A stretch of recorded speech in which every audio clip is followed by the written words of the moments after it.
Sun. 500 years ago, Sun was the demon king who made the entire continent tremble in fear, but now he's just a debtor. Just half a day ago, he sold off his family's symbolic statue to some merchants. This was all because he wanted to go all in at the casino, because that was the only way to save the situation when his family's debt was piled as high as a mountain. And to explain this story, we have to go back 500 years. Under the evening sun, Sun looked at the magnificent castle ahead and spoke to his girlfriend, Katarina. Did you know that Tum Castle, the one we can see over there, has never once fallen into enemy hands for the past 200 years? In response, Katarina's voice became flustered. Sun, what are you talking about? We should leave. This isn't a place we're allowed to be. Hearing this, Sun gently shook his head. It's okay, no one will come here at this time, but you have to finish your cleaning, Katarina said hastily. Just a little longer. I really wanted to show you the view from here at this time of day. It's so beautiful, he exclaimed. But for Katarina, no matter how beautiful the view was, it had nothing to do with her. So what if it's beautiful? That's just the land of nobles, a place where we can never live. With that, she let out a long sigh. And at this moment, he finally revealed his purpose. Actually, I can buy a house there. I think I'll be promoted to an intermediate mage this time. I wrote a thesis on a new type of golem, and my seniors really liked it. Haha. They said that if the elder also acknowledges it, I have a good chance of being promoted. I can't buy a big house, but I can get one big enough for the two of us to live in. So, Katarina, will you marry me? You've endured so much for my sake all this time. From now on, I'll make you the happiest person in the world. As he spoke, Sun tightly grasped his girlfriend's hand, and faced with this proposal from him, Katarina was silent for a few seconds. Then, she gently touched her finger to Sun's face and teased him. But Sun, don't you have to become an intermediate mage first? You're so mean. I said I would. Hearing this, Katarina burst out laughing happily. Ha ha. I'm just kidding. At this, she paused for a moment, and her face turned serious. I never thought a day like this would come for us. Just like that, it seemed as though the two of them could finally live happily ever after, but it was not to be. I thought we could be happy because I worked so hard for our happiness, but I was wrong. Even if you try your hardest your whole life, nothing will ever change. But that doesn't mean they can just take whatever they want and trample all over us. At that time, two scumbags brazenly stole his thesis, a new magic technique that used golems. Elder, you are truly a genius. The thesis you wrote will change the world, someone exclaimed. Ha ha, you exaggerate. Your Grace, it's all thanks to your investment in me, the other replied. If this yields results, then I will invest even more, the Duke promised. And faced with their discussion, Sun could only helplessly clench his fists. However, the conversation between the two men across from him suddenly took a turn. Another matter. But Elder, what about my other request? He asked with a sly smile, which startled the Elder into remembering something. Oh, I almost forgot. Is that all right? The Duke asked. Ah, she's just an acquaintance, the Elder replied, waving his hand dismissively.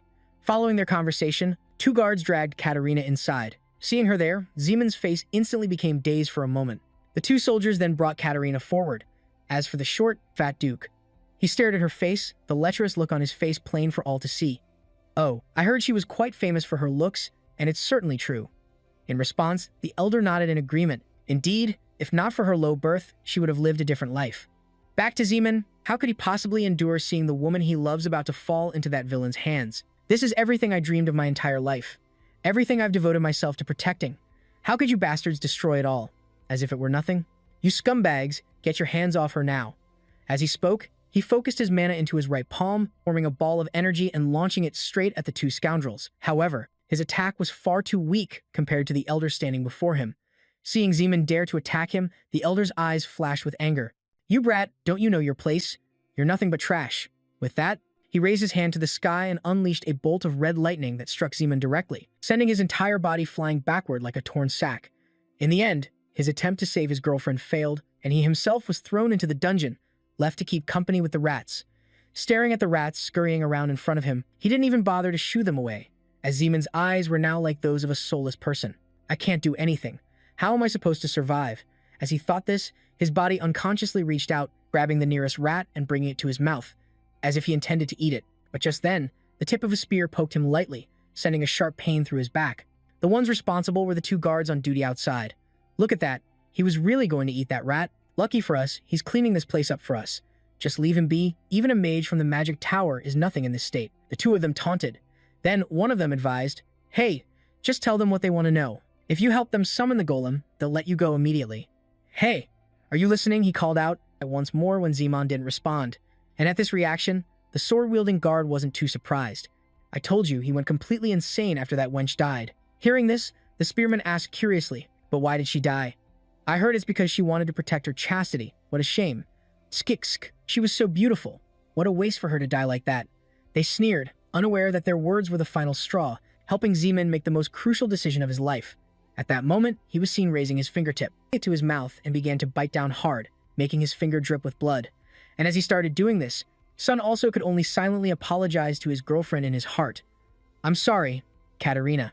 The scene then shifts to the two guards. At this moment, they noticed that the sewer rats below had suddenly gone silent and were all looking in the same direction, which made both of them a little curious. Huh, why are they acting so strange today? What do they want? Beside him, the swordsman seemed to sense something was wrong and said, "Something is very strange. Wait a minute." Stab one of them. Following his words, the spearman gripped his weapon tightly and thrust it straight into the nearest rat, causing the rat to let out a single cry of pain before it died. But immediately after, a six-pointed star magic circle suddenly appeared on its belly.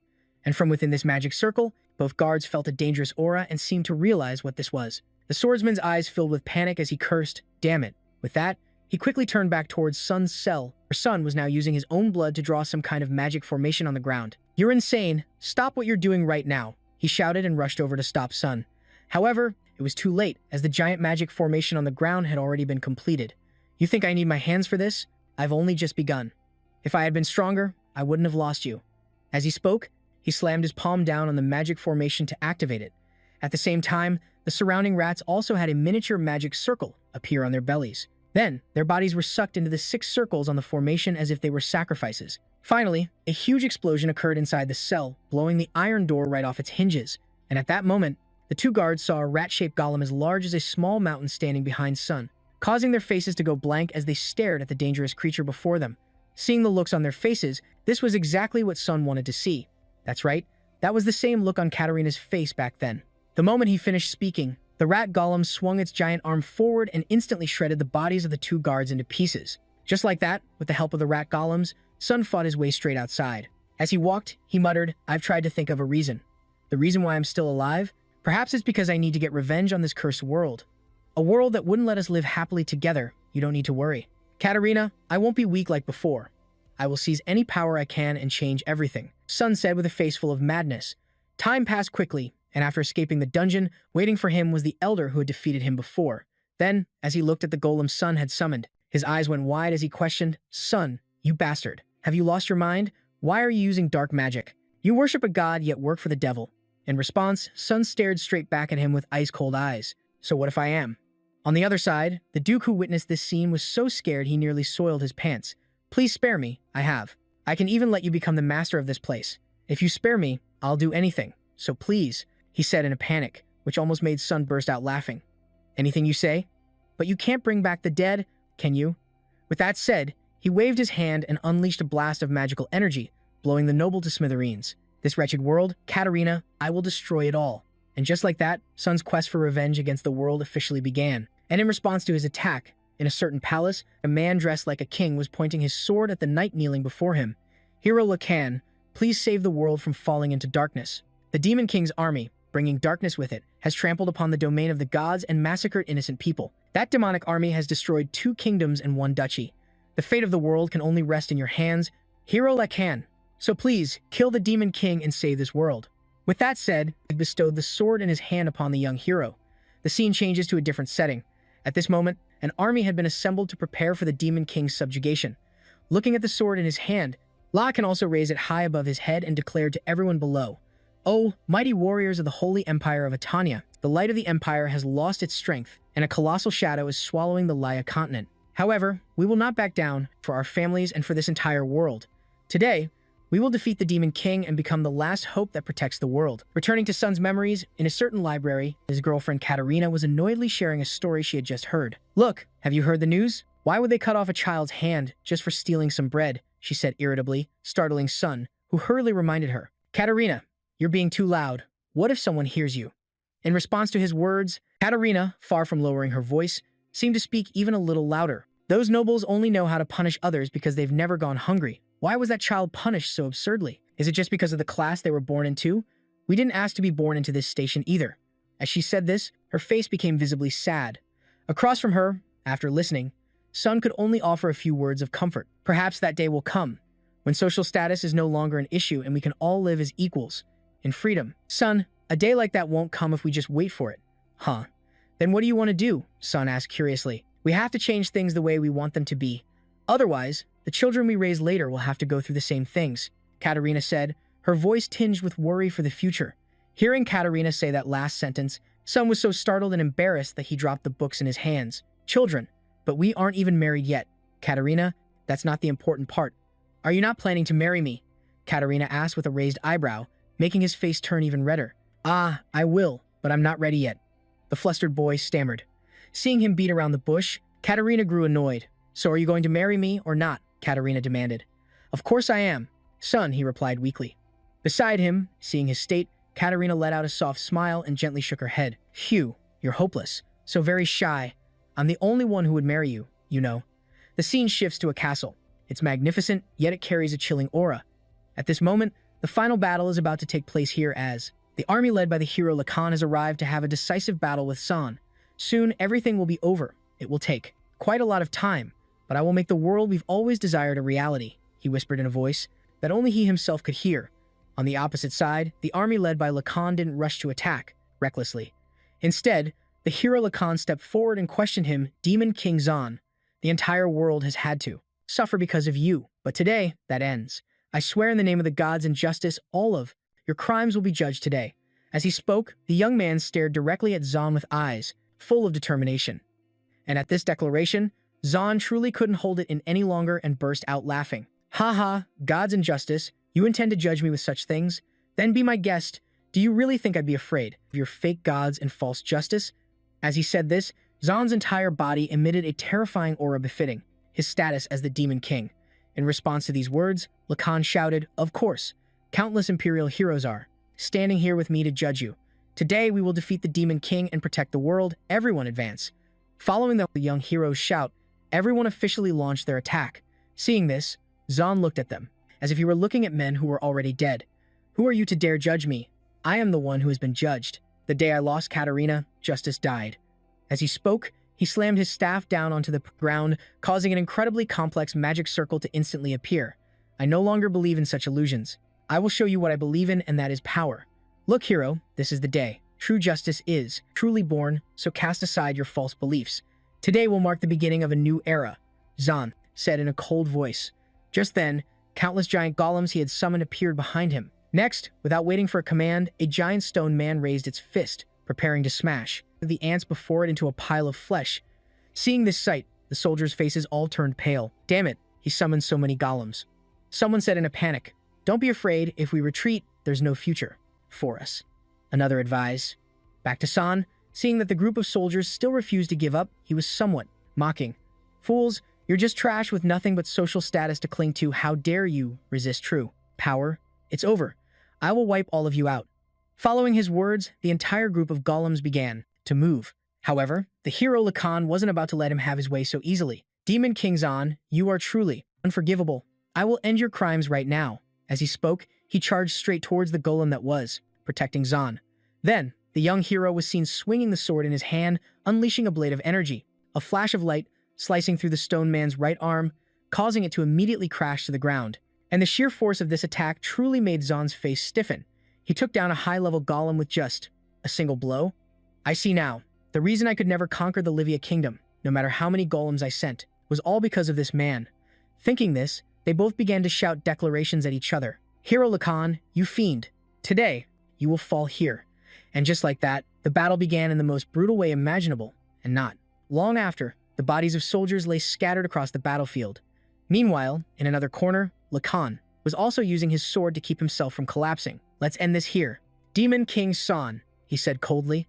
At the same time, the giant stone golem behind our protagonist began to crumble into countless pieces, crashing down below.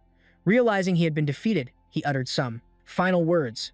Hero Lacan, you know, this world is already rotten, and if it weren't for you, I could have started over after destroying everything. I curse you, Lacan. Your entire bloodline will spend their lives enduring suffering. San spoke while looking at the young hero with a blank expression, and as soon as he finished speaking, Lacan swung his sword and took his head clean off. Just like that, Zan's consciousness faded deep into darkness, and in his hazy state, old memories flooded his mind. Do you know, my dear San, when you smile and you're with me, healthy and well, that's when I'm happiest. After saying that, she gently stood on her tiptoes and gave our protagonist a passionate kiss. Then she smiled and said, I love you. I love you, San. The scene shifts to a luxurious room where a young teenager suddenly wakes up with a dazed look in his eyes. He then reaches up to touch his neck and mumbles some incomprehensible words. A dream? My head is still on my neck. My head hurts, but there's no wound. What on earth is happening? I am where? I've never seen this room before. Am I in a foreign country? Why am I still alive? Even dark magic can't bring the dead back to life. If it were possible, I would have done it already. So why am I still alive? Countless questions echoed in Zan's mind until he noticed a painting hanging in the room. What is this? Why is there a painting of that bastard here? Zan thought angrily. At that moment, the door to the room opened. An older, butler-like man stepped inside. Seeing that Zan was awake, he said happily, Young master, oh heavens, you're awake. Thank goodness, you've been unconscious for 2 weeks. I thought we had lost the last Lacan. As he spoke, he hugged Zan tightly while our protagonist still had no idea who this man was. Wait, young master, who are you? Zan cried out, and upon hearing these words, the butler began to tremble with a sense of unease. Young master, do you mean you don't recognize me? Oh, here, the accident must have caused you to lose your memory. It's all my fault for not taking proper care of you. As he spoke, he fell to his knees before Zan and began to blame himself. Then, he took a few seconds to regain his composure. Regaining his usual composure, the butler wiped away his tears and explained everything. That's right, I will tell you everything. Perhaps it's only temporary, maybe you'll remember everything later. Once I tell you, you will soon become the lord of this place, the heir of Viscount Lacan of the Barak Empire, as well as the descendant of the great hero, Lacan.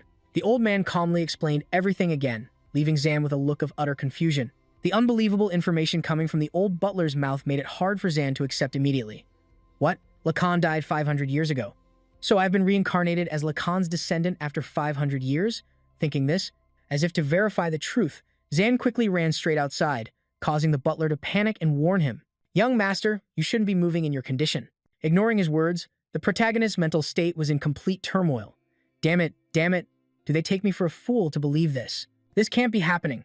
While thinking this, he threw open the balcony doors, and the sight before him truly made his eyes widen like saucers, because right before him was the figure of an old night golem, dozens of feet tall, and this was something that hadn't existed 500 years ago. Looking at the giant golem in front of him, even if he didn't want to believe it, Zan had to accept the truth. What is this?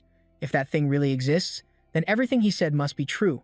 Thinking this, Zan focused his observation for a moment and quickly realized just how complex the thing before him was. Looking at its complexity, I can tell this weapon is far more advanced than a golem. Magic I could only imagine is right before my eyes. At the same time, the old butler also ran to his young master's side. Seeing this, Zan silently asked, What did you say your name was again? In response, the old butler bowed slightly. My name is Han, your attendant. Then Han, what is this thing I'm looking at? Zan asked, his eyes never leaving the giant golem. And regarding this question, because Han had assumed that Zan had lost his memory, he slowly explained, that is called a giant. A bipedal humanoid weapon. A humanoid weapon? Is it made from golem magic? Zan asked in return, half right. Because giants are made from magitech and advanced magic. Unlike golems, which are remotely controlled, a giant has a pilot sitting right inside. Han continued to explain. Hearing this, Zan turned to look at him with a suspicious gaze. A person sits inside that thing? Yes, that's correct. Han confirmed with a nod. Turning back to Zan, after hearing this, his face became pensive. It would require a lot of advanced technology to pilot it from the inside. But if what Han said is true, then this is truly an amazing weapon. The pilot is protected from external threats during combat and can react faster than with a remote-controlled golem. It has solved all the problems I had when using golems, but if this is real, it means 500 years have passed. But why was I reincarnated as the descendant of an enemy? Zan wondered to himself. Time quickly passed and the scene shifted to an office, where instead of trying to figure out the reason why he was resurrected, Zan was currently chugging a bottle of some rare liquor, making the old butler Han worry endlessly. Young master, you can't push yourself too hard, please calm down. After all, Zan is a patient who just woke up, so he couldn't let him touch alcohol. Hearing the reminder, he complained, You said I'm a descendant of Lacan, right? So what's the big deal? I'm healthier than most. The words had barely left his mouth when suddenly, Zan's body was racked with intense pain, causing him to collapse onto the table. Damn it, what is this? Zan said in confusion, while Han, seeing this, wasn't too surprised, as if he had already expected this would happen. I warned you, young master. You must be careful of that curse. What? Curse? Zan shouted, making Han a little disappointed. I was hoping, but he really doesn't remember anything at all. Han thought to himself before John asked about the curse. Speak, Han. What is this curse you just mentioned? In response, Han began to explain. Where should I begin? Your ancestor, Sir Lacan, led an army to defeat the army of the Demon King, who sought to destroy everything. After that fierce battle, he restored peace. I've mentioned this before. Sir Lacan was praised for his efforts in saving the world, but he died young due to the curse of the Demon King. Back to Zahn, he quickly realized that before being destroyed by Lacan in his past life, he had indeed cursed that hero. Is that really what happened? But wait, I only said that in a fit of anger. Zahn thought in agony, as he was now the one suffering the consequences of a careless remark from his past life. To summarize everything, 500 years ago, the once peaceful world faced a threat of destruction from the Demon King. His dark magic could summon countless golems stronger than any army, and he annihilated countless heroes with just a snap of his fingers. It seemed the Demon King was about to conquer the entire world, but thanks to the righteous hero Lacan, the world became peaceful once more. However, the Demon King cursed him before he died, causing him and his bloodline to suffer a painful death at a young age. Gently closing the book in his hands, Zahn felt annoyed, wondering what fool wrote this book. Good grief, they just make up stories as they please, don't they? I didn't even cast a curse in the first place. Do they really believe a curse could last that long? Zahn complained, but then he fell silent for a moment and accepted his reality. After all, it was his fault for losing. But why was I born into the family of my archenemy like this? It's as if I'm the one who's cursed. With that thought, Zahn threw the book away and took down another book to quickly gather information about the past 500 years. As he read, he also reminded himself, this is my second chance. Someone who died before achieving their goal can't face Katarina like this. This rotten world has existed for another 500 years. I can't imagine how it has changed, how much it's changed. No matter how much time has passed, surely not all of my subordinates have been wiped out. First, I need to learn about this era. If I can reunite with my subordinates, I will change the world, he told himself. Or at least, that was the plan. But by the next morning, Zahn had already reverted to a state of giving up on life and becoming as debauched as possible. Now, he was once again friends with the bottle, while his mouth constantly grumbled, subordinates my ass to hell with it all. They've probably forgotten the Demon King by now. It's been too long, 500 years. There's no trace of my existence left. On top of that, this body has no mana, no vitality, so what can I even do? As he spoke, he staggered forward, and perhaps because he was so drunk, his foot slipped, causing him to fall flat on the ground. But he didn't even bother to get up and just lay there on the floor. Feeling the weakness of his body, he mocked himself. Haha, what should I do? Now, Katarina, can I do nothing in this life either? I just wanted to create a world where everyone could live as equals, Simonin said in a voice full of helplessness before a sudden shout from outside caught his attention. Hearing the call for the young master, curiosity prompted Zahn to go out onto the balcony to observe. What's going on? Why is it so noisy? He grumbled. The cause of the commotion was a fat merchant who had come to his family's estate to collect a debt. How much longer do you plan to avoid us? We merchants will not back down till we speak with you. Young master, this fat man is Darren. He's the branch manager of the Allen Merchants Guild. Back to Zahn, despite being in debt, not only was he not worried, he even laughed with amusement. I have a debt? Lacan, you bastard, your descendant is really something else, Zahn said sarcastically. Not hearing his words, Darren saw him appear and immediately started demanding payment. 30,000 pesos. You borrowed it from us last year to develop a mine, but you've ignored us ever since. So, are you planning to pay or not? I can't live like this anymore, he shouted. However, a debt must be paid, so his coming to collect it wasn't wrong. But right in front of him, the old butler Han quickly tried to appease him. The young master needs to rest due to his poor condition. We will find a way to repay the money. You should come back another time. Before he could finish, the short, fat merchant cut him off. No, I must hear it, from the young master himself. Hearing this, Butler Han's group suddenly fell silent, and just one look at them was enough for Darren to guess that these beggars didn't have the money to pay him. Looking at this reaction, it seems you can't pay right away, can you? Let's see, 30,000 pesos is not a small sum, so why don't you hand over the giants in your house? They might not be worth 30,000, since they're old. I've given you a wonderful offer, haven't I? As he spoke, the old man stroked his mustache. However, as soon as he said, this, the commander of the night squad, Roger, shouted and flatly refused the offer. Impossible. We only have 3 giants. How are we supposed to protect the territory? As he said this, as if afraid Han would be swayed by the proposal, I hurriedly turned to him and said, absolutely not. You can kill me, but you can't take the giant. It's for our defense. Looking at Roger's ferocious expression, like a rabid dog ready to bite, Butler Han had to raise a hand to calm him down. Calm down, that's not going to happen. Beside them, the accountant, Dixon, also offered his opinion. Then instead of accepting the offer, why don't we just raise taxes? In response, Han shot him an irritated glare. "Dixon, can't you see the state of our people? We can't afford to lose the few who are left." "Then our only option is to hand over the giant," Dixon said with difficulty. "I already said that's not an option," the Knight Roger yelled. And just like that, the three of them began to argue, causing Zahn, who was watching from above, to burst out into cheerful laughter. "This house is so entertaining. That bastard Lacan needs to see this." As for the merchant, Darren, he was here to collect a debt, not to watch them bicker. So, knowing the family had no money to pay, he immediately made another offer. "Everyone, please calm down. Personally, I like to take the giant and the manor, but I don't want people thinking I seized it from the house of a great hero. So, how about that?" As he spoke, he pointed towards the giant golem. Seeing this, Roger's eyes widened as he turned to warn him. "Are you kidding me? How many times do I have to say it? That's the giant, and it's off limits." Before he could finish, Darren shook his head and clicked his tongue. Not the giant, but the magic tower behind it. Upon hearing this, Butler Han and the others were initially surprised, but then they realized this proposal didn't seem too bad after all. "The tower? That's better than the giant," Roger said. "That's right. Now, no one comes to visit anymore." Han nodded in agreement. "We used to make a small profit from attracting tourists. Some even said it was the source of the curse, but now it's just useless," the accountant Dixon added, and just as they seemed ready to agree with Darren's proposal, Zahn, on the balcony above, was startled. "What the hell? Lacan, you bastard.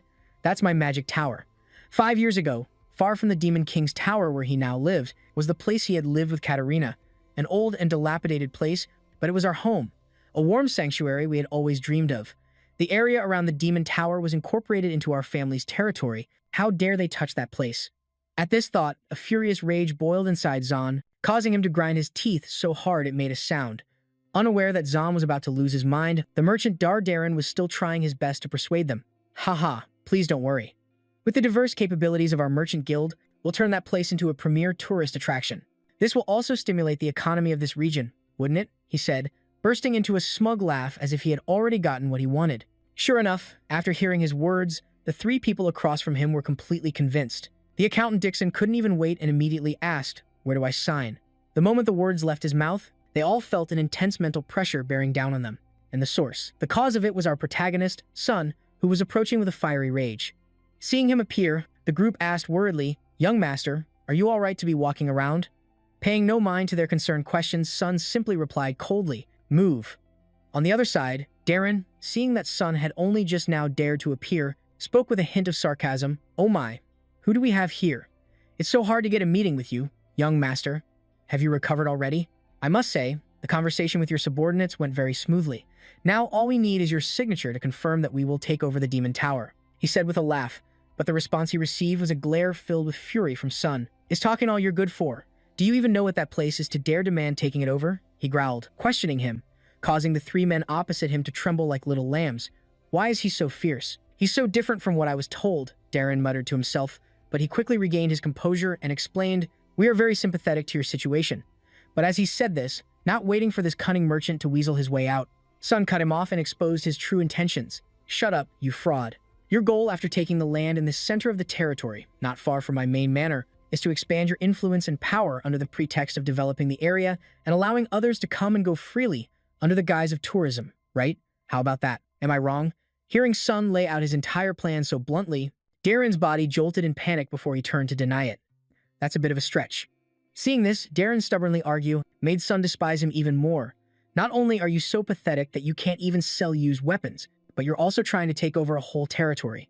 Compared to incompetent fools, I hate people who are ugly on the inside like you more," he declared in a low growl, causing the fat merchant's face to scrunch up. He reminded himself that he couldn't let Sun get the upper hand. He had to retaliate strongly. And so, he immediately brought up the Locken family's debt. The Locken family is unable to pay its debt, which is why we thoughtfully made this proposal. A merchant guild has to collect its money, right? Who says we can't pay our debt? Within 10 days, no, 15 days, we will repay everything, principal and interest. Now get out of here." Sun shouted and released his Demon King's aura, causing the group of merchants to turn pale, left with no options.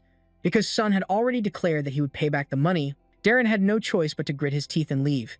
Before taking off, he didn't forget to let out a few meaningless words. "Let's see if you can keep your word." Watching his retreating figure, he also complained, "These kinds of people are always the same."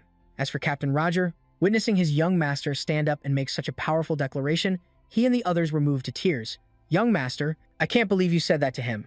We, your subordinates, are deeply moved by your words. We have so much faith in you, seeing how you saw right through their scheme, and more importantly, seeing you get angry and stand up to protect the achievements and honor of our ancestors." Han and Roger said, moved. Meanwhile, up ahead, our protagonist was looking in the mirror. Their tear-streaked faces was just giving him a headache. He couldn't understand how these subordinates could think along those lines. "Trust, achievement, what are you all talking about?" Saiyan asked, confused. "Over here." The captain, Roger, didn't seem to hear Sion's question, as he continued to gush non-stop about what he had just witnessed. "I never expected you to be so proud of the family's honor." And that scoundrel of a merchant couldn't say a single word because of your powerful retort. At that moment, we saw the image of your ancestor, the hero Lakan, within you. The group said enthusiastically. Little did they know, upon hearing this, veins were already popping on Sion's forehead. "These useless bastards, they're turning me into a demon lord again," he thought in frustration. Then, after a moment of excitement, the butler Han came to his senses and asked about Sion's plan. "May I ask how you plan to pay off the debt?" Hearing this, Sion asked a question of his own. "How much is 30,000 pesos in gold?" Upon hearing this question, Han began to calculate mentally and spoke up. "You can buy 10,000 sacks of wheat with that amount. It's equivalent to the value of one new professional giant warrior unit. Right now, we don't have enough assets to use as collateral for a loan from a bank or other merchants anymore. Do you have another way?" Back to Sion, he was already tired of listening and didn't want to say anything else. It wasn't helpful at all. "If that's all you can say, then get out of the way, I'll pay off this debt myself." And just like that, he began to tour his domain, and it was better not to look.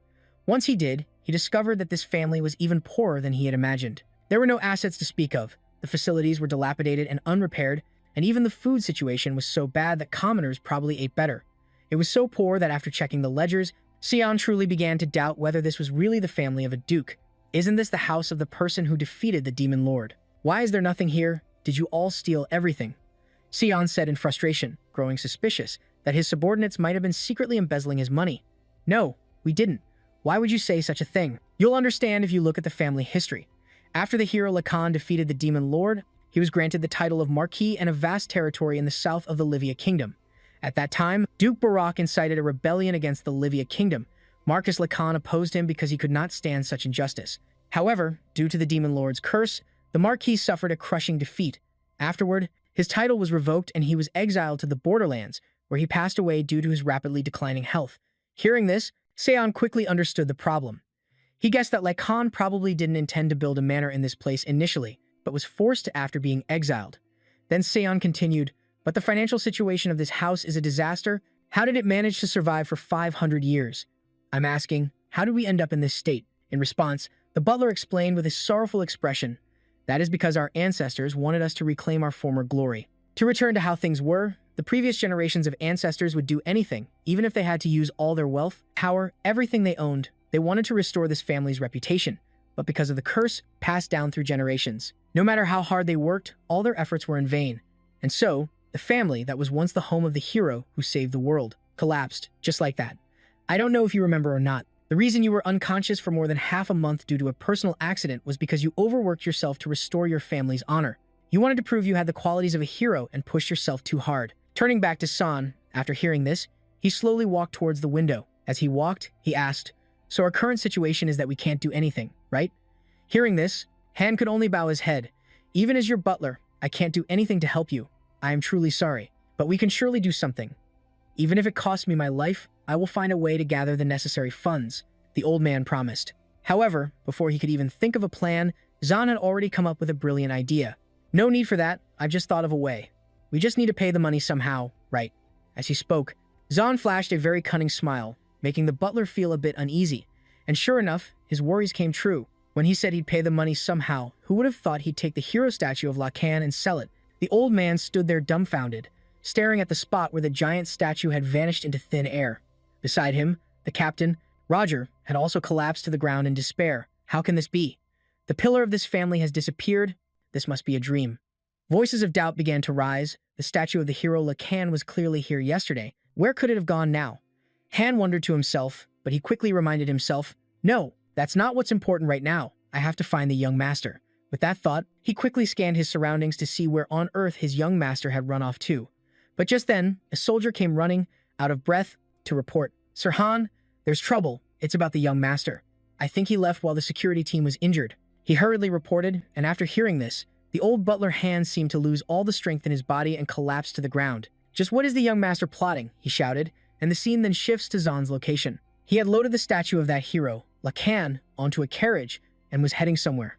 At the front, the driver was a young man who, at this moment, seemed to have thought of something and turned back with a bit of hesitation. "Young master, if I may, could I ask you a question?"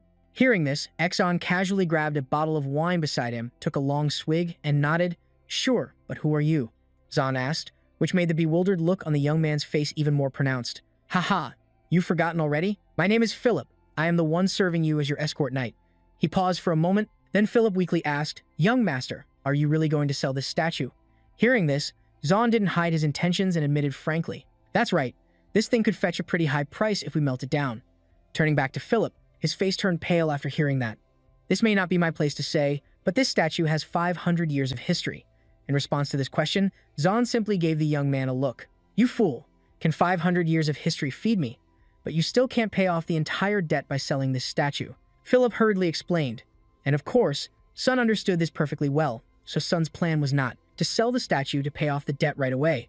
"Selling the statue is just one part of my plan, watch me explain." Seeing this, our friend Philip took the chance to flatter him.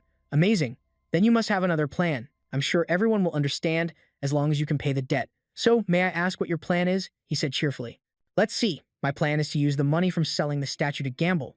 I'll make 30,000 pesos by gambling." Sun said it so casually, causing Philip's face to stiffen. And it took about 2 seconds for Philip's soul to return to his body as he screamed, "Gambling? What will happen? If you lose all the money you have?" he said loudly, which made Sun a bit annoyed as he questioned him back. "Why do you always try to lecture me when you're with me? It's so annoying." In response, Philip continued to scream his head off. "You're the one who dragged me out at dawn. If I had known this was your plan, I wouldn't have come with you." The more he spoke, the paler our friend Philip's face became, because now he could be considered Sun's accomplice. If Butler Hand's group found out he helped the young master take the family statue to sell for gambling money, he would surely be finished. Then, to salvage the situation a little, Philip tremblingly suggested, "Why don't we go back and beg for forgiveness? We can come up with a new plan." Behind him, Sun's eyes widened when he heard this suggestion. "Are you an idiot? Or what? Think about it. If we go back now, I'll have to explain why I took the statue. So if my reason is that I needed money to gamble, they would definitely never forgive me. I'm sure I would be kicked out of the house forever if I went back now." "Really?" Philip exclaimed in surprise. "Well, no. I guess they wouldn't do that to me since I'm still the young master. I guess you'll be the only one kicked out of the family." As he spoke, Sun looked at Philip with a meaningful smile, making the young man tremble uncontrollably, because he knew that Sun's words were completely true. Back to Sun. Seeing Philip's terrified expression, the young man burst out laughing with delight. "You'd better choose carefully. Think about what's better for you. Do you want to become a homeless wanderer with no money? Or do you want to become the hero who brings honor to this family? Choose Philip." After saying that, Sun stared intently at Philip with his sly eyes, waiting for his answer. And it wasn't surprising at all that our friend Philip then resignedly accepted. "I will continue on the path we are on." Saying these words, Philip's whole body seemed to have lost all its vitality. "Good, very good, let's do that." Sun nodded and continued to befriend his bottle of wine. Up ahead, Philip glanced back at Sun's carefree demeanor and wept internally. Damn it, I heard his personality changed after he woke up from the coma, but deep down, he's still a devil. Time passed quickly, and the scene shifted to a dock. At that moment, a crew member on the ship shouted out, announcing to all the passengers, "We're departing in 5 minutes, so everyone please board the ship now." Next to the vessel, Philip was still a bit hesitant and asked, "Are we really going to do this?" "Then let's just go back," Simon said with a shrug, making Philip's heart skip a beat. "Oh no, let's get on the ship," Philip quickly replied. And just like that, after all the passengers were aboard, the crew member rang the bell and shouted for departure. And so, the ship carried Simon and his servant to the port city of Lore. It was now evening. They had sold the statue of the hero Lei Cannon for a decent sum of money, but Philip was incredibly annoyed. "That's a statue of the great hero who saved the world. And you're only paying this little for it?" Philip shouted, "I'll go bankrupt if I pay you any more." The old man on the other side retorted. Having no time to watch his subordinate bicker with the buyer, Simon immediately put a stop to the argument. "Hey, Philip, lead the way." "But we could have gotten more," Philip said quietly. "Let it go, this is enough." "This place must have changed," Simon said, glancing at the surrounding scenery. Hearing him say this, Philip looked a bit surprised and asked, "You've been here before?" Beside him, a hint of a past memory appeared in Simon's eyes, as he replied, "A little, though it didn't look like this back then. In those days, we couldn't get here easily because of the monsters guarding it. It was basically a deserted island. Good grief, 500 years have already passed. Simon thought to himself, but coming here was definitely a good idea.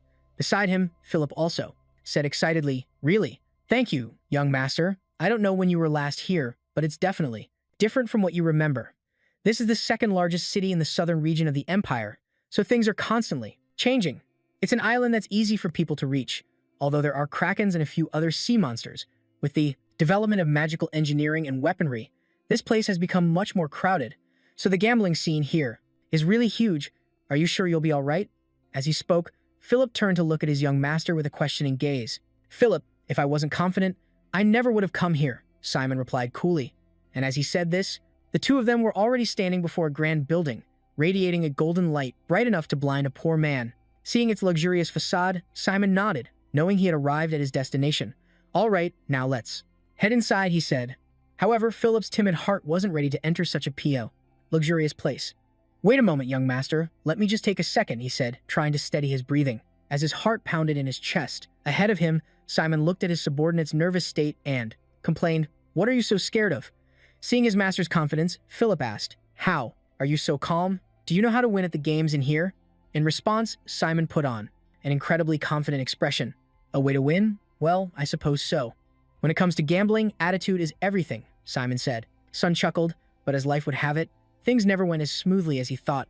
After stepping inside and playing a round of cards, the aura Sun had mentioned earlier seemed to have no effect at all. "Oh my, that's too bad. Ha ha, it looks like I've won again. Now what? Will you continue?" The person sitting across from him said with a smile, simultaneously sweeping all the gold coins to his side. "Lady Luck is smiling on me today," Sun's opponent explained. "It's fine. Skill is also a part of luck." Sun waved his hand in reply, causing the brown-haired man to burst into delighted laughter. "My goodness, you're quite generous too. It's truly an honor to play a game with such a wonderful young master. However, it looks like you're out of coins. Should we end the game here?" he said coldly, glancing at the few gold coins Sun had left. But having lost so much already, how could Sun possibly give up? Without a moment's hesitation, he immediately called out to Philip behind him. "We can't stop now. Philip, exchange all our remaining money for coins." Hearing this command, Philip's face instantly darkened, and he hurriedly advised, "We can't do that. If you lose this money as well, then—" Before Philip could finish his sentence, Sun yelled, "Don't talk back, just bring it here now." Across the table, the brown-haired man saw Sun's rabid dog-like expression and smirked to himself. "Aha, the fool is losing his cool. It's really my lucky day." Afterward, once Philip had exchanged the money, Sun decided to go all in on his single hand. "I will bet my entire fortune on this. I'm betting it all." Saying that, Sun pushed all the money he had to the center of the table. Seeing him make such a huge bet, tears streamed endlessly down Philip's cheeks. "It's over. The family is finished," he sobbed. Meanwhile, seeing Sun make such a foolish decision, the brown-haired man smiled to himself, but outwardly, he still offered some kind advice. "Your entire fortune. Are you sure about that?" "I'm a bit nervous since this is my first time playing such a high-stakes game, but I'm sure you're fine with it, right, young master?" In response, Sun just shrugged. "Well, worrying about it won't change the outcome." Hearing this, the brown-haired man winked, signaling the girl behind Sun, and then continued, "How impressive. In that case, let's reveal our hands, shall we?" With that, he calmly flipped his cards over for Sun to see, and his hand was 3 eights, forming a 3 of a kind. "Whoa! Damn, the goddess of luck is definitely on my side today." The brown-haired man cheered. "Too bad for you. I'll be taking these coins." After speaking, he reached out to rake in the coins without even bothering to look at Sun's hand, as if he already knew what cards he had. However, before his grubby hands could touch the money, Sun spoke up to stop him. "Hold on, you need to see my cards first. Surprisingly, I happen to have these." With that, Sun fanned out his cards for the man to see, and as it turned out, his hand was the strongest possible, a royal flush. Looking at those cards, the brown-haired man's face went completely pale, turned pale, unable to believe his own eyes. "What? That's impossible," he stammered. "Aren't unexpected reversals the real fun of gambling? This is truly an interesting match," Zeman replied with a smile. At the same time, tears from the man named Philip also streamed down his face. However, they were tears of joy. "Young master, I believed in you," Philip said in a voice full of emotion, turning back to the brown-haired man.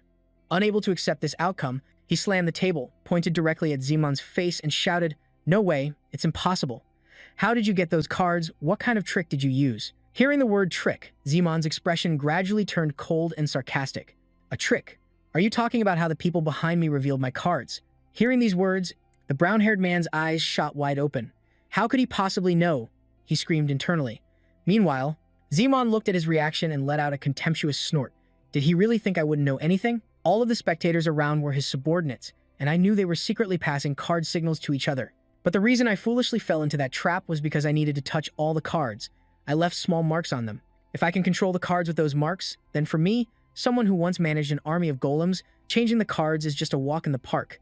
I can easily win all the matches without using any complicated tricks, Zeman thought to himself. Thinking this, and not wanting to waste any more time on these scammers, he cheerfully reminded him, "Hey, hurry up and admit that you've lost." On the opposite side, the brown-haired man's whole body was trembling with rage as if having a seizure. Then he glanced at everyone around and growled, "I think our business for today is over. Let's teach this young master a little lesson about manners." At his words, the surrounding crowd immediately turned to stare at Zeman with eyes filled with killing intent, and in their hands were sharp weapons. Returning to Zeman, although facing a somewhat dangerous situation, he wasn't worried at all. Why are all these scoundrels so alike? I don't have the same amount of mana as before, but dealing with mediocre guys like you shouldn't be a problem. Come on. As he spoke, he began to concentrate mana into the palm of his right hand. At the same time, the surrounding thugs rushed toward him like rabid dogs. But before he could even unleash his power, his guard Philip charged forward, using his swordsmanship to send all of these men flying in all directions. You dare draw your swords against the sole heir of the Locken family. That means you're ready to risk your lives, isn't that right? As he spoke, he turned to look at the brown-haired man, the leader of the group, causing him to gasp in fear. Next, seeing the sword that was resting on his neck, he hurriedly begged for his life. "I have committed a crime worthy of death.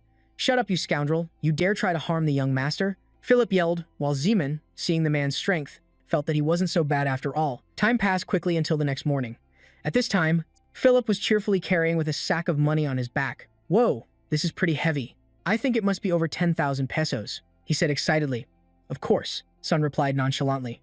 Then he turned to look at Philip and thought deeply. "This kid, I thought he was just a thug, but he's more talented than I expected.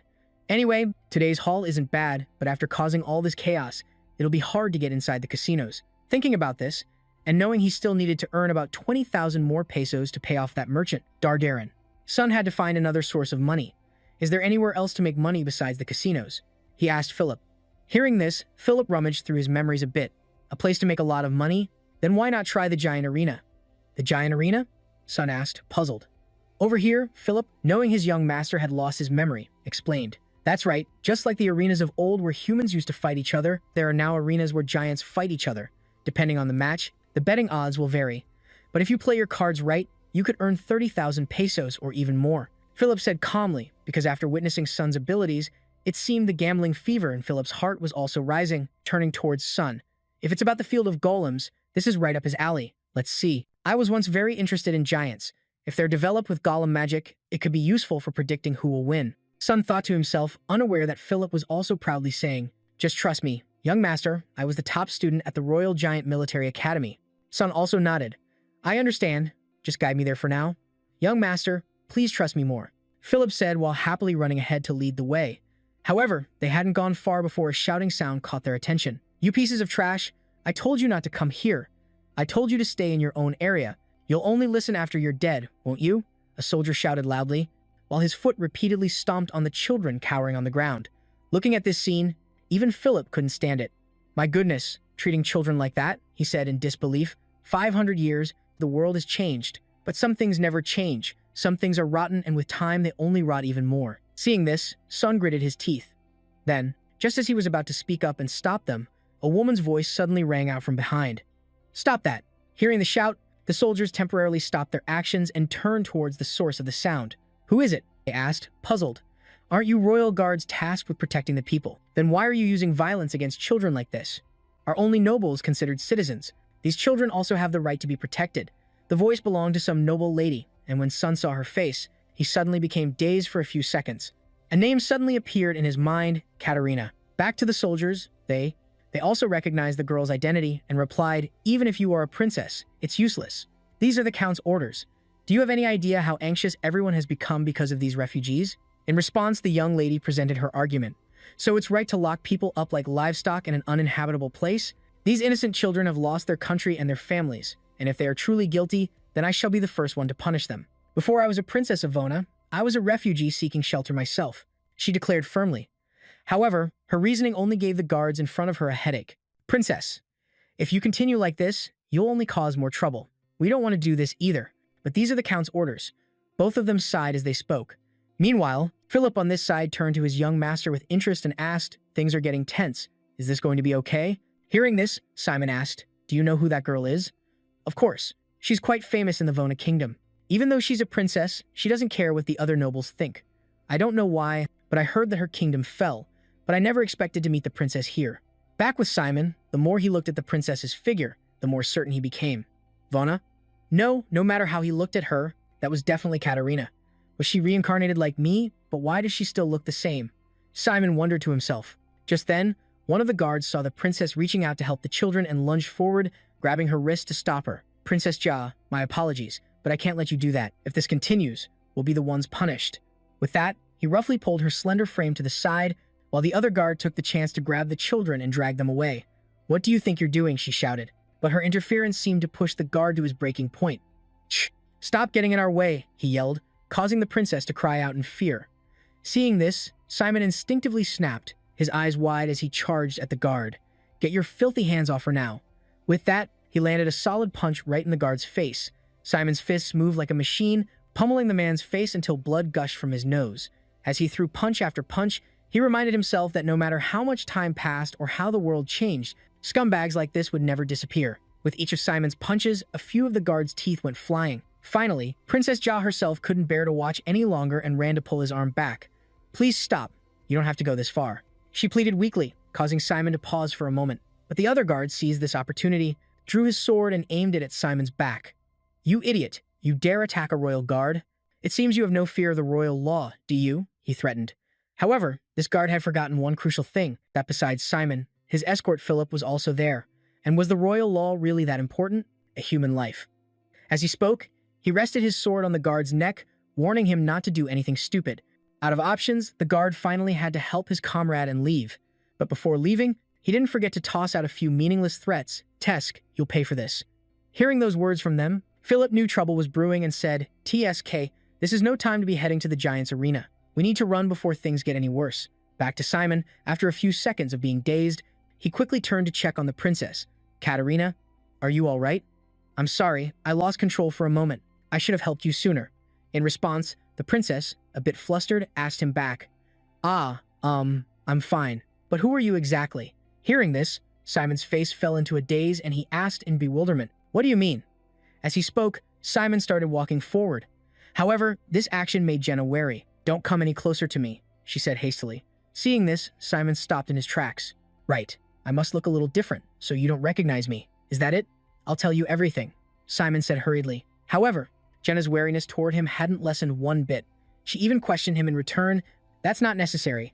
How are you any different from those guards who assault children? More importantly, it seems you've mistaken me for someone else. My name isn't Katerina, I'm Jenna." Behind them, the guard Philip saw his young master acting strangely and rushed over to defuse the situation. "Goodness, it seems my young master is a bit confused. Your Highness, we aren't suspicious people. It's just that he's going through some difficulties right now," Philip said, scratching his head awkwardly to explain the situation. And while he was explaining, the main character also had time to cool his head.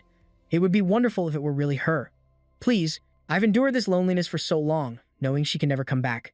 I'm falling apart like this just because they look alike." As he thought this, he glanced over at the princess's face. At the same time, an older man also rushed to the scene and called out loudly to Jenna, "Princess, what are you doing here? I told you that you have a very important schedule today. Do you have any idea how hard I've been looking for you?" This man was Jenna's butler, Victor. Seeing him appear, the princess stepped aside and replied, "Oh, it's you, Victor." What happened was, before she could finish, the old man guessed irritably, "Don't tell me you were picking a fight with those guards again."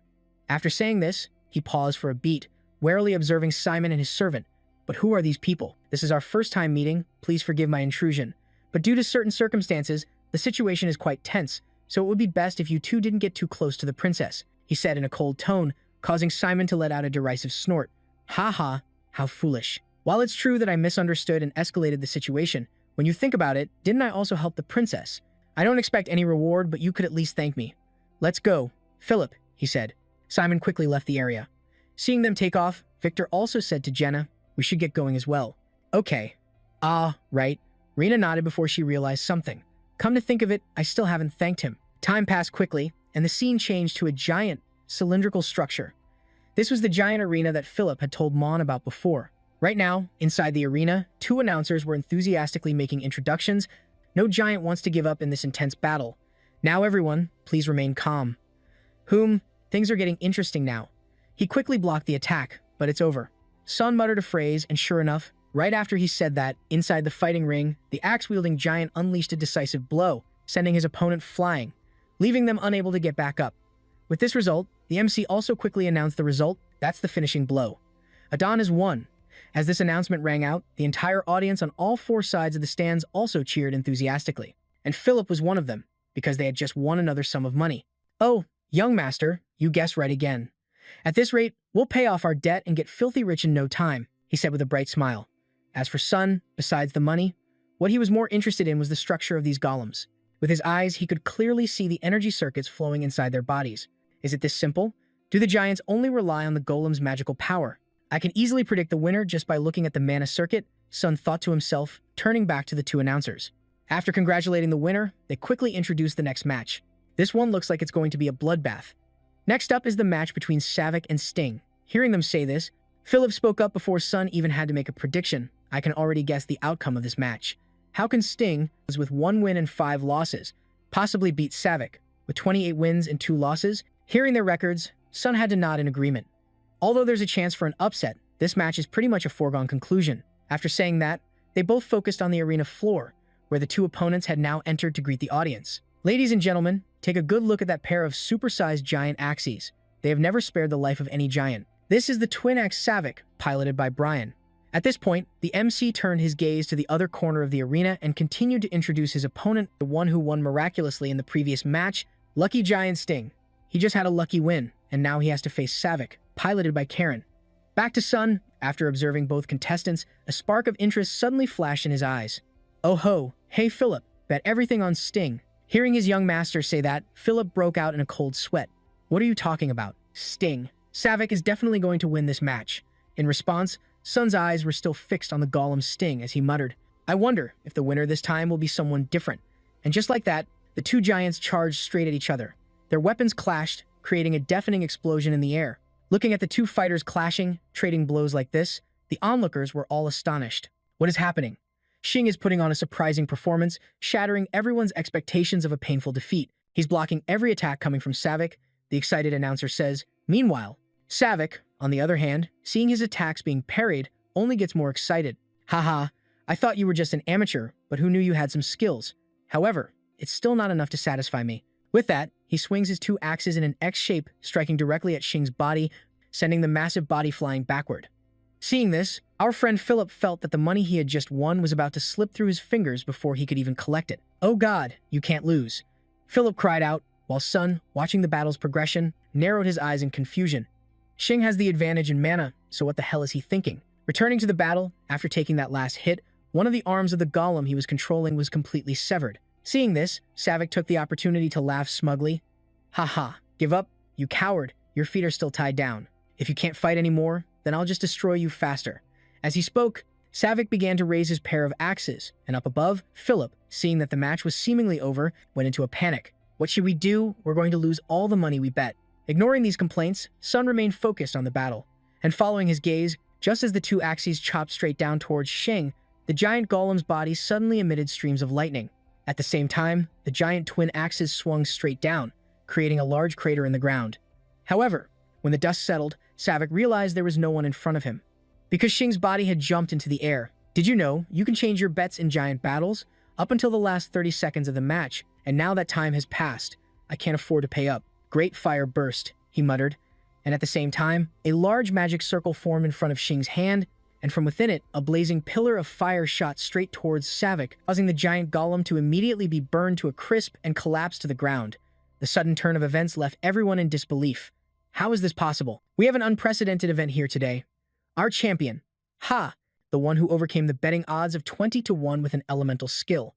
His name is, the announcer shouted, declaring the victory of the match. And looking at this result, our friend Philip was so happy he started crying. "Wow, we won. I really can't believe it." Meanwhile, the sight of magic being used had also left Sun speechless. "He just used magic. It's unbelievable," he said, his voice filled with astonishment. Seeing this, Philip also took the chance to explain, "Night Sting Karen must be a rune knight. It's not every day you see. and night using magic. He must have been hiding his power to increase his chances of winning. Back to the matter at hand, there was actually something about the recent situation that caught his attention. No, that wasn't the important thing. The basic theory behind using magic through a weapon was something I developed, and that method, no matter how much time has passed, it seems no one else has been able to replicate it. That's because I perfected the process by using dark magic. Simon frowned in thought as time quickly passed, and the scene changed to some kind of workshop, a mechanical one. This was the giant hangar arena. At this moment, the master and servant duo were also present here for some reason. Beside him, his guard Philip complained as they walked, "Why did you want to come to a place like this? Shouldn't we be heading back as soon as possible?" Returning to Simon, who was trying to focus his thoughts while Philip chattered in his ear, he was getting annoyed. "Be quiet. Ugh, I'm busy thinking and you're not helping at all," Simon said through gritted teeth, just before Victor's voice caught their attention. "You can still change your mind. How could you agree to a giant duel like this?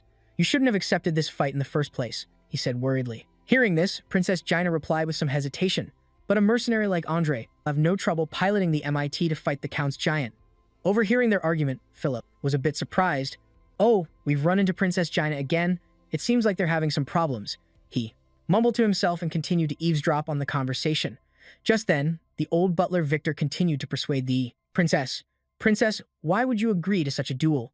You'll have to marry the Count if you lose. That's not a small matter. I've chosen very carefully. If I don't do this, countless refugees will starve to death. This is the only way to save everyone." As she said this, a sad look appeared in her eyes. However, her reasoning only angered Victor further. "Impossible. How is sacrificing your future a viable option? With a collapsing giant, you're sure to lose. You want to protect the refugees, but what about your own life? What about your life? Why don't you try to protect your own life?" he shouted. A short distance away, Simon listened and vaguely pieced together the story. However, he didn't want to waste time listening to their problems, so he decided to leave. "Let's go, Philip. I'm done here. Let's head back." "Ah, okay." Philip replied and quickly followed his young master. As Simon walked, he reminded himself, "That's right, she isn't Katerina. I don't need to get too involved in this." With that, he quickened his pace. However, the next words from a young man made him stop in his tracks. "That's right, you're selling yourself, princess.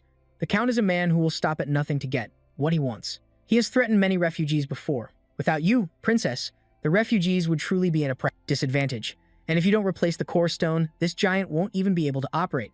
Even so, the difference in its specs compared to the Count's giant is too great to fight. You should listen to your butler." The owner of this voice was a young man with orange hair, whose attire seemed to be some kind of uniform. "I'm a mechanic." On the other side, Rena completely understood what he was trying to convey. "I know that, but I can't give up. If I lose without even trying, then who will stand up for the weak?" As she spoke, she couldn't hold back her emotions and burst into tears. Then, for some reason, Sun walked towards their group and offered, "Then could you let me take a look? That magic stone and this giant, I think they can still be used." He made the suggestion. However, his kindness was met with a gaze full of suspicion from Victor, who even drew his sword in preparation for the worst. "Stand back. Princess, this is too coincidental to be random. They could be assassins sent by Count Monarch."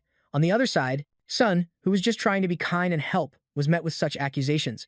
Even a saint would have started to lose their temper by now.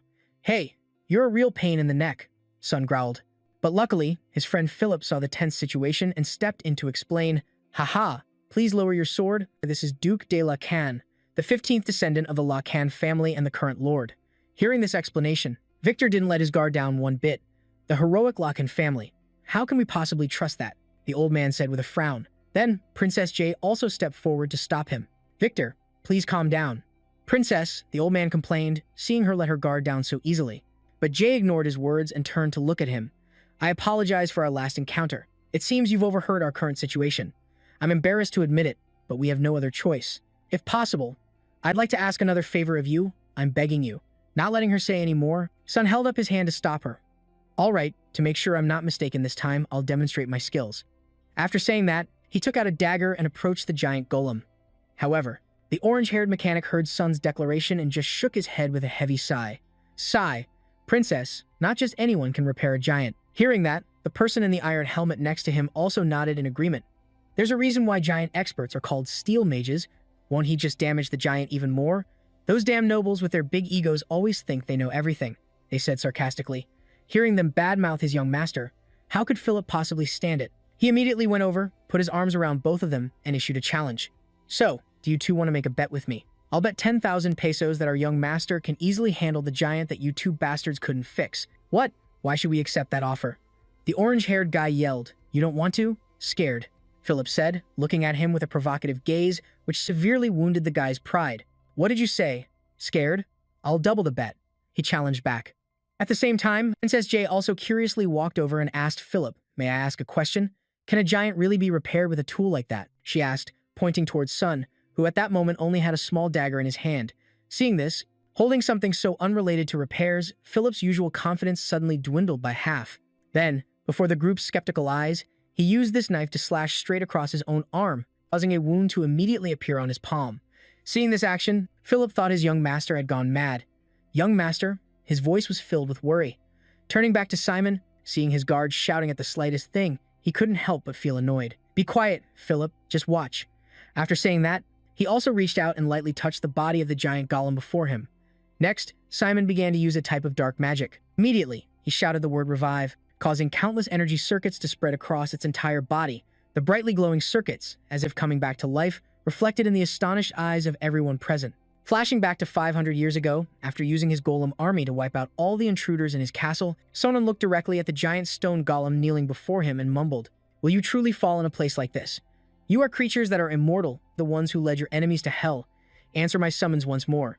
With that, Sonnen also began to use his dark magic, causing streams of black energy to spread out around him, and as soon as it made contact with the golem's bodies, their eyes lit up and they began to rise once more. Their bow, dies, also slowly recovered, as if they had never been damaged, returning to the present once again. By using his dark magic, he had successfully revived the golem before him, and seeing that it was active again, his friend Philip cheered joyfully. As expected of the young master, I believed in you. Nearby, the orange-haired girl and her colleague couldn't believe what had just happened before their eyes and fell to their knees. That's impossible, he muttered, while Jay and Victor also felt utterly astonished. He really did it. Mir is active again. How is that possible? With that, he also stared intently at the young master before him and speculated, I can't believe he was able to revive a dead man of stone. In my entire life, I've never heard of such a type of magic existing. Not just this continent, no. The entire world will be astonished by this historic event, he thought to himself. After that, once he was done with his work, Simon nodded and walked towards everyone. Seeing this, Philip seized the opportunity to praise him. Young master, there's truly no thing you can't do. I'd even believe you if you said you could create a golem from those stones back there. The group, as if still unable to accept this, watched as the orange-haired guy pointed directly at Simon and declared, That's impossible. There must be some kind of trick. Drawing a magic circle with blood and activating it sounds like dark magic, doesn't it? I can't acknowledge that. Hearing their words, Philip had the thought of drawing his sword to teach these two insolent fools a lesson. How dare you claim that the sole heir of the Locken family uses dark magic? Because no matter how you looked at it, it was still the orange-haired guy. He stammered, turning back to Sun, knowing that if this wasn't explained clearly, a lot of rumors could start. So he stepped forward and made up a reason to explain it. It's all right, I'll explain. The truth is, this is a secret art passed down through our family, kept hidden for nearly 500 years. Hearing the answer, the two mechanics were still a bit doubtful. A family's secret art? A family of swordsmen would have a secret magic technique like this, he said suspiciously, and it must be admitted that his suspicion was completely justified. However, Princess Jia was also very smart. She guessed that Sun had his own secrets, so she didn't let the conversation go any further. She spoke up to stop it. That's not important right now. Even if it was dark magic, you saved countless lives. I don't know how to ever repay you. Thank you so much. I also want to apologize for what happened last time, she said with eyes full of remorse. Seeing this, Sun gently shook his head. Well, it's okay. It's not surprising that you misunderstood. Sun waved his hand, and upon hearing that, Rena also stepped forward, taking out a handkerchief to wipe away the remaining bloodstains on Sun's hand. No, you were hurt because of me, so at least let me take care of you. Looking at this action, Sun's eyes became a little reminiscent, and he didn't stop her. If it makes you feel better, then go ahead. Just then, when it seemed everything was settled with Sun's help, it wasn't. After the golem was fixed, another problem arose as a young man in his servant's uniform came running in a panic to inform Princess Jia, we have a huge problem. What's wrong? Why did you come here shouting like that? Victor asked worriedly as he sensed that something bad was about to happen. In response to the question, the servant, after taking a few breaths to catch his wind, explained everything. He's gone. He's not in the waiting room. And I've searched everywhere in the inn, but I can't find Knight Andre anywhere. He said in a panic, causing the princess's face to turn pale as well. At the same time, in a certain luxurious room, there was a long table laden with food, and servants were continuously bringing out new dishes. All of this was to serve the blonde young master who was having his meal. As he ate, he spoke up, We've succeeded in recruiting Andre, so now the princess has no knights left to use. Hearing these words, although not wanting to ruin his mood, another person spoke up to remind him. It seems they've successfully repaired their golem. Hearing this information, the young master's mood suddenly changed. Didn't you say their golem couldn't be activated? He asked in a cold voice. Yes, that's right. But recently, the other person, tried to explain, but before he could finish his sentence, he received a hard slap across the face, which sent him sprawling to the floor. I'm sorry, the black-haired man said in fear, but the young master was still absolutely furious. I hate apologies. If you made a mistake, get lost. You're fired, he said through gritted teeth. This blonde man was the lord of the Lammer territory, Count Monarch. Dismissing his subordinate, he annoyedly turned to his servants and said, I've lost my appetite. Is there anything else to eat? No, my lord. Another person quickly replied. There can't be even the slightest chance until Princess J is completely mine. Soon, everyone will know what the master of Monarch is truly like. As he spoke, he glanced at the giant knight golem before him, and just like that, time flew by, and the day of the wagered duel against Monarch arrived. This was a public battle, so from early in the morning, everyone had gathered at the arena to watch the fight. Right before the battle began, the two familiar announcers also explained a bit about the track records of both sides. And so, last but not least, we have the battle between Princess J's Mir versus Achilles. This is the champion of the Lammer territory with 78 wins and not a single loss. Let's see what Mir has prepared to face this undefeated champion. This is an incredibly tense match. However, Mir is nowhere to be seen in the arena. Have they forfeited the final match already? The announcer wondered aloud. Hearing this, the crowd around them began to curse and boo relentlessly. Hey, did you get scared and run away? Hey, give us our money back, they shouted in unison. Meanwhile, from his observation room, Count Monarch looked out at the scene and smirked smugly to himself. Hey, did you forfeit because you have no pilot? That's why Princess J should have accepted my marriage proposal from the start. I'll show you the consequences of daring to wound my pride. Flashing back to when Sun's group had just received the news that their knight, Andre, had fled. Where did Andre go? I can't find him anywhere. It seems Count Monarch has tricked us, the young attendant said bitterly. Ahead of them, the butler Victor still couldn't believe it. Andre is a loyal subordinate. Are you saying he betrayed us?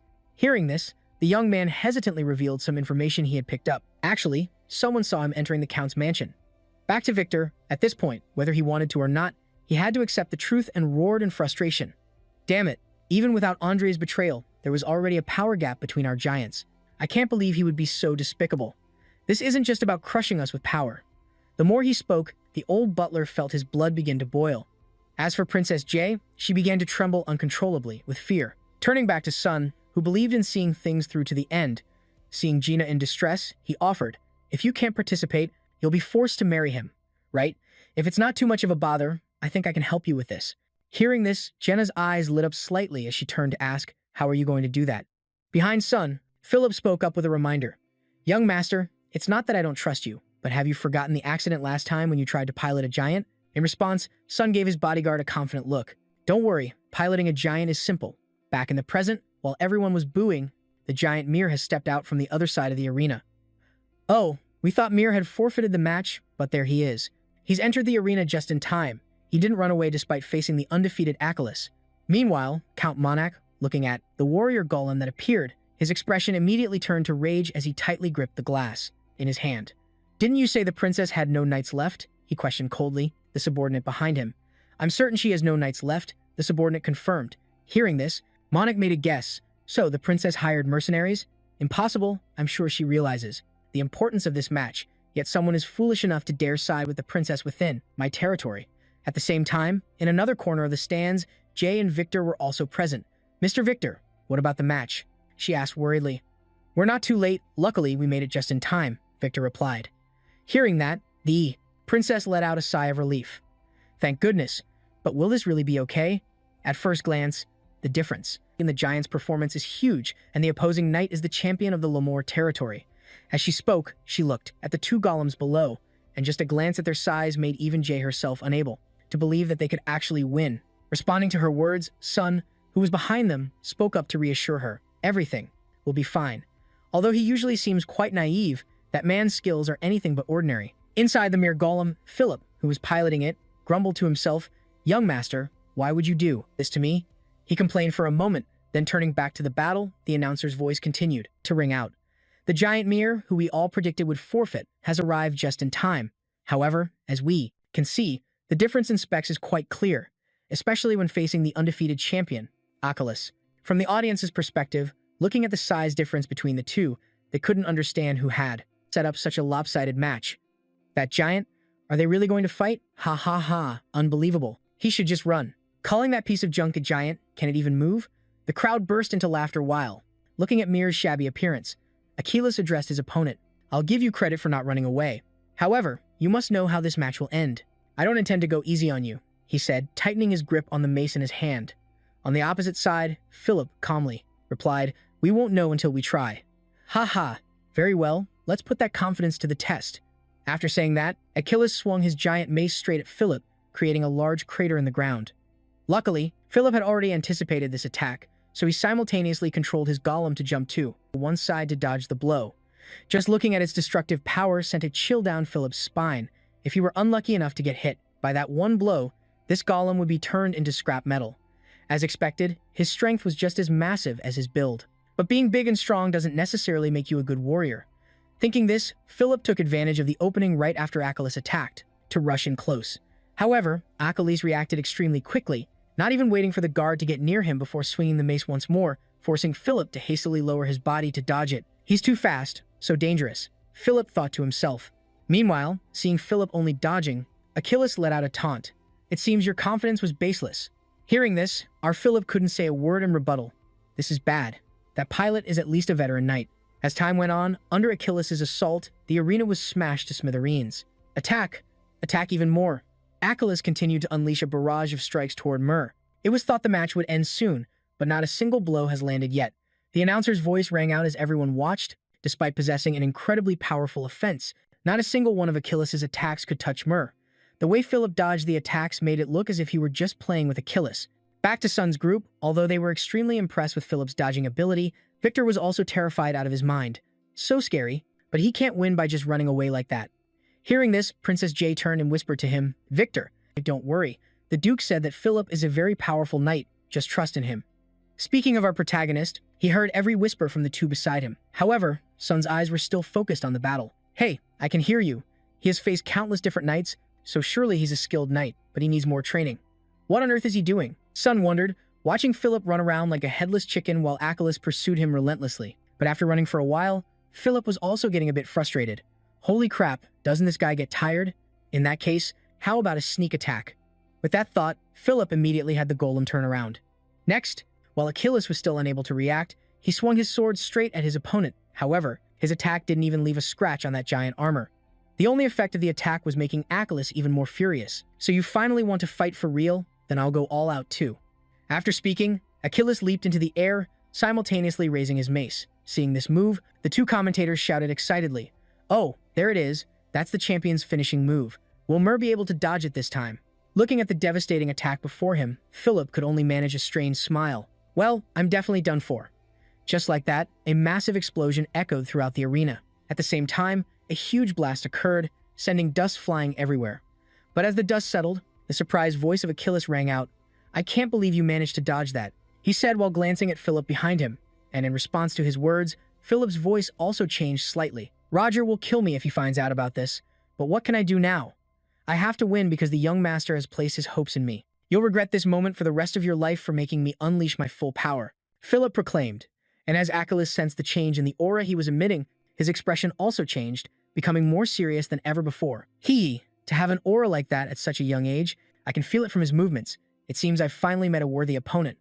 The moment he finished speaking, a virtual screen suddenly appeared in front of him, and the person inside the frame was none other than Count Monaco, with a nasty scowl on his face. What the hell are you doing? Struggling against that piece of trash, are you? Are you insane? You know the consequences if you lose, don't you? He yelled, grinding his teeth. I apologize for disappointing you, my lord. From now on, I will show you the performance you requested. With that said, the knight did something that caused Achilles' golem to erupt with a powerful aura, blowing away all the surrounding dust. Next, he channeled power into his legs and dashed forward. Let's save the fair fight for another day. With that, Achilles also drew his mace back, preparing to deliver a devastating blow. Seeing this, Philip on the opposite side had the same idea. Sorry, I'm busy too. I can't accept another match. Then, before everyone's eyes, the destructive blow from Achilles came crashing down, causing the entire arena to seemingly tremble for a moment. But the attack only hit the ground, as the figure of the golem Mir was nowhere to be seen. It vanished. Achilles muttered, before he realized his right arm had been cleanly severed, leaving him stunned. Then, looking at Philip's current appearance, his mind recalled a certain memory. This aura and this speed, could it be? I remember now. He disappeared 3 years ago, the undefeated legend of the Giants Arena, the demonic sword of the Black Knight.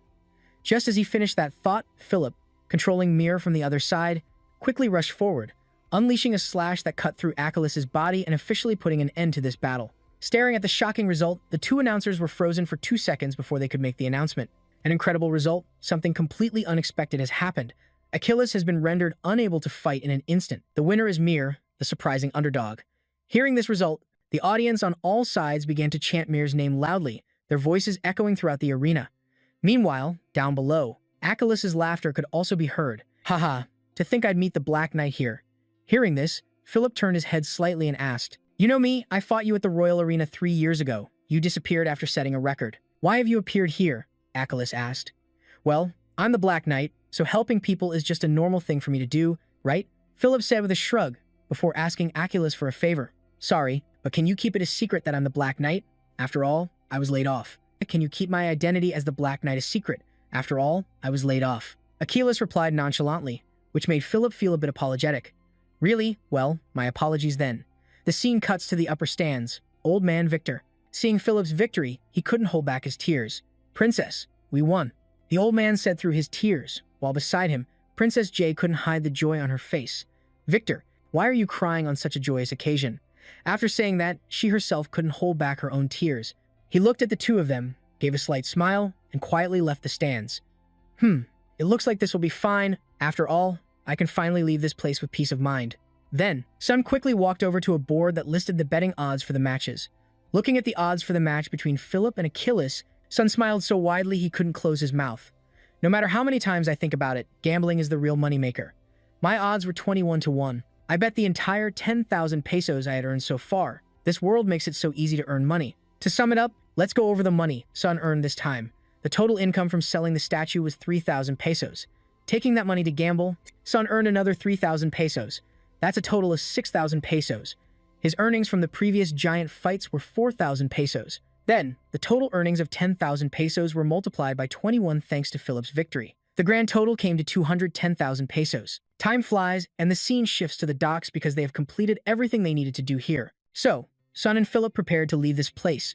Before they parted, Jay and Victor also came to see them off. "I suppose it's time for us to leave," Sun spoke up. Hearing that, Princess Jay also nodded. "We can't thank you enough for everything you've done. Don't worry about it. All we did was help out as much as we could," Sun said, waving his hand dismissively. However, Princess Jay, who stood before them, still seemed to have some regrets. "But helping us like this must have been very difficult. We wish we could properly express our gratitude." Back to Sun. He helped Jay for his own reasons and wasn't expecting anything in return. "Haha. It's all right. I think you've already given us enough. If we hadn't met you, we never would have earned so much money. To be honest, I'd really like to stay here longer. However, since we've caused such a huge commotion, I think it's best that we leave before my identity is revealed," Sun explained calmly, and the princess, with her sharp mind, quickly understood the problem. After all, Sun and his companion had fought the guards in order to help her. "Oh, now I'm seeing the bigger picture. I hope I didn't make things too complicated for you," she said, her voice tinged with apology, but Sun wasn't too worried about it. "I'm about to disappear from this island anyway, so you don't need to worry about us. However, I think it would be better if you left this area as soon as possible. If he's willing to go to such lengths, he won't give up so easily. He is likely already planning his next move," Sun advised, and the old butler, Victor, completely agreed with this suggestion. "That's right, Princess. We need to leave while Count Monarch doesn't have any reason to keep us here any longer." Adding to the old man's words, Sun also said, "I understand you're worried about the refugees, but even if you stayed here, you couldn't do anything to help all of them secure a better future. I think it would be wiser for the princess to take a step back right now." But before he could finish his sentence, the princess suddenly cut in, "I have come to my senses. However, this will be quite difficult for me. Even though right now I may seem stubborn and foolish, I cannot abandon my people when they have no one to rely on. Even if it's just a little, I want to help as many of them as I possibly can." Her eyes were filled with determination as she said this, which left Simon a bit stunned. But very quickly, he broke into a smile and nodded. "I understand. In that case, please stay safe." Saying that, he extended his hand, and the princess also offered her small hand, grasping his firmly as she replied, "I hope you also have a safe journey back of your own. Thank you. I look forward to the day we meet again." After bidding farewell to the princess and her group, the two of them, Simon and Philip, quickly boarded a ship to leave the island. since he had solved such a major problem. All that was left was to return home and be hailed as a hero. "But why did you bring those fools along? You should have just scammed them out of their money," Philip said, glancing at the two mechanics they had met back where the golem mirror was. Our friend Philip still hadn't forgotten the bet of 10,000 pesos he had with them. In response to this question, Simon just shrugged and reminded him, "Didn't you say that in our territory that we don't have any golem engineers?" "Let's see, it's true that we currently don't have any," Philip admitted. "Then how are we supposed to use a golem if there's no one to repair it?" Simon retorted with a sideways glance. However, this remark left Philip a bit astonished because he had seen with his own eyes Simon repair a golem that had been out of commission for ages. "Can't you fix it yourself, young master?" Philip asked. And to this question, Simon couldn't tell if Philip was playing dumb or was genuinely an idiot. "Are you stupid? Do you know how to restore and repair mana stones by yourself? Now you know why you're still at the bottom of the chain of command. Now shut up and go guard our cargo," Simon yelled, causing his friend Philip to whine tearfully. "Young master, you're so cruel." Time passed quickly, and the scene shifted to the Lacan family estate. By now, the merchant Dardarin had arrived and was at the mansion, preparing to collect their debt. "Why are you here seizing our belongings? I thought we still had more time," Butler Han said in confusion, watching as Darren's soldiers packed up the family's belongings as collateral. Turning to Darren, he heard the question and sneered. "Time? Thanks for bringing that up. The young master of the Lacan family said he would pay off the debt, and I trusted him. But he betrayed the one who trusted him and fled in the middle of the night. So why should I wait any longer?" he yelled. At that moment, our friend Philip, who had just returned, appeared behind him like a ghost and spoke up, causing the fat man to jump in surprise. "Goodness, you startled me. What is it?" Hearing the question, Philip replied with a bright smile, saying, "My name is Philip. I am the young master's guardian knight." Up ahead, upon hearing this, Darren's expression also changed and he asked, "A guardian knight? Why are you here alone? Where is the young master?" "Actually, I came here to deliver something." As he spoke, Philip's group opened each of the wooden chests, revealing the gleaming gold coins that practically blinded Darren. "Impossible. In less than a week he earned more than 30,000 pesos? Does that mean I can't take over his territory anymore?" The more the merchant Darren thought about it, the more he questioned his life choices, amazed by San's money-making ability. Meanwhile, our friend Philip, as if wanting to get rid of him quickly, shouted at his underlings, "You idiots, can't you see Sir Darren here is busy? Hurry up and load the 30,000 pesos onto his carriage before we waste another second of his time." All right. The two of them replied weakly and quickly carried all the wooden chests onto the carriage. Meanwhile, seeing his plan crumble, the fat man tried to salvage the situation. "Now, there's no need to be in such a hurry. That's right, I'll wait to receive it directly from the young master," he stammered. In response to this, Philip gave a slight smile and took out a piece of paper, saying, "This is a message from the young master for you. Sir Darren, let's see. I guess you're already making your next plan. Darren, now that we've paid off the debt, you are considered a trespasser. If you plan to stay here and cause trouble, I advise you to prepare yourself. According to Article 36, Section 34 of the Royal Noble Law, nobles whose territories or properties under their management are trespassed upon have the right to execute the trespassers. Unless you want to be split in two, I advise you to leave this place right now. That is all." That was the young master's message. Oh, he also said I should give you 3 seconds. That is his final message. With that, our friend Philip drew his sword, making the fat man's scalp tingle with fear. In the end, he could only take the money he received and hastily drive his carriage away from this place. "You will regret this." He uttered a meaningless threat, and watching his carriage drive off into the distance, Philip wasn't worried in the slightest. At least those people know that the young master is terrifying, and I am also completely aware of that. At the same time, Butler Han's group, still stunned by the situation before them, called out to Philip. Hearing this, an emotional Philip turned back to the group and said, "Everyone, you can rejoice now. The young master and I have finally..." Before he could finish his sentence, he realized that everyone's gazes seemed a little different. "Philip, how dare you sell the wall of the Lacan family, right? I won't let you get away with this. And the young master, where did he go? Don't tell me something happened to him," Captain Roger said as he grabbed Philip by the collar, scaring him so much his eyes rolled into the back of his head like a man about to meet his end. "Can you give me a moment?" Philip said hurriedly, but he only received a shout from Roger, "Stop making excuses and answer my question." With that, he used his big, cow-like eyes to stare intently at Philip, making him afraid to meet his gaze. "All right, young master." At that same moment, the scene shifts. The scene shifts to the Demon King's tower. This is the first time Simon has returned here in 500 years, gently pushing the door open and looking inside. Looking at the surroundings, Simon sighed. This place is a real mess. I guess that's understandable. There's no way. They could have taken good care of this place." As he said that, he snapped his fingers, and immediately all the lamps inside the tower lit up. The eerie blue flames made the atmosphere of the Demon King's castle even more true to its name. I guess I should be thankful it's still standing after 500 years. At this point, Simon also noticed the red staircase to the side and was immediately reminded of his memories with his girlfriend, Katerina. This is the last place that holds my memories of Katerina. No matter what happens, I will protect this place. However, this is the most important thing. I hope this still works. With that, Simon placed his hand on a nearby wall and channeled his mana into it. Then, the wall began to emit a brilliant light, and very quickly, a secret door opened right before Simon's eyes. Seeing that it still worked, Simon exclaimed happily, "I knew it! Thanks to the brilliant dwarves. Even though 500 years have passed, it still works perfectly. Now, should I take back what's mine?" Simon muttered to himself. His eyes shone with determination and a hint of excitement as he gazed into the secret space that had just been revealed. Next, Simon walked into the secret passageway leading underground. As he went, he mumbled to himself, "The best way to break a curse is to possess mana stronger than the curse itself." Well, that's age-old advice, but it's the only solution I have right now. Saying this, Simon paused for a moment and stared intently at the door before him before gently pushing it open. Inside the room was a glass container holding a red stone floating in its center. Seeing that everything inside the room was intact and untouched, Simon nodded in satisfaction. "The last time I was here was 5 centuries ago. This room was very well protected. I like its quiet space more than I did before."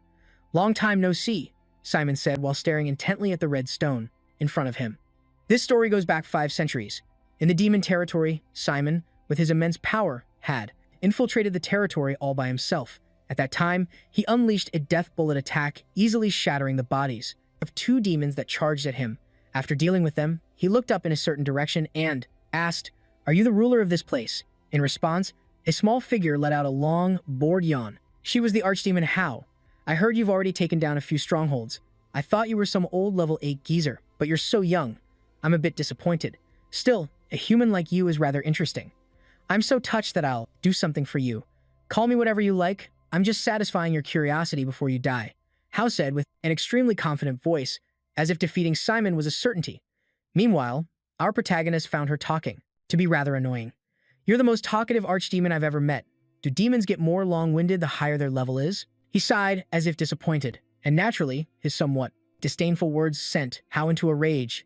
"You fool! I was showing you mercy, yet you refused it. You're arrogant just because you beat a few low-level demons.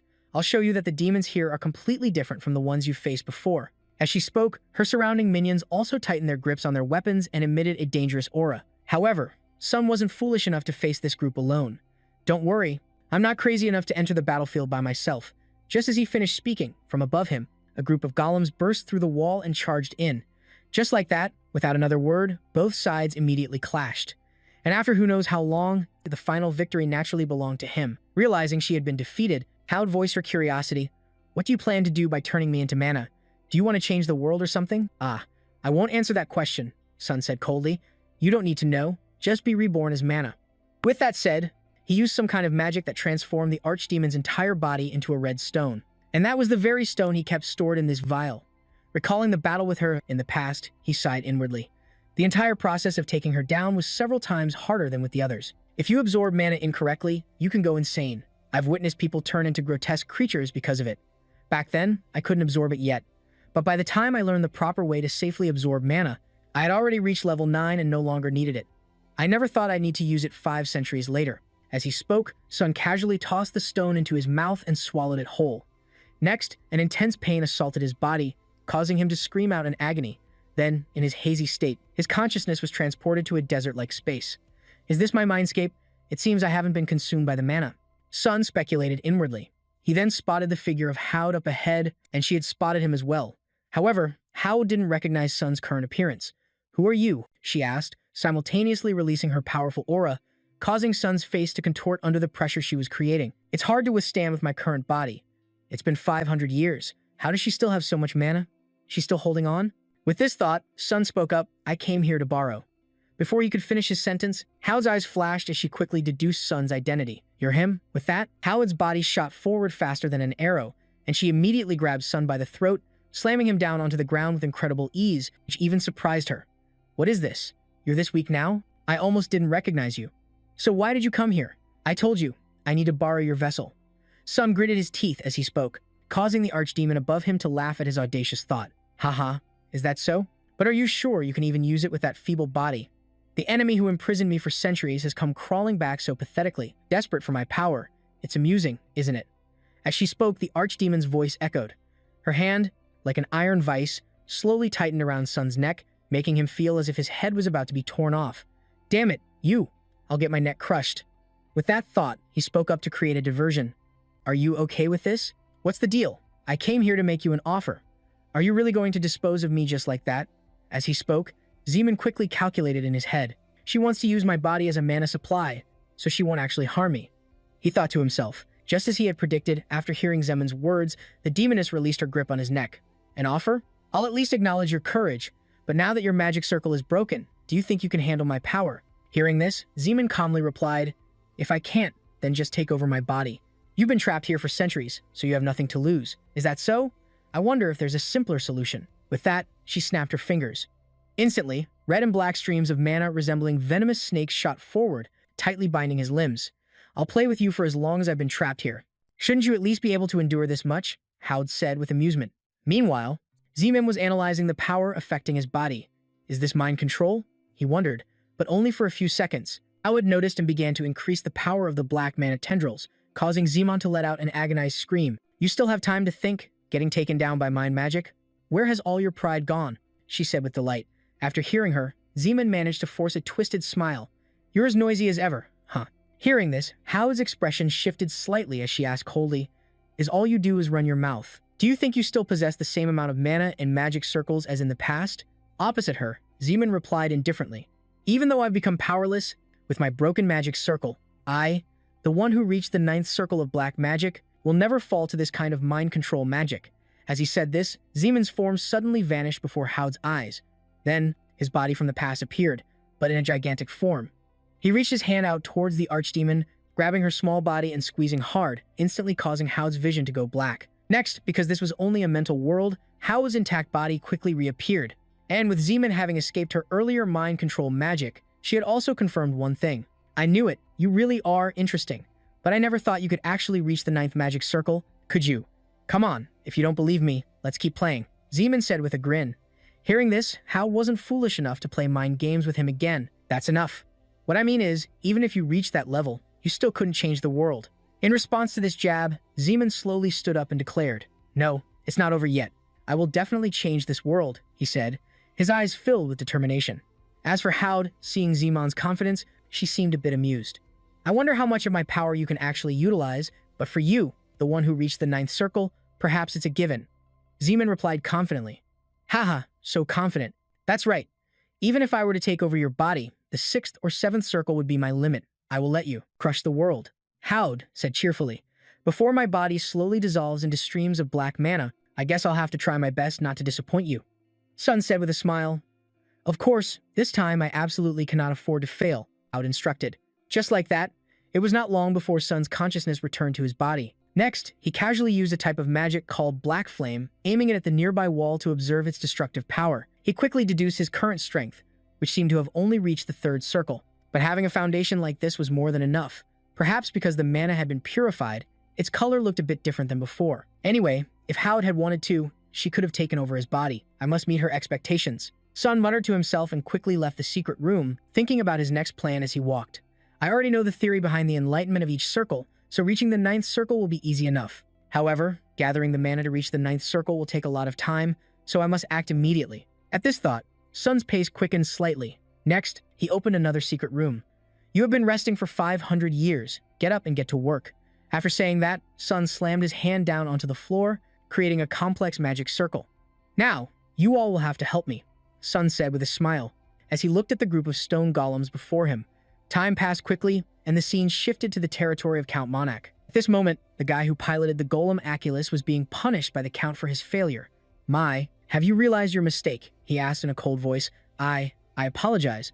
My lord, please forgive my failure. Mylon hastily replied. Hearing this, the Count shrugged and continued, Failure? You think it is just because of that match? No matter how you look at it, it is strange. Even with a power gap 5 times greater, you still managed to lose. Wouldn't anyone who saw it say you secretly colluded with the JNA? As he spoke, his expression grew darker, causing the alarm bells in Mylon's mind to ring incessantly and urging him to explain, I swore my loyalty to you, I would never do such a thing. I swear on all my honor as a knight that I would never do that. A knight's honor? Is that all you can say? Achilles sneered mockingly. At the same time, the hound-like man beside him raised the sword in his hand as if wanting to send him to the afterlife. With no other choice to save his own life, Milan had to start talking, offering a silent apology to Philip. I know a few things about the guy who piloted that giant. 3 years ago, I faced him at the Royal Giant Arena. He was famous for being an undefeated knight. So who did they team up with? Monik asked. But to this question, our friend Milan was at a loss.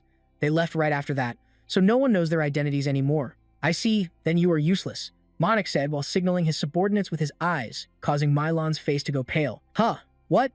I will find him, I swear. Please spare. Before he could finish his words, the sound of a sword slicing through the air rang out, ending the knight's life. Seeing that he had gone to meet his maker, the monarch also calmly left the room, as if nothing had happened outside. Another subordinate had been waiting for a long time to report. Princess J had stayed in Leymore, apparently because of the refugees. Hearing this, Monik gritted his teeth, his eyes flashing with anger as he instructed. Understood, continue to monitor her every move, and also, find the one who controlled Malin, find him at all costs.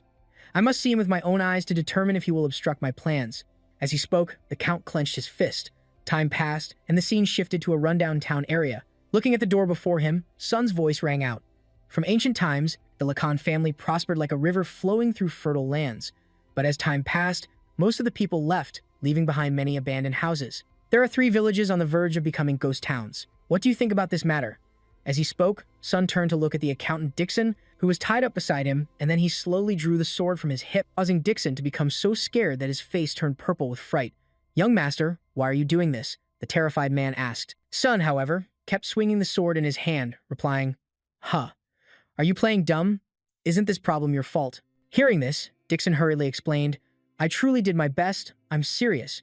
Hearing that, Sun glanced at him as if looking at an insect. You did your best? I really want to hang you in the middle of the square as an example, but the more I look at your record, the more interesting you seem.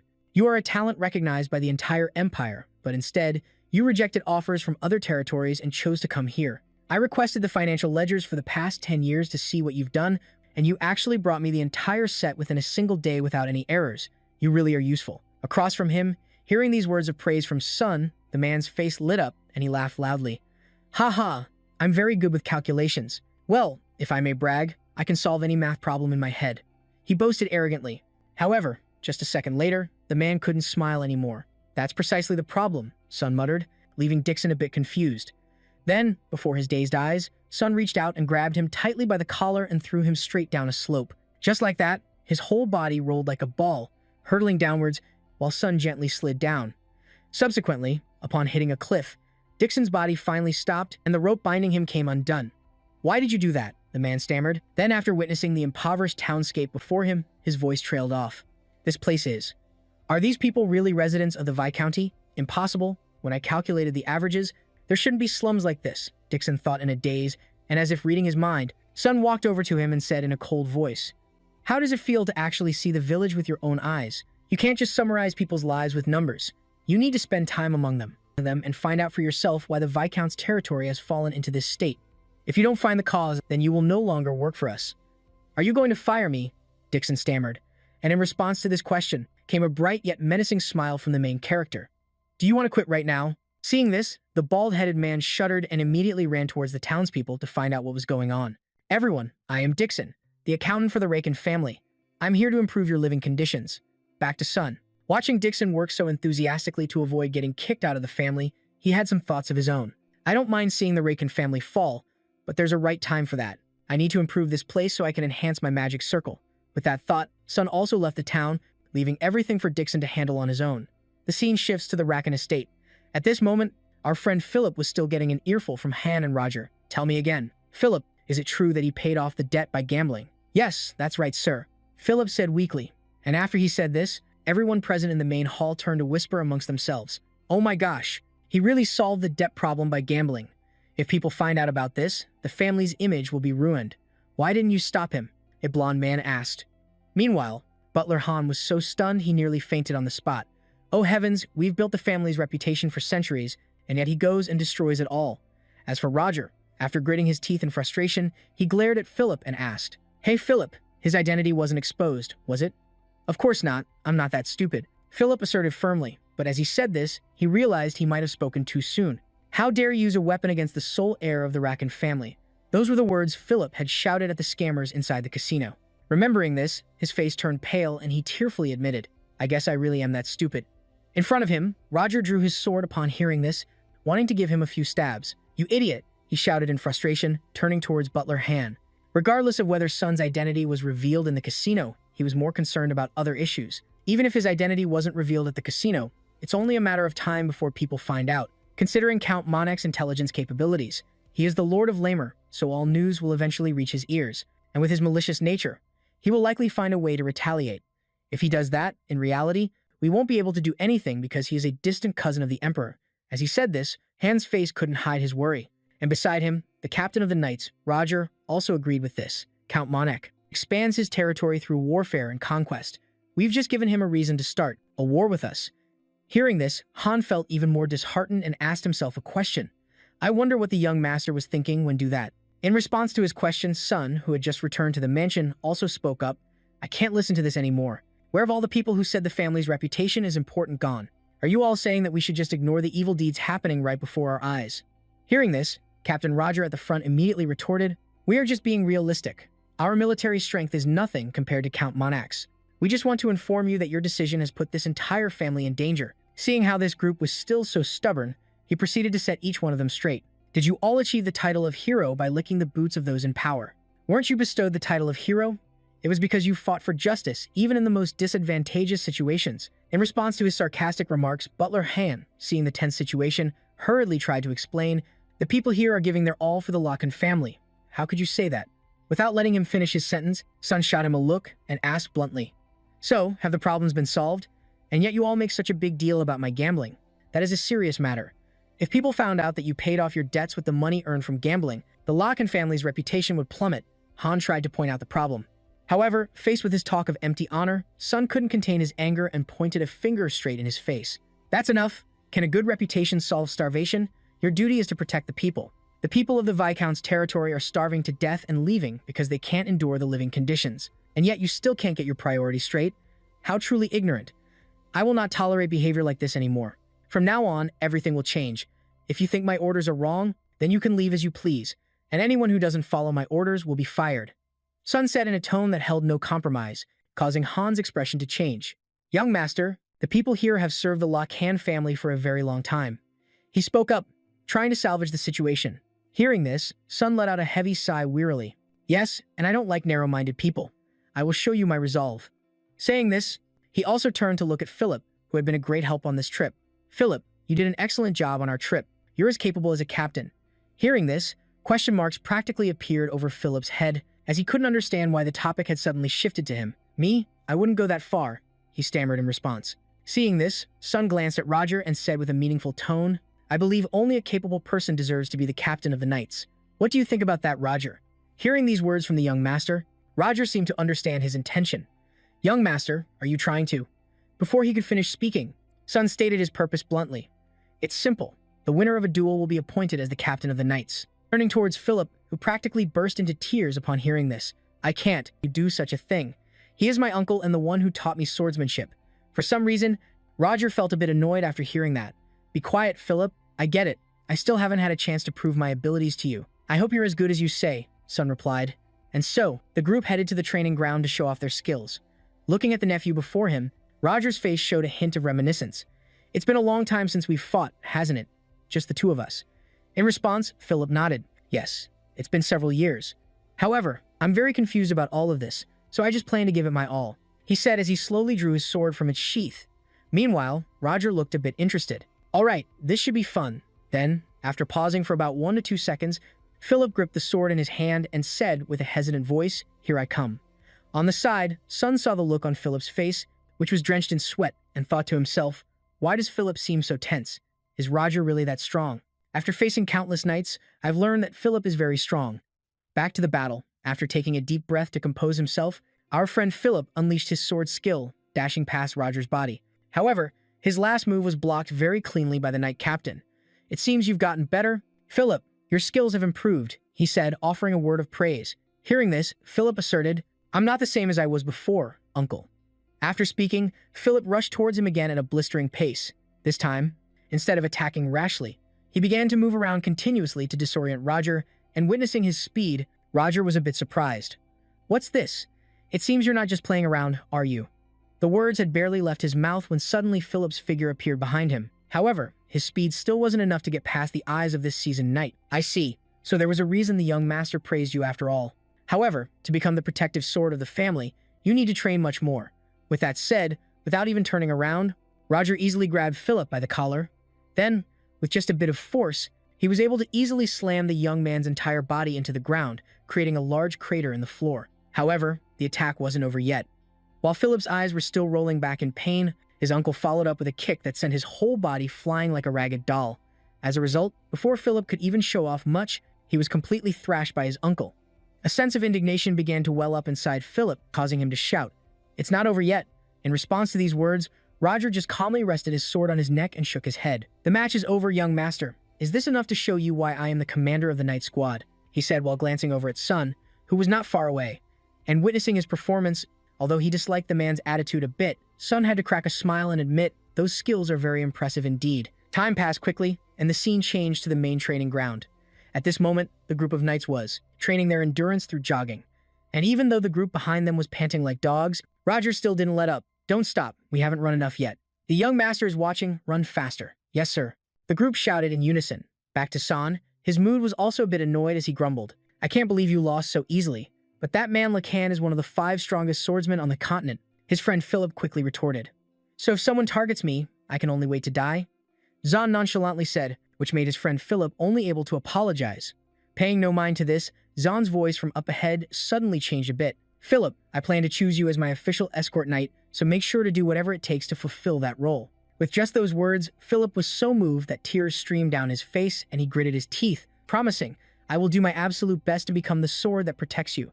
I will show you that I am worthy of your trust. Then hurry up and join their training." Zahn smiled. "Yes, young master." Philip replied and quickly ran to the training ground. Putting that matter aside, glancing at the state of the knights, Exxon nodded in approval. Indeed, the people among the 50 knights were considered veterans thanks to this family's warrior lineage. Not just Philip, but Roger as well. They were outstanding geniuses that almost anyone would want to have. If that's the case, I understand why the family is in this state.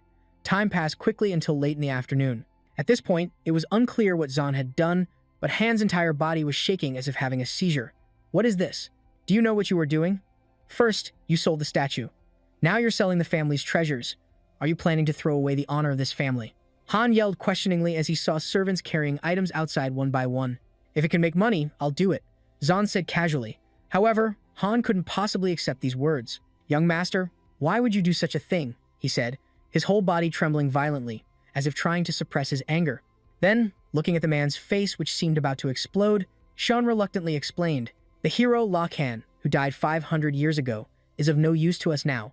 Just think, it's because of the rules we cling to, all in the name of the hero Lacan, that the family has declined to its current state.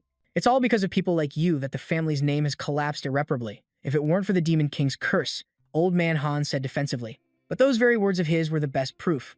That attitude is also a problem, praising the good fortune of our predecessors and blaming the decline on the Demon King. Let me make it clear to you, I intend to become someone even greater than the hero Lacan. So if you still intend to cling to those old principles, I will erase your name from the family's history." As he spoke, Zahn took out a dagger and slammed it firmly into the table, as if to show his determination. Having said his piece, he was also annoyed as he left the room. And after he left, the remaining servants gathered around to check on Han. "Are you all right, Mr. Han?" In response to these words, Han's entire body trembled uncontrollably. "Young master, I still remember back when. You used to sit on my lap and listen to me read books. I can't believe you've changed so much. Because you keep visiting the Demon King's castle, there's no doubt about it. It must be because of the Demon King's curse outside." Just then, his friend Philip also seemed a bit flustered as he tried to persuade him. "Young master, just this once, can you listen to Mr. Han? What you just said was too." Before he could finish his sentence, Zeman cut him off. "Harsh, I think a little differently. I don't intend to give Mr. Han time to think and delay things as much as possible." At this point, Zeman paused for a beat before getting to his own business. "Forget about that. Have you completed the task that I assigned you?" Hearing that, Philip's expression changed and he hurriedly reminded him, whispering, "Young master, you're being too loud.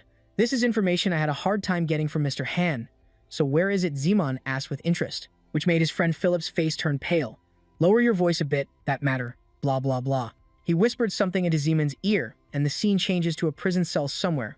At this moment, the voices of Zeman and Philip could be heard here. As they walked, Zeman complained, "What is it, Philip? Ah, this is different from what I told you. Doesn't he look like he's already done for?" Zeman said while looking at the skinny man imprisoned inside. And looking at the man's current state, even Philip himself didn't quite know how to explain it. No, just yesterday he was still. Before he could finish his words, the man imprisoned inside suddenly spoke up. "Who are you?" As he spoke, Zeman immediately felt a heavy mental pressure weighing down on him. This immense pressure was clearly the power of a 5th-level mage. No, perhaps even stronger than that, he thought to himself. Inside the prison, when the man saw that Zeman didn't respond, he glanced at him and warned, "Don't make me repeat myself. Answer quickly. Who are you?" Back to Zeman, he spoke up.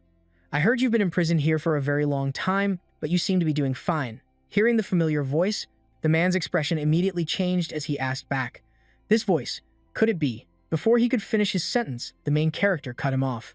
What is the domain's only battle mage doing rotting away in a place like this? Ahead, the mage saw Zeman personally come here and shouted, "Young master, why have you set foot in a place like this?" Hearing that, Zeman said bluntly, "Did you think I would turn a blind eye to someone lazing around in my territory? I heard you've been harming yourself by refusing to eat or drink. Is that why Han locked you down here?"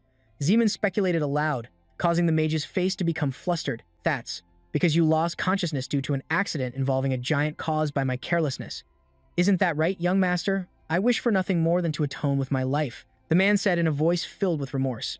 However, this attitude of his also made him a bit irritated. "Do you really believe your life is that valuable? Besides, the giant accident was already confirmed not to be your fault." Over here, the mage still didn't dare to meet the questioning gaze of Zeman. "If I had been more careful, it wouldn't have happened. It's all my fault. Please punish me." He spoke in a pleading voice. Seeing this, his companion Philip, who seemed all too familiar with these words, also grew weary and wanted to leave soon. "Let's just head back."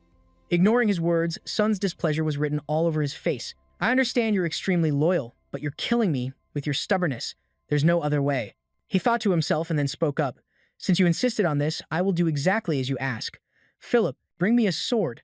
Hearing this, Philip, who was standing beside him, looked horrified. "What is it, young master?" he exclaimed, but still tossed his sword to Sun. Next, the protagonist was seen drawing the sword from its sheath. As he did, he said, "You begged me for this, so I will give you a fitting punishment, so don't you dare blame me." With that, he swung the sword straight ahead. However, instead of finishing the man off, Sun severed the chains that bound him, causing the man's face to fill with bewilderment as he asked, "Young master, what is the meaning of this?"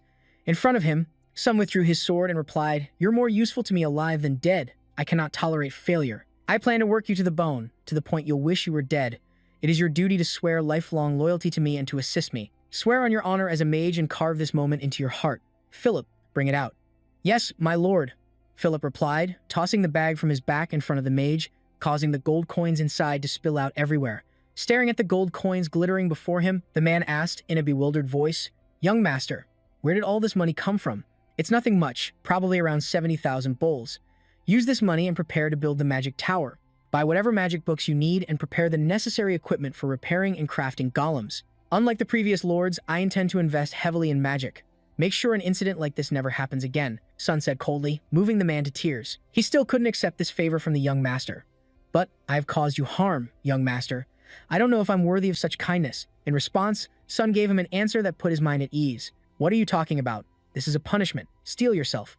I have no intention of forgiving you so easily. You know," he said, extending his hand forward. And after Sun had said all this, the old mage could no longer refuse. He immediately knelt on one knee before Sun and swore an oath. "I am the Iron Mage of the Lock-in family. From now until the day I draw my last breath, I swear to dedicate myself to atone for my transgression." As he said this, his face and eyes lit up brighter than ever before. Witnessing the sheer amount of mana he was emitting, Philip couldn't help but exclaim in admiration, as expected of Master M, that amount of mana is truly top tier. Beside him, Sun cracked a small smile. He had placed his bet on the right person. This man had zero flexibility, but his stubbornness would be a beacon in a crisis. Thinking this, Sun also nodded and gave his first orders. "There are only 2 available people in the territory, so I'll entrust them to you," Sun said calmly, unaware that Butler Han, who was hiding behind them, had overheard their entire conversation. However, in his mind, even though Sun had successfully persuaded the mage, Han still couldn't shake the anxiety in his heart. He managed to persuade someone as stubborn as M. Truly an incredible person, but for some reason, I still feel a bit uneasy. Time passed quickly, and 1 month later, Sun's family territory had changed so much it was almost unrecognizable. Scene change. To the training grounds, where shouts echoed, "Focus the energy from your abdomen. Captain Roger yelled. Yes, sir. The others responded, correct your posture. Philip Roger continued to remind them. Not far away, Butler, Han, and two other young people were also observing the training session and remarked, this family is changing. Philip, you were never very serious before, but now you're training harder than anyone else. Mute, you used to hide in shame because of past mistakes, but now you're proactively training the new recruits. As he was thinking this, from behind them came a familiar voice. Long time no see, everyone. Hearing the voice, all three of them jumped in surprise and turned around. And when they recognized the person's face, they were equally astonished. Is that voice Sir Dixon? Haha. I'm relieved to see you're all doing well, Dixon said with a laugh, looking somewhat disheveled. Seeing his appearance, Han rushed over worriedly and asked, the entire territory has been in an uproar looking for you. Where on earth have you been all this time? Hearing this question, Dixon's face lit up with excitement as he began to share his achievements. Haha, I apologize for unintentionally worrying everyone. It's a long story, but I think it's better to show you while I explain. With that, they all headed to the slums, the place where Dixon had been working for the past month in an effort to rebuild it. When they arrived, Han could hardly believe his eyes. How can this be possible? Is this really the slums? Han said with a stunned expression. Looking at his face, Dixon couldn't help but burst out laughing. Haha, Sir Han, I can't have you being so surprised right from the start. Do you see that marketplace? Unlike before, anyone can now freely sell their goods. This was decided together with all the residents here. Now, everyone is discussing how to improve the territory, and the old inefficient traditions are gradually being abolished. As he said this, Dixon's expression grew more serious and he asked probingly, Sir Han, don't you think this is how the territory is supposed to be?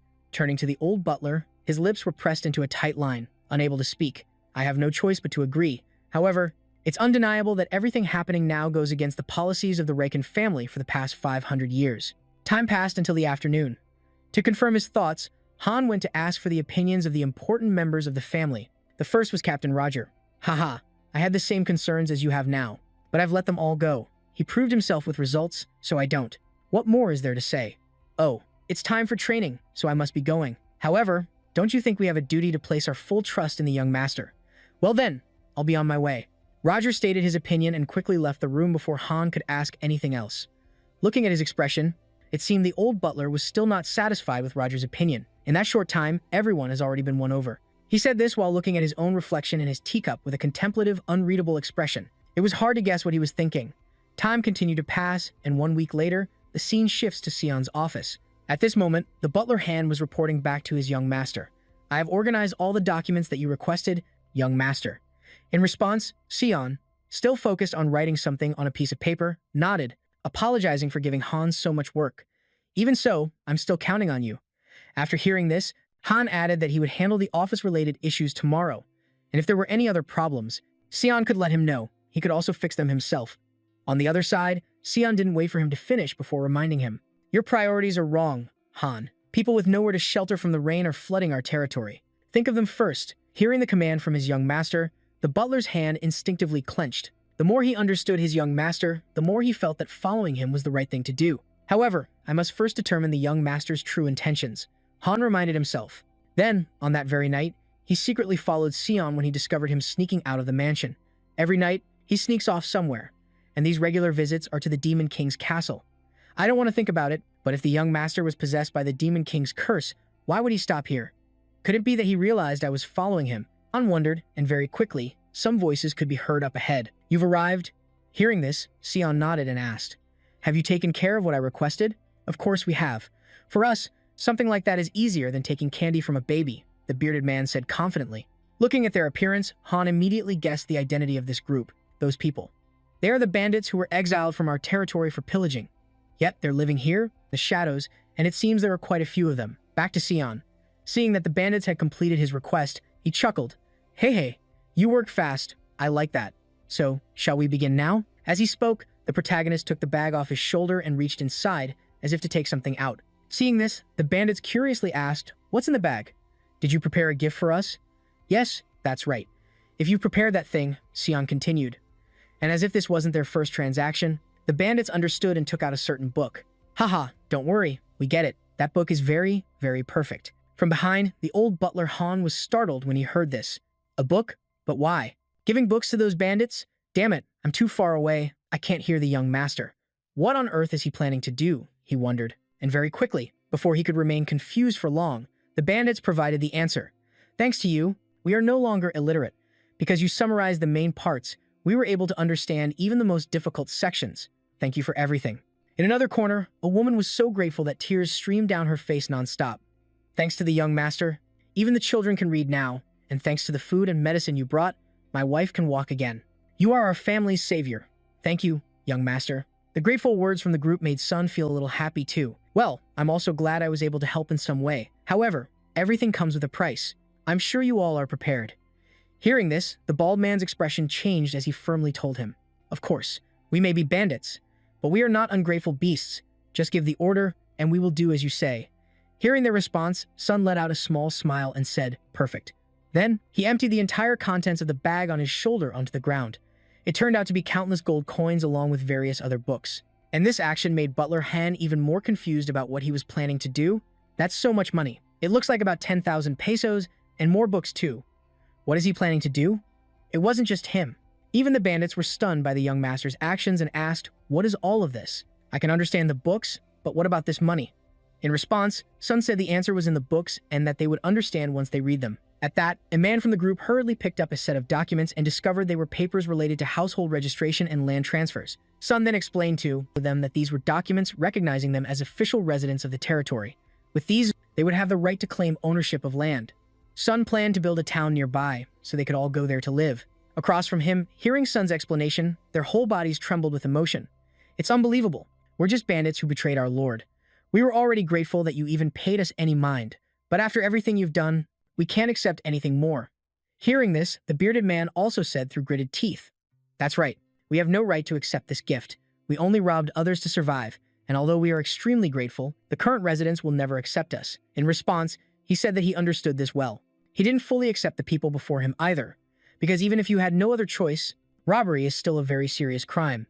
However, the fact that the Lakan clan forced them into this was a crime he could not forgive. Although they had robbed others, because they never harmed anyone, Sun believed they deserved a chance to atone. "This money will be half of your payment. From now on, you will become mercenaries. If you're going to inspire fear in others, then be prepared to die in battle. That is your way to atone." This is the future that Sun could offer them. But the path they chose to walk was up to each individual, so he would place his faith. Believe that. On the other side, the group of bandits tightened their grip on their weapons upon hearing this, and swore their loyalty to young Master Sun. "Bandits, we will protect this territory with our lives." Meanwhile, the old Butler Han witnessed these actions unfolding before him. His hands also clenched as he thought, bandits within the territory are considered targets to be suppressed. That is the law of the Lakan family. I wonder if what I believed until now has been the right choice? No, I chose to ignore the screams of strangers. This fool, to misunderstand the young master's intentions and doubt him. Now I understand. The young master intends to improve his territory. I will atone for this mistake by serving him. Han vowed to himself as tears streamed down his face for misunderstanding the young master. However, he didn't know that everything was part of Sun's plan, as Sun had already noticed him, spying on him and had prepared this scene for him to see. Back to Sun, he glanced at Han's figure, hiding in the forest, and let out a sigh. He finally let his guard down. What a pain to deal with. With that, he waved goodbye to the bandits and left the area. And because there were no more doubts, the old butler Han didn't follow him anymore. And only now could Sun finally get to and what he needed to do. This was tough. Most people have been taken care of. Now, let's start the real work. As he spoke, he pulled something out from a cloth bag. Time passed quickly, and the scene shifts to the Demon King's castle. At this moment, the tiny golems he summoned were busy cleaning the castle. Although I'm quite satisfied. For now, there are still many problems. Even though I've regained everyone's trust, it came at a great cost. I've spent most of the money earned in Lamer to improve the family's situation. Now I need a source of stable income. I guess I'll have to use that thing, huh? Thinking this, Sun flashed a sly grin and turned to say to two nearby golems, "Hey you two, why don't you give me a little hand?" Looking at his wicked face, the two golems suddenly felt a sense of unease, so scared that tears started to well up, and finally one let out a loud scream that echoed throughout the castle. Who knows what Sun did to that golem? Time quickly passed until the next day, and the scene changes to his office. At this time, his attendant Philip came to report to him about the family's operating funds. "Young master, we have spent the entire 210,000 pesos earned from Lamer. I know it won't be enough to continue running the territory," Sun said with a nod. Hearing this, Philip asked Sun what he planned to do and whether they should go to that area again to earn a little more. On the other hand, Sun knew there was a high probability that Count Monarch had already discovered his identity as the one who helped Princess J, so he wasn't stupid enough to walk right into a trap. Be quiet, Philip. Did you bring the development records for the mining district? In response to this question, Philip's face showed some difficulty as he looked at the stack of documents, his hands, and stammered, "About that. We only have the records of failures from previous decades. Although we've searched the entire territory, but there's not a single sign of a mine." Hearing that, he also sighed in disappointment. "Then what's the reason we've racked up so much debt for such a slim chance?" Across from him, he paused for about 2 seconds before Philip replied, "Because it was our only option at the time. We're in a terrible state due to several recent events that happened in a short span of time, and while the people were leaving, you were unconscious." Hearing this, he didn't wait for him to continue before Sun understood, so there was no other choice but to grasp at straws. "I see. A failed harvest makes it impossible to maintain the territory. However, something's not right. There should have been a mine." As he thought about this, Sun's eyes scanned the map in front of him, and he suddenly noticed something. He pointed to a corner of the map and asked Philip, "Hey, why are there no records for this area?" Beside him, Philip listened and then focused his gaze on the spot Sun was pointing to. When he recognized the location, sweat started pouring down his face. That's the Rokia mountain range. Scouting that area is incredibly difficult because there are dozens of monsters there. We've sent knights to investigate several times, but because monsters are lurking in every nook and cranny, they were forced to return empty-handed. "Aha, so that area is impossible to scout," Sun said with interest, as if an idea had just struck him, and Philip immediately sensed the danger emanating from him. "Don't tell me you're coming up with another one of your strange plans." In response, Sun just gave a cryptic smile, which only deepened the worry in Philip's heart. "No way, that place is too dangerous. If you're planning to go, you have to take me with you." Philip exclaimed. Time passed quickly, and the scene shifts to the Rokia Mountains. To satisfy his curiosity, Sun naturally made his way to the area, and only after arriving did he truly understand why the 8 knights from his family could never manage to scout this region. "Philip, that rascal, I thought he was just overreacting, but it turns out he was serious." "This is going to be tough," Sun muttered. Right then, in front of him were several weapon-wielding orcs and goblins glaring at him with ferocious eyes. However, seeing these different monster races standing together so peacefully made him curious. How strange. These monsters are supposed to live in separate territories. Why are they cooperating? "Don't tell me you've gotten used to dealing with humans," Sun muttered to himself.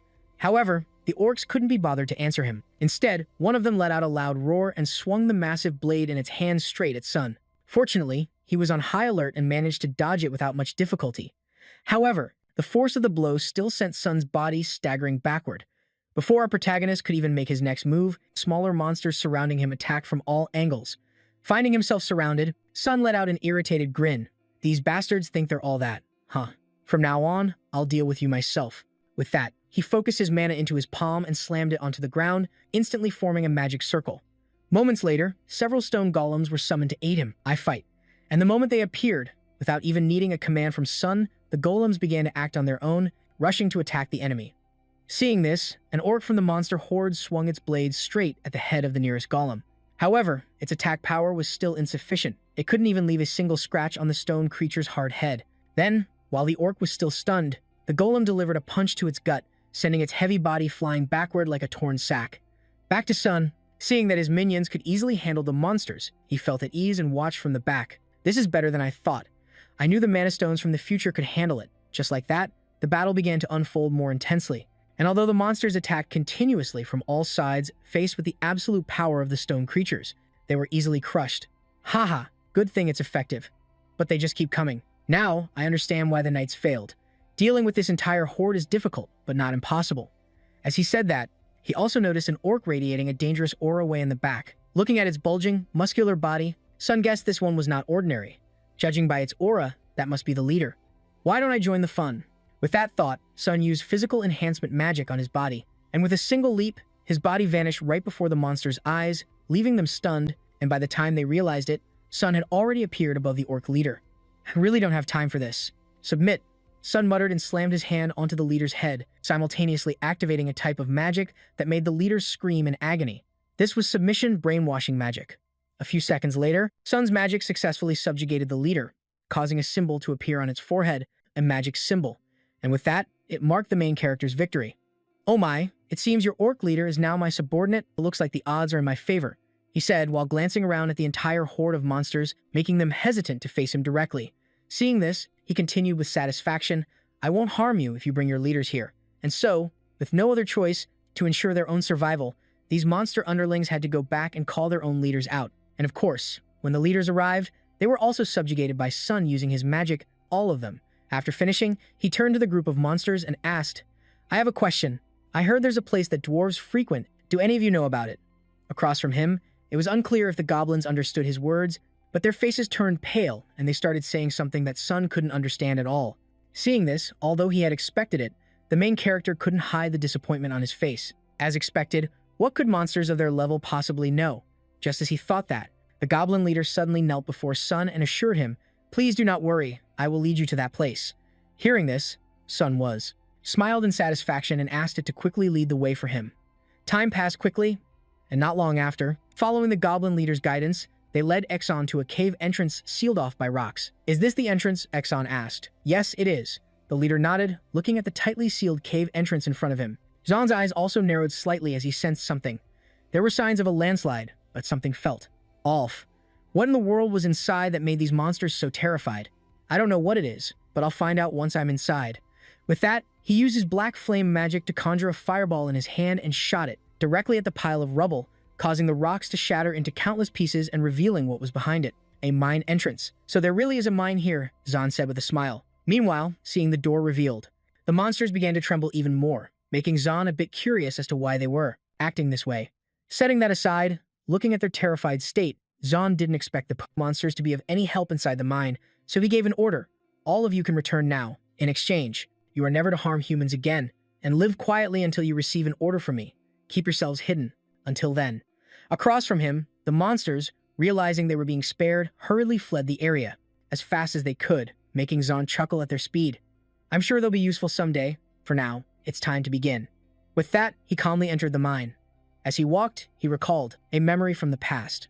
In the past, with their overwhelming technology and power, humanity had oppressed the other races. At that time, they wished that humans would be left behind on the continent, and so, Zhan, known as the Demon King, began to burn down one kingdom after another. To the other races, he was their savior. The scene shifts to the Demon King's tower 500 years ago, where an unnamed orc was speaking with Zhan. "So your tribe has fewer than 10 survivors left?" he asked calmly. Across from him, the orc didn't answer, but his silence was the clearest answer. Seeing this, Zhan ordered the demon at his side, create a separate base for them in another territory and assign them to construction work, as you command. The demon attendant nodded, causing the orc to be moved to tears. "Thank you, my lord." Paying no mind to his words, after completing one task, Zhan immediately moved on to the next.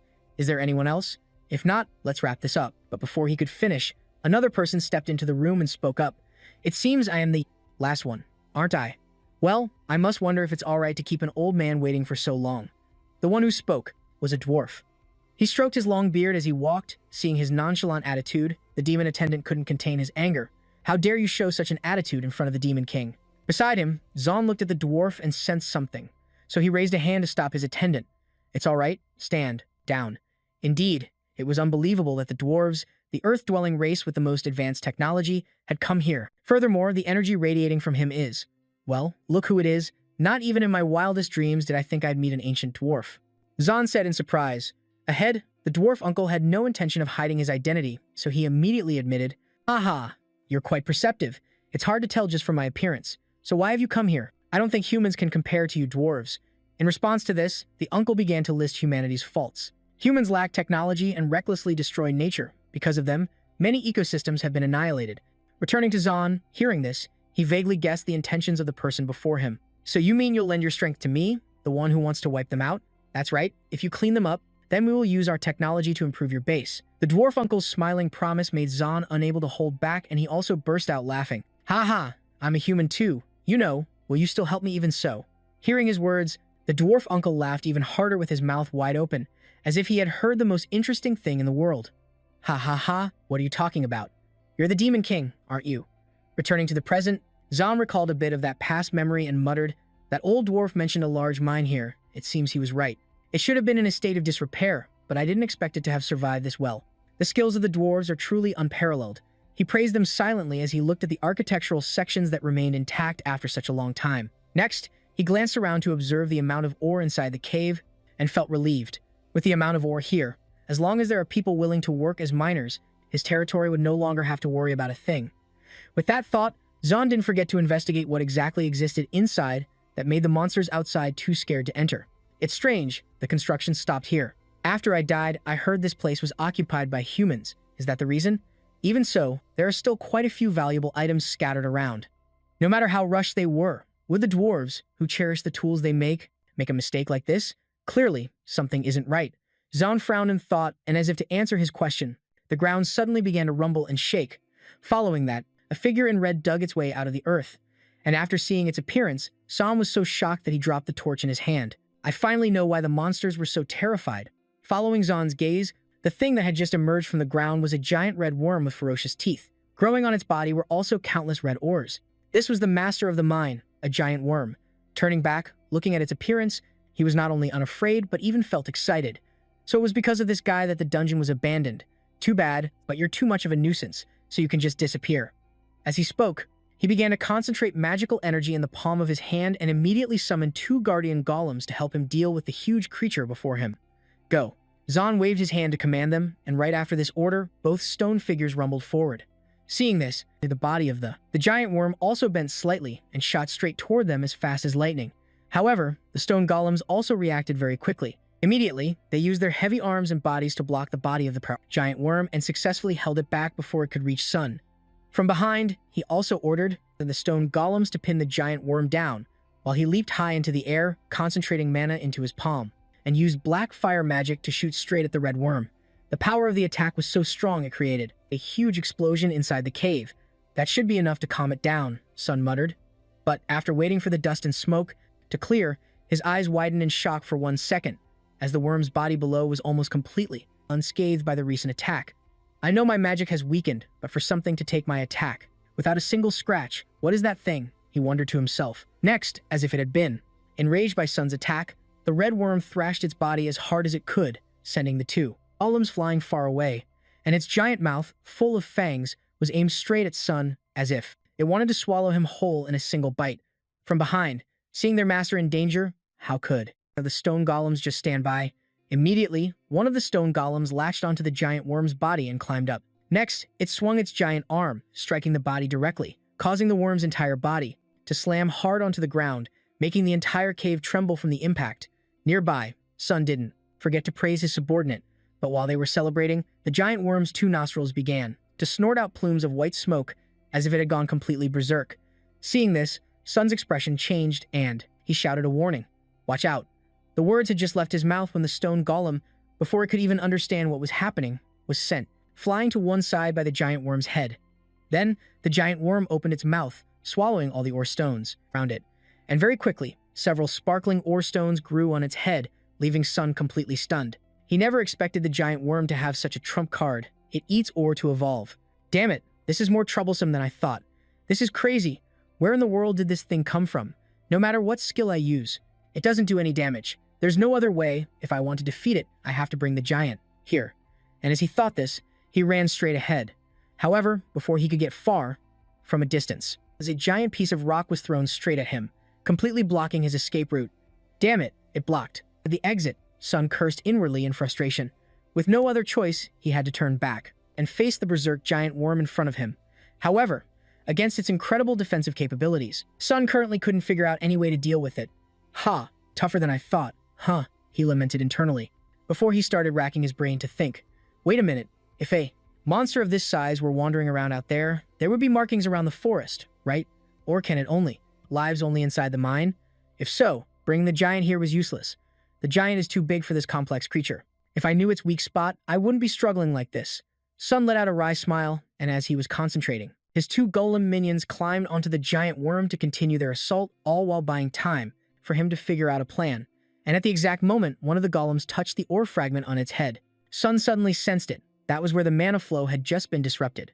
With this thought, Sun seemed to have found a solution to this predicament and immediately ordered, "Buy me more time. If I'm right, there has to be something here. Where? Where is it?" he thought, his eyes darting around, searching for something. And very quickly, the thing he was looking for appeared right before him. Found it, an essential tool for dwarven mining, an ancient dwarven pickaxe. All right, with this, it should do the trick. Thinking this, without hesitation, Sun immediately reached out and gripped the sunken pickaxe, simultaneously activating magic to enhance his physical abilities and charged straight for the giant worm's head. With this, I can dig through anything, Sun said cheerfully. He then poured all his strength into his 2 hands and swung the pickaxe down hard on the largest oar on the head of this giant worm, making it shriek in agony and thrash violently. As for Sun, he was nearly thrown off to the ground below. "Wait a minute, damn it, not enough force?" Sun said in a panic before he was finally thrown clear, down below. In another scene, at the Lacan estate, our friend Philip was being grilled by Butler Hand's group for an interrogation. "Philip, are you aware that the young master disappears every night?" Faced with this question from them, Philip was scared witless and spilled everything. "Well, sometimes he disappears without any warning." "You idiot! You mean to tell me that the designated escort knight doesn't know where his master is?" "Yeah." Roger slammed the table and shouted, but Philip had his own difficulties. "But every time I try to follow the young master, he just vanishes from my sight. The townspeople say he often visits the Demon King's castle." Back to Roger. Hearing this, his anger cooled slightly, and he could only sigh. Sigh. "I acted rashly without knowing the full situation, but now I do. I understand why Han is always so worried." At that same moment, the voice of the old butler, Han, sounded from behind the group. "No more. There's no need to worry any longer. The truth is, I've decided to place my complete trust in the young master. I believe that even now, the young master is doing his very best for his people. Back with Sun, he was once again gathering mana in his palm to use black flame magic. Once more. "It's never been effective, but I have to try. Just stop everything and die," Sun roared, and unleashed the fireball straight at the top of this giant worm's head, causing the ore fragments on its head to suffer a massive impact. Having done this, Sun's body went into a freefall. Fortunately, his golem minions were quick to catch him. "I'm so exhausted. Seriously, I can't handle another one of those," the main character lamented as the giant worm finally collapsed after countless attacks, "and thanks to that, we can save on manpower now," San said with a nod, as the golems were also busy dismantling the ore fragments from the giant centipede's body. Next, while wandering around to check if there was anything else valuable here, Zahn discovered the skeleton of a dwarf sitting in a corner. These are the bones of a rare dwarf artisan with a few pieces of armor. It seems they tried to protect this place to safeguard what they built. Thinking about this, his face turned a little sorrowful. Then, he dug a proper grave and proceeded to bury the skeleton of the nameless dwarf. "All right, this should be enough. Now you can rest in peace, let go of all your burdens and rest. And I hope you understand, even though I'm taking all your things, it doesn't mean I have any ill intentions," Zahn said with a laugh. Looking at the bracelet on his wrist, time quickly passed until the next morning. Because the monster in the mine had been dealt with, he also reported this to the people of his clan. "Good heavens, you found a mine?" Dixon shouted as he looked at the report in his hand, and in response to his words, Captain Roger, who had gone to inspect the site himself, also happily shared. "That's right. I just checked the mine, and it's truly very rich, and most importantly, there are no signs of monsters." Hearing this, Dixon was also relieved. "What a stroke of luck. Now the territory's financial problems are solved. We just need to prepare the equipment for mining." As for the old butler, Han, looking at the mine report in his hand, suddenly, in his mind, an image appeared. "I fear that's not necessary. The mine seems to have been neatly organized as if someone had already worked on it. We just need to prepare enough manpower to reap significant profits." And so, the group of them happily discussed the work of mining this quarry, which made Zahn, who was watching from the side, feel at ease and trusting everything to them. "It seems the territory situation will stabilize soon. I've moved the monsters deeper into the mountain range. If something happens or the territory's army isn't strong enough, if a territorial war breaks out, then I can use them as a powerful army," he thought to himself, before being brought back by Han's words. "Young master, this is all thanks to you," the old man said cheerfully. However, Zahn didn't take all the credit for himself. "It's nothing. It's all thanks to everyone's efforts. I only provided support. If you don't want to live like before, then don't let your guard down. If you become complacent, you'll lose everything." At this point, he paused for a moment and said that he had a request for them. "Yes, please tell us. I will follow your orders," Han said in a firm voice. "Can I trust you all and temporarily leave the territory?" San said calmly. But for everyone, this was startling news. "Where do you want to go?" they asked hurriedly, but he just told them to ask Philip about it. Seeing this, Philip understood and began to explain to everyone. "The young master has decided to buy a giant, so as you all know, I know giants well. I will take care of him," Philip said confidently, but before he could finish his sentence, he was sent flying aside by Captain Roger. "Everyone, don't worry, I will go with him and take responsibility for ensuring that no problems occur." And it wasn't just Captain Roger, even Old Man Tai. The mage also exclaimed excitedly, "Speaking of giants, I'm an iron mage, so I'll definitely be spending a lot, which means I'm coming along." "Don't you all look down on me," Philip said tearfully. Time passed quickly, and after discussing the matter, it was finally decided that Philip and Roger would accompany Sun. Inside the carriage, Sun saw how excited Philip was and asked, "Are you that happy about this?" "Of course. I can finally own the giant I've always dreamed of," he said, clenching his fists. However, His words made Sun a little curious. There are giants within the territory, after all. In response, Philip shook his head. What you said makes me sad, my lord. Those are completely different from those old antiques. A raider is only truly complete when piloting a giant. Up front, Captain Roger heard Philip's dreamy words and immediately shot down his aspirations. Cut it out with that pointless giant philosophy. When you're with me, don't even think about pulling any useless stunts. As he spoke, he gave Philip a look full of warning, causing the young swordsman to sit in dead silence. Be quiet. If you weren't a protector knight, driving this carriage would have been your job, Roger reminded him again. While Sun felt fortunate that someone could handle Philip's big mouth, bringing Roger along was definitely the right decision. Roger was the perfect person to shut Philip up. Just as he was thinking this, a sound suddenly echoed from up ahead, the sound of a mechanical engine. Then, the horses began to neigh loudly. What's happening all of a sudden? Sun asked with a frown. Apologies, young master. A train has suddenly blocked the road, Roger explained. Hearing this, a curious Sun got out of the carriage and observed the vehicle in front of him. Is this a train? I've never seen one before. Answering his question, Roger explained that it was a giant carriage built with the power of technology, and its price was quite expensive. However, it was much more powerful than a horse-drawn carriage and was often used to transport bulky and heavy goods. Upon hearing this, Sun's eyes lit up a little, and he wanted to buy one for his estate immediately. Oh, not bad at all. Should I buy one? He wondered to himself. Then, while the group was still curiously examining the train, a man's voice suddenly called out from behind them. Excuse me, are you all right? It seems we've surprised you. Is this the first time you've all seen a train? The owner of the voice was a man with middle-parted hair, dressed like a merchant, and behind him were two large thugs with fierce faces. Across from them, Captain Roger saw the man appear and looked at him with an expression full of vigilance. Who are you? Us? We are merchants from the Set Merchant Guild. We travel through the rural territories to purchase real estate products. The merchant shared enthusiastically, turning towards Sun. Sun, however, hearing the unfamiliar name, shook his head in confusion. I've never heard of that name before. Haha. Of course, you haven't. We haven't been open for very long. In any case, we will soon become the leaders of the Set Merchant Guild. Well, please keep an eye on us, he said with a laugh. But the look on Sun's face clearly said he didn't buy it. Ah, right. Is that so? The young master nodded, just to move the conversation along. Next, the merchant stared intently at him, probingly. Young man, your face looks a bit familiar. So may I ask, are you by any chance the lord of a certain family? Hearing this, the main character's expression shifted slightly, and he didn't answer right away, instead asking back. Why do you ask that?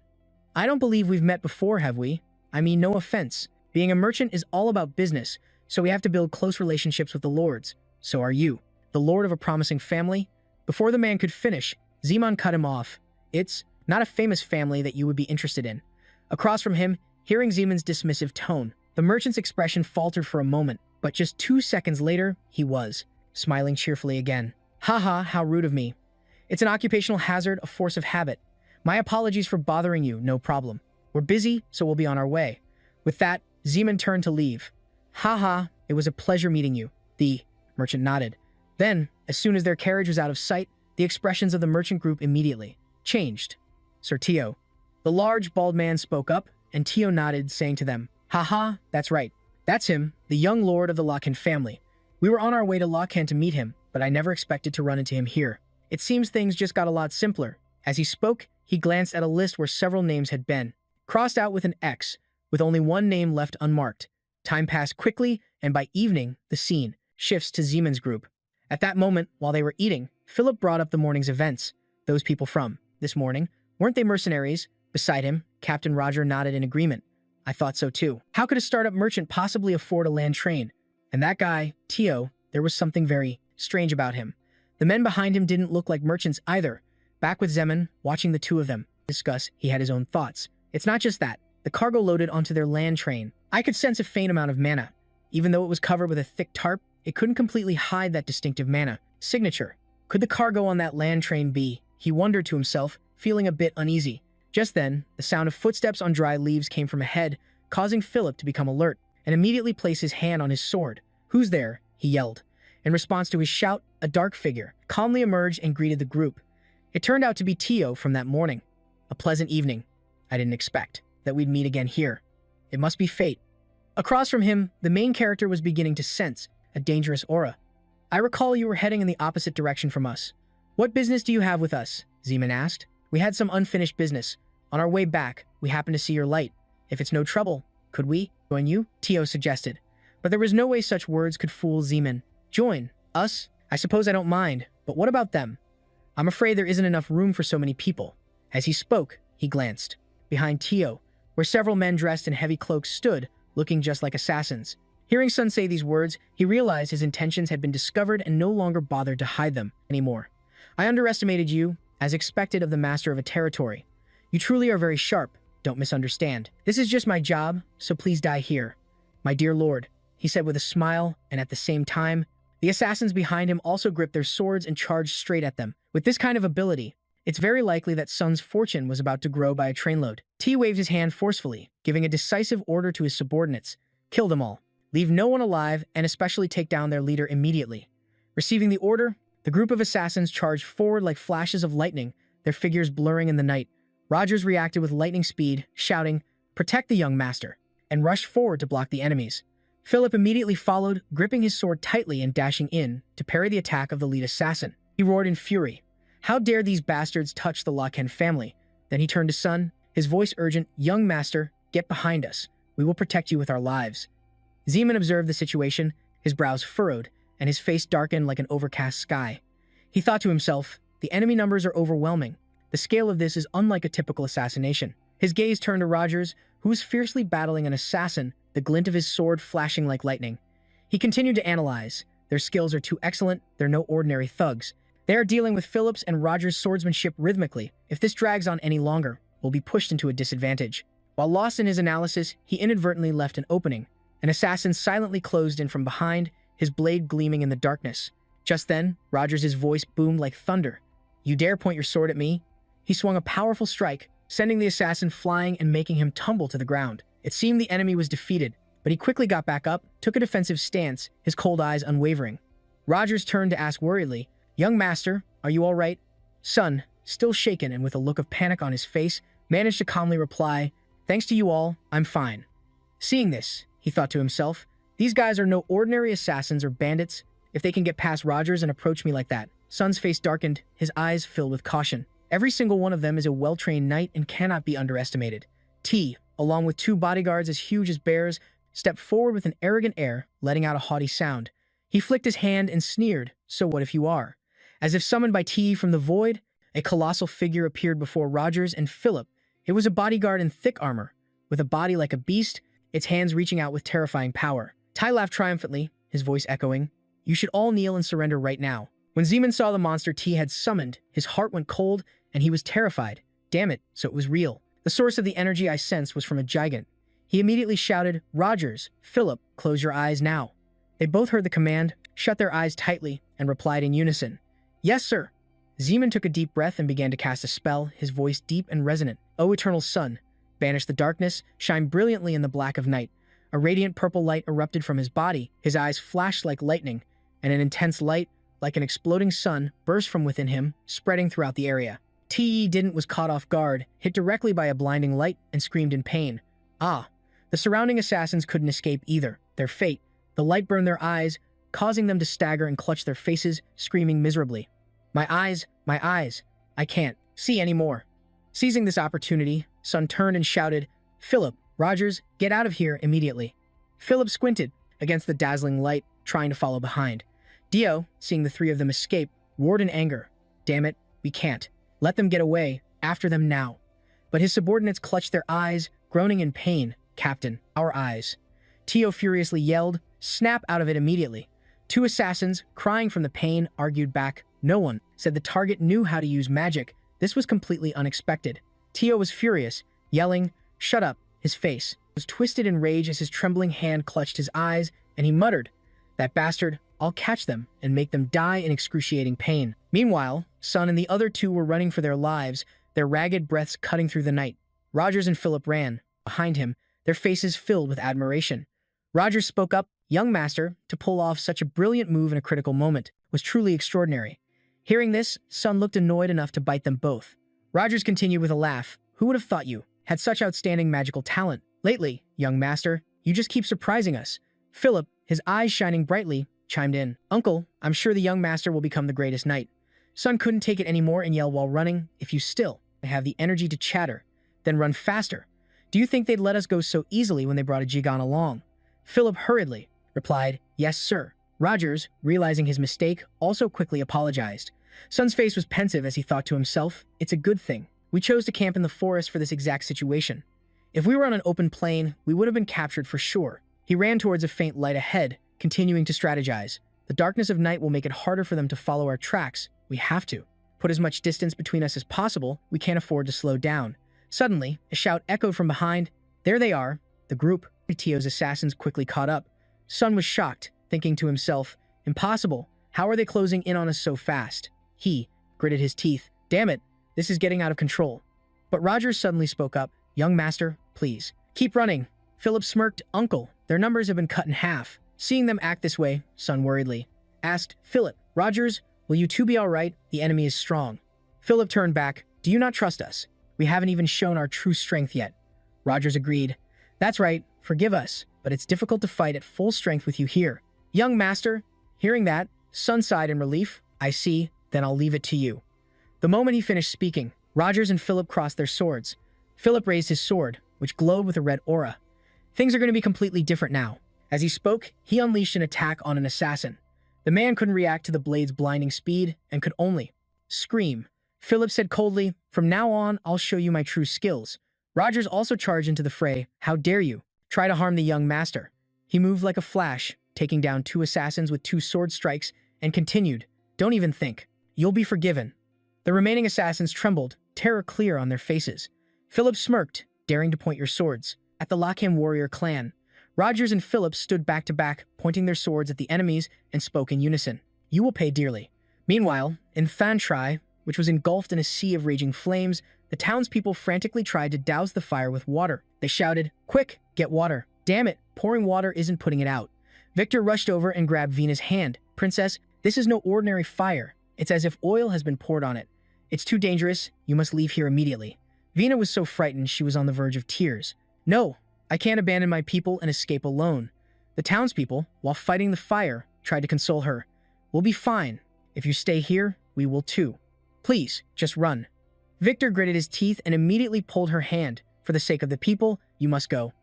Vina looked back reluctantly as endless flames devoured the houses everywhere.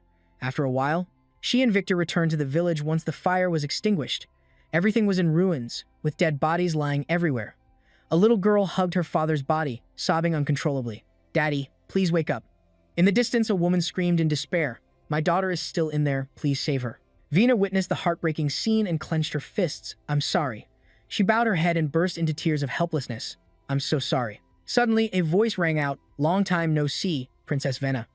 It was Manik, approaching with his subordinates. He smiled malevolently. "Coincidentally, I was training nearby. Isn't this fate?" Victor stepped forward to shield Vina, glaring as he asked. "Training at this hour?" Manik burst out laughing. "Lately, we've been training our soldiers at night to ensure the safety of the citizens day and night." His soldiers held torches, their eyes filled with deceit. Victor understood and couldn't contain his anger. "You bastard, where did you pull that lie from?"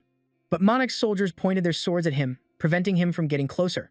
Manik looked at Vina with ice-cold eyes, lifting her chin. "Princess Vina, I told you, the one causing the most trouble for the people right now is you." He walked away, laughing loudly. "Live the rest of your life in despair and regret." Princess Vina remained silent, her fists clenched, gritting her teeth as she thought, "Count Monak, I will never forgive you." Tears of indignation streamed down her face.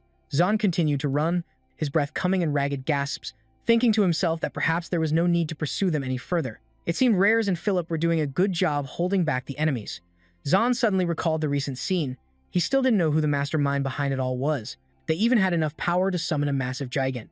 With that thought, he decided he needed to return to his territory immediately to prepare for a major battle. Zahn picked up his pace, rushing forward, but then he suddenly stopped in his tracks, his eyes widening in shock as he exclaimed, "Damn it!" Before him, two giants appeared, accompanied by a group of assassins who seemed to have been waiting for a long time. Tio stood on the hand of one of the giants, speaking in an arrogant tone. "It seems you're underestimating us." His face darkened as he continued. "I also underestimated this young master, so how about we call it even?" Tio said with a sarcastic smile. Zahn retorted with a scornful smile, "Was my magic not to your taste?" His expression turned serious. "But even if you don't like it, going this far just to catch a single kid, isn't that a bit too serious of you?" Tio smirked and replied coldly, "Who knows?" He spread his arms wide, declaring confidently, "Even a lion uses its full strength when hunting a rabbit." But all he got in return was a burst of laughter from Zahn. He scoffed and said scornfully, "You separated me from my guards and think you've cornered me?" Seeing Zan's attitude, the man became slightly wary, trying to maintain his composure. He thought to himself, how can he be so confident in this situation? Then he spoke, have you given up or have you gone mad? If you're trying to stall for time, it's useless." At that moment, Zan took out a bracelet adorned with a sparkling stone. He looked at Tio and asked, "Do you know? The moment you witness my power." Zan put the bracelet on his wrist, and his body immediately flared with an intense purple light. He continued, "None of you will survive." With a wave of his hand, Zan shouted his skill, space. Instantly, a giant magic circle appeared behind him. From within it, a giant stone hand emerged. Seeing Tio's wide-eyed astonishment, Zan sneered. How can someone frustrated because they can't use their full power possibly win? From the magic circle, a series of giant stone hands emerged. Zan spread his arms gleefully, saying, "The truth is, I'm the one in control." A giant stone foot stomped heavily on the ground, causing a violent tremor. 5 mighty golems were summoned by Zan, and the stunned assassins exclaimed, "What the? Where did all these golems come from? Summoning just one is difficult, and yet Tio quickly reassured them, "Everyone, calm down." He thought to himself, this is a real pain. Then he explained, golems were only fearsome in the past. Even if there are a lot of them, they're just a pile of mindless rocks. Tio placed his hands on his hips, confidently saying, "Don't forget we have Jigen, have you forgotten?" Even dozens of golems are no match for him. He smugly presented a reward. "Whoever brings me the young master's head will be appointed the next knight captain. Show me your skills." The assassin's eyes widened, amazed by the tempting reward. One of them exclaimed, "The knight captain, Sir Tio, you must keep your word." Then they competed to rush forward with their swords drawn, shouting, "Get out of the way, that head is mine." Ixan showed no fear. Instead, he wanted to teach them a lesson. He said coldly, "You dare to look down on my immortal legion as just a pile of rubble? We'll see. After 500 years, I'll give you all a history lesson." He waved his hand, marionette. Instantly, the 5 golems moved at incredible speed, surrounding Tio's men. The assassins, caught off guard, repeatedly exclaimed, "What is that speed? How can golems be that fast? We were surrounded in a blink of an eye." Tio furiously yelled, "You idiots! They're just golems. Why are you panicking?" He said with a grim face, "If you keep underestimating me like that, you'll regret it in hell." Zan raised a fist, and the golem immediately mimicked the action, punching the ground hard and creating a large hole. The assassins, astonished by that power, exclaimed, "What? Why is the ground?" They were skeptical. Could it be they can't control it properly? Zan raised his other hand and said coldly, "This body has been through hundreds of battles. Let me give you a piece of advice." He controlled the 5 golems to punch the ground in unison, continuing, "Understanding the terrain of the battlefield is the foundation of tactics." Tio was stunned, thinking to himself, he's aiming for the ground? No way. But just as he had that thought, the ground beneath the assassin's feet cracked wide open and collapsed. They panicked and screamed, "The ground under our feet, it's collapsing. Fall back." Zan's eyes were sharp as blades, his killing intent soaring as he said, "I warned you, didn't I? Your arrogance, relying on your numbers and Jigan, is your fatal flaw. You can reflect on it in hell."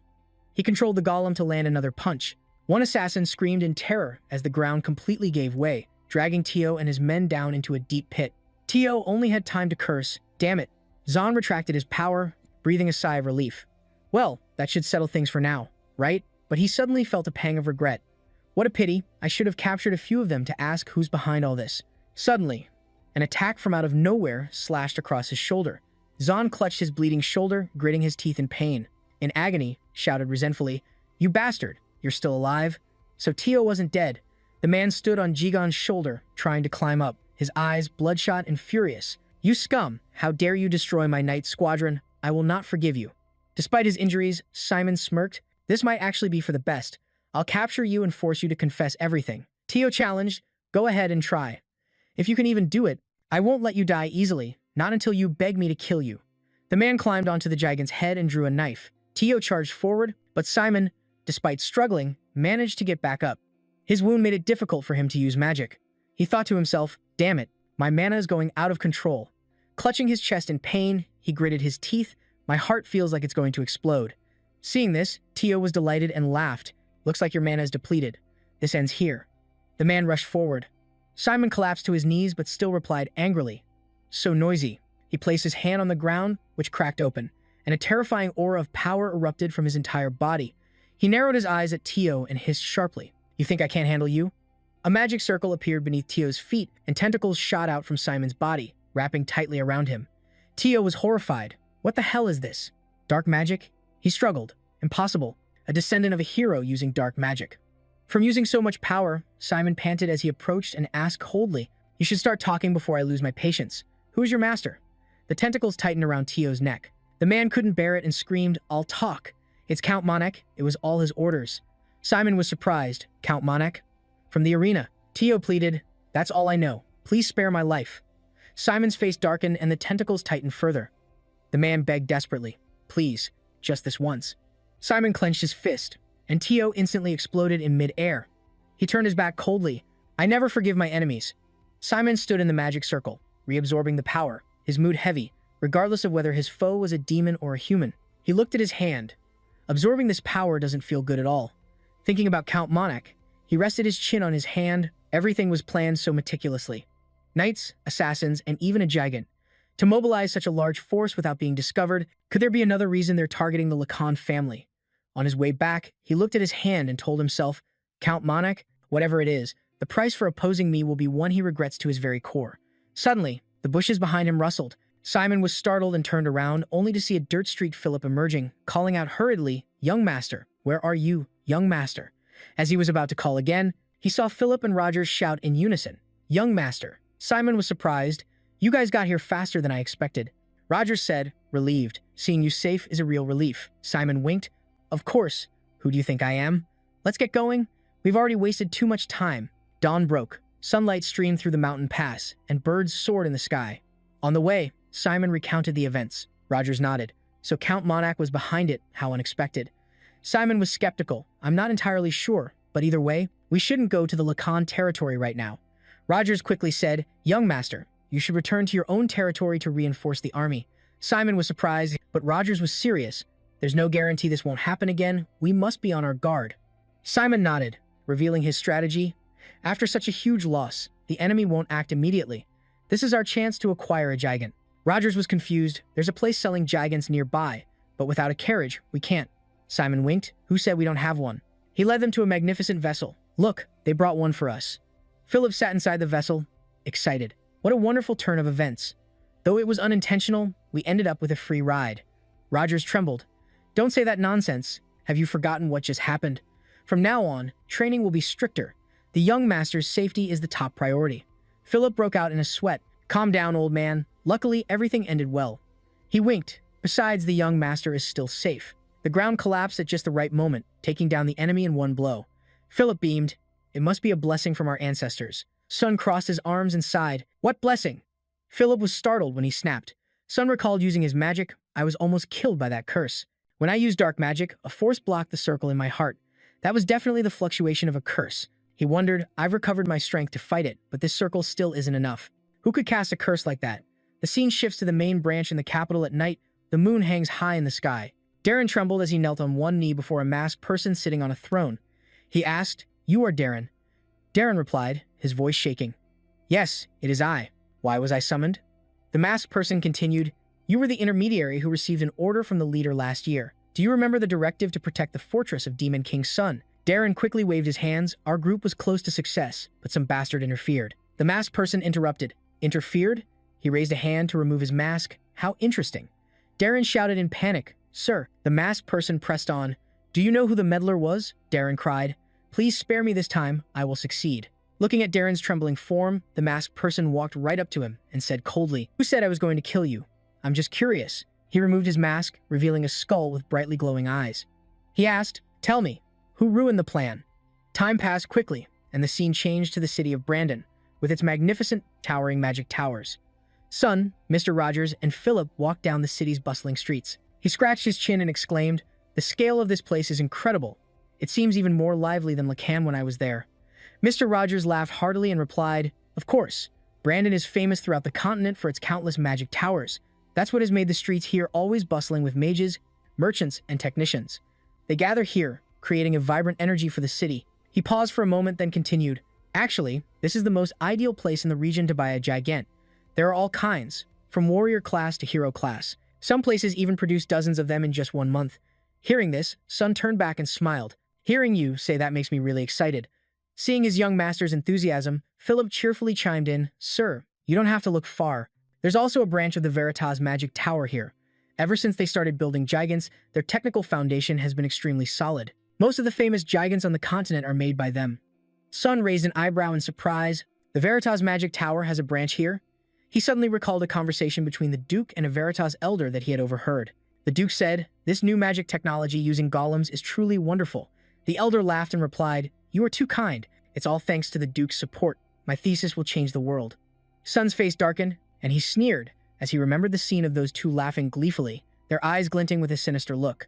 He thought to himself, it feels like just yesterday. The memory is still crystal clear.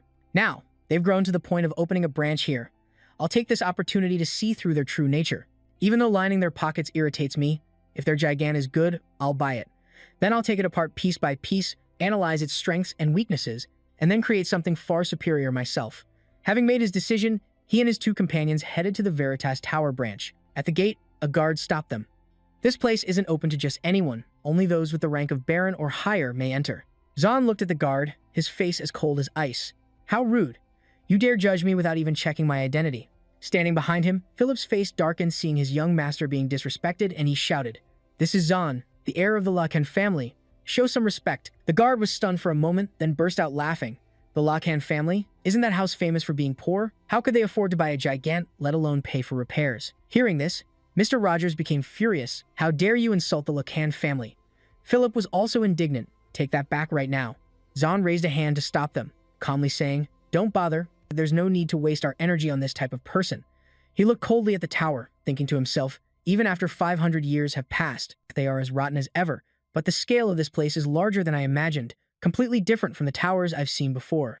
The gigants here must be of impressive quality and size. He sighed. Even so, their attitude is as filthy as ever. The guard was stunned. What did you just say? Zahn put his hands in his pockets, turned to leave, and called back. For people like you who have thrown away all decency, I see no value in spending my money here. The angry guard raised his fist and gave chase, but the three of them quickly ran off into a hidden corner. Mr. Rogers said apologetically, "My apologies. It's my fault for letting you endure such humiliation." Zahn waved his hand. "No, it's not your fault. If the gatekeepers are like this, the people inside the tower are probably even worse. Consider it saving time. Let's go to another tower." He looked ahead, a murderous glint in his eyes, and gave a sinister smile. "Those Veritas scoundrels, I'll let them off for now since buying a Gigon is the priority, but after I'm done, I'll get my revenge properly." They arrived at another tower. Inside, they looked at two giant Gigons displayed in glass cases and exclaimed, "This place seems worth checking out, doesn't it?" Rogers chuckled. "Indeed, it's one of the top 10 magic towers. I've heard that no place can match the production speed here. This is Brandon, the center of modern magic." Philip and Rogers stood behind him, laughing excitedly and showering it with praise. Zahn also thought to himself, the design here is truly amazing. As he was admiring it, a cheerful man walked over. "What brings you gentlemen here today?" He smiled brightly and introduced himself. "Welcome to our magic tower. I am Garrus, the general manager. What type of Gigon are you looking for?" Zahn replied, "I'm looking for a Gigon in the 30,000 peso price range. Do you have any suggestions?" Garrus beamed, presenting a catalog.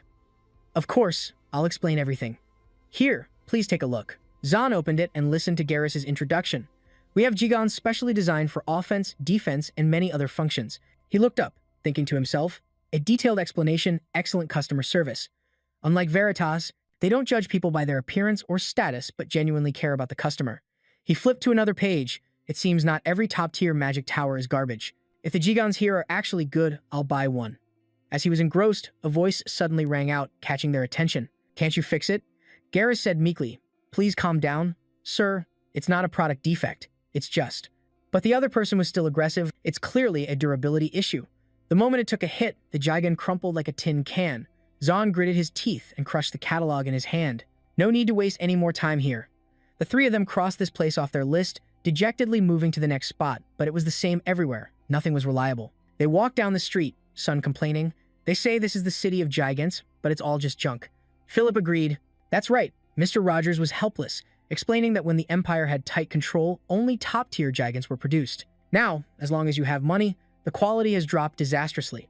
Sun wasn't listening to him, instead focusing his attention on two people arguing in the distance. A young man with glasses said excitedly, "This is an innovative Gigon design. Please take a look." The man in the suit, holding a cane, irritably knocked the papers from the young man's hands, shouting, "Don't cling to me like a beggar. Get lost." Philip sighed, wandering around with a blueprint like a beggar. No wonder the quality of Gigons has plummeted. Roger saw Sun walking towards the young man and called out, "Young master." Sun approached, saw the boy trembling, biting his lip with teary eyes, and bent down to pick up a piece of paper. This design is quite interesting. The gigaframe based on golem theory was a bit outdated, but he thought to himself, remembering the lessons from 500 years ago, now I understand the true value of a Jigon. He asked, "Tell me, how much investment capital do you need?" The young man broke out in a sweat, unable to believe it. "Are you serious? To complete it, I need about 10,000 bow." Sun smiled, remembering a young JA with rosy cheeks and expectant eyes. He said, "Take me to your laboratory." Rogers looked at the old tower. "You said you lacked funding, so I assumed you didn't have the space or equipment to produce a Jigen. But it seems I was wrong. At least you have your own magic tower," he silently added, "even if it looks like it's about to collapse." The young man laughed sheepishly. Selling the previous Gigant model was enough to maintain this place, but the new model took too much time and money. Most people have already left, only a few remain. The air was silent, and the three of them thought, "He's not a scammer, is he?" The young man didn't notice and led them on. "You must have had a hard time getting here. Please, look around as you please." Sun looked at the large Gigant in front of him, surprised. "This Gigant is Sting, isn't it?" The young man pushed up his glasses and smiled. "You know of it?" "Yes, it's Sting.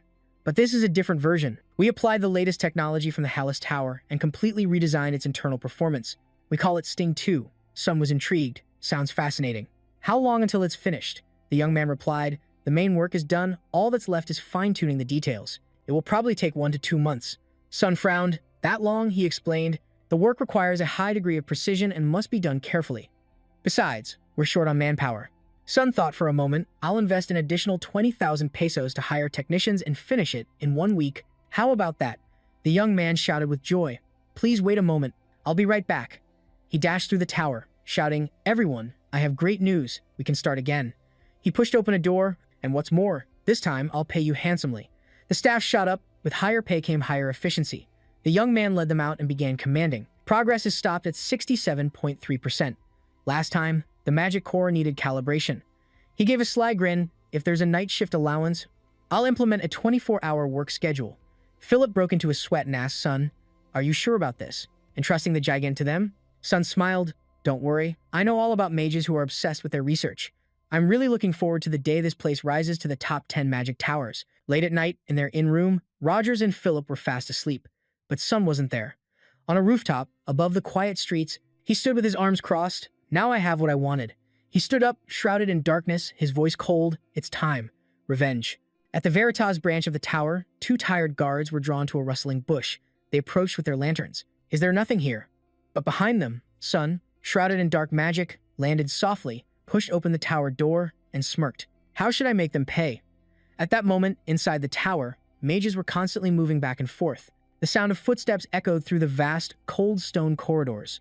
The guards stood as straight as statues, without a single wasted movement, their sharp gazes scanning every dark corner. With a nimble movement, Sun used magic, disappear in the blink of an eye, then suddenly reappeared on the highest floor of the tower. From this position, he observed the people below, the corner of his mouth curling into a cold, meaningful smile. He whispered the command, "Invisible shadow."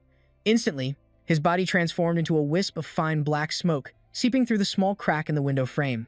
The black wisp of smoke flew outside as fast as a flash of lightning, silently sliding under the feet of a hastily walking mage, then moved to hide in the shadow of a guard who was chatting with his colleague about trivial matters in the tower. Sun was briefly surprised, thinking to himself, "Is the security at Veritas Tower really this lax? It's hard to believe." The black smoke slowly condensed back into human form in a dark, hidden corner. He glanced around, telling himself, "But if I just keep hiding like this, I won't be able to accomplish anything significant. I have to act." With that thought, he decided to find a mage from whom he could extract useful information, someone who seemed easy to exploit. Just then, Sun's sharp gaze landed on a mage with a sneaky, suspicious appearance. The man's eyes darted around constantly, looking around as if he were hiding some shady plot. Sun observed him carefully and saw the mage leave the main corridor, heading towards a large gate hidden in the shadows. When the gate swung open, the mage exclaimed joyfully, "I'm in. I'm really in." He laughed excitedly as he stepped over the threshold. "I should have done this sooner. The security here is even weaker than I imagined." The mage trembled with excitement, muttering to himself, "The archives for high-ranking mages. If I can just quickly grab a few magic tomes from there, everything will change." He continued his monologue, his voice growing, more and more excited. "Who was born a high-ranking mage anyway? As long as I possess that, I won't just stop at being a Mid-level mage, but I can go even further, surpassing all limits.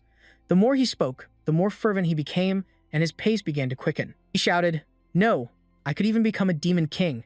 Just you wait, fame and power." What he didn't know was that every one of his arrogant words was clearly heard by Sun. He silently followed from behind, a faint and meaningful smile on his lips. There are always fools like this no matter where you go, but following him might lead me to something interesting. The mage stopped in front of a heavy, tightly locked door and began to pick the lock with deft movements. In just a few seconds, he successfully picked the lock, laughing smugly. Even the locking mechanism is nothing special. These high-ranking mages are so careless with this stuff. Suddenly, a slow, deep voice spoke from behind him, causing the mage to freeze. I don't recall granting anyone access to this area recently. He turned around, startled, to see an old man holding a pile of scrolls standing right behind him. The old man asked, his voice calm yet authoritative, "So, you must be the intruder, that is Master Jameson, the Tower Master of Veritas." The old man's eyes crinkled into a smile, looking as gentle as a harmless old man, but his mouth uttered chilling words. "If you are an intruder, I have full authority to kill you on the spot without any further questions." The mage trembled, hastily trying to justify himself. "No, I just took a wrong turn, I mean." But just a few seconds later, he dropped to his knees, begging in desperation. "I'm sorry, please forgive me this one time," he thought to himself. The magical pressure from this old man is terrifying, as if it could crush me. Jameson retracted his killing intent, scratching his head with a gentle laugh. "Well, that's a relief. I almost thought you were a thief. I nearly accidentally harmed a precious colleague of the Veritas Tower." He placed a hand on the mage's shoulder, his voice filled with trust. "I am currently holding an extremely important scroll. This is a top-secret document, and it must absolutely not be leaked in any form whatsoever. I hope you understand the importance of maintaining security here." The mage, thinking he had escaped death, nodded his head frantically. "Yes, sir. Of course, sir. I have always admired your efforts for the development of the tower," Jameson replied with a bright smile. "Thank you for understanding.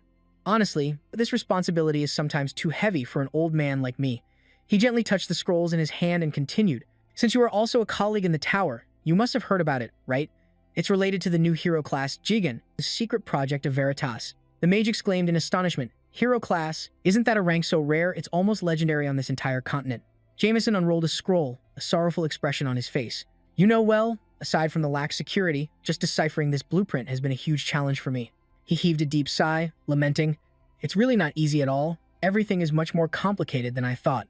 It was the first time the mage had ever witnessed something so important, and he couldn't help but exclaim internally, "A hero-class Jigan blueprint." He widened his eyes, staring intently at the scroll, not daring to blink even once, marveling to himself, "Just a glimpse is enough to see this is a supreme magical masterpiece. Just looking at it makes me feel as if my magic rank has increased by several levels, as if I'm touching a whole new realm." Suddenly, Jameson appeared right behind him, whispering close to his ear, "But you've seen it now, haven't you?" The mage instantly understood what the old man meant and screamed in panic, "Wait!" But Jameson had already gathered power in his palm, his tone feigning reluctance. "Please understand, this is an unbreakable rule. We must eliminate anyone unqualified who dares to see this scroll."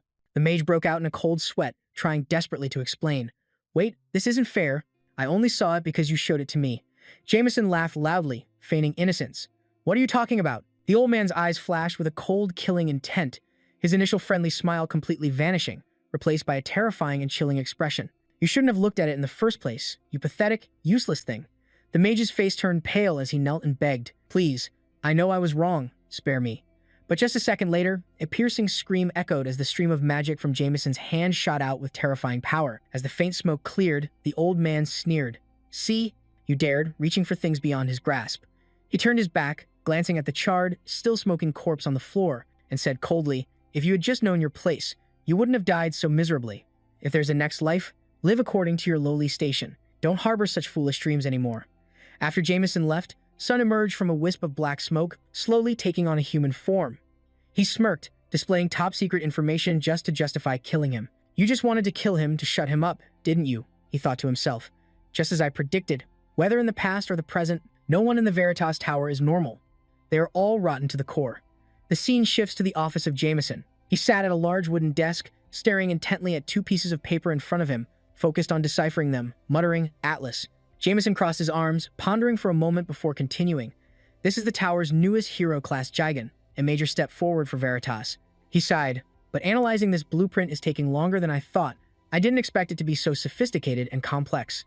It seems my plans will have to be delayed for quite some time."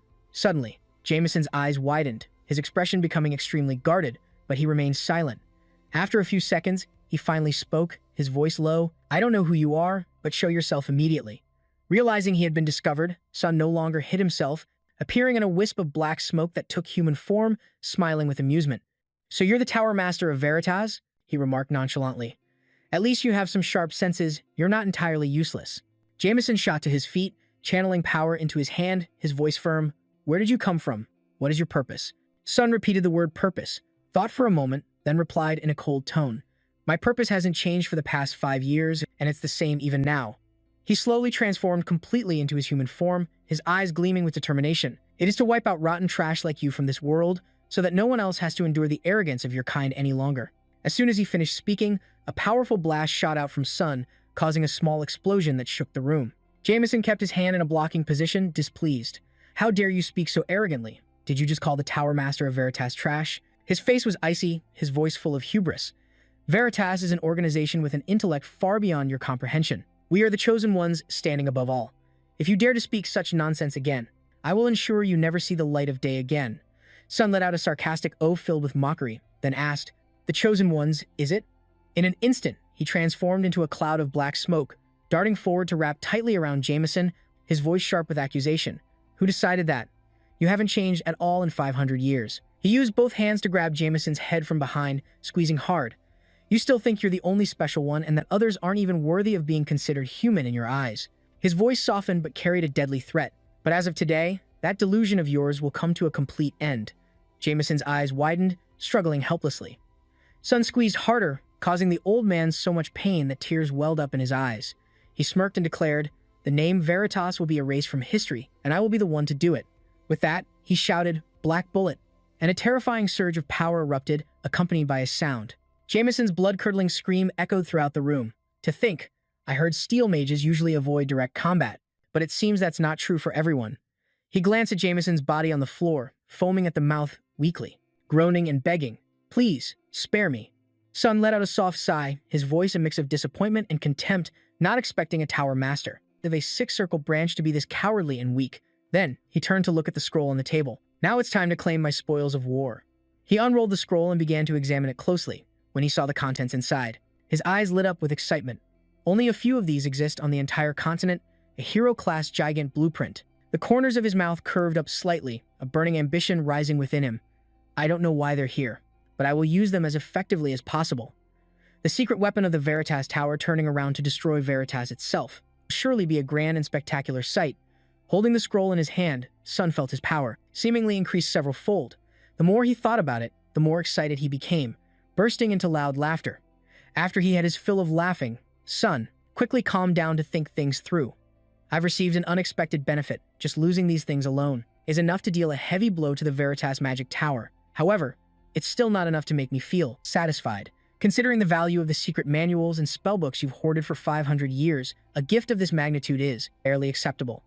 A place filled with greed, built by stepping on others, this is a fitting end." As he spoke, he waved his hand, creating a purple magical flame and burning all the books inside the room.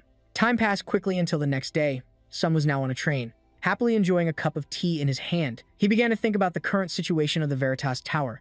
It must be in complete chaos right now, with the core secrets of the Magic Tower burned to ashes. Even a rough calculation shows the losses amount to tens of gigs. Collecting high-value magic books and the blueprint for a hero-class gigant is a benefit far greater than I expected. My goal was revenge, but I ended up gaining much more than anticipated.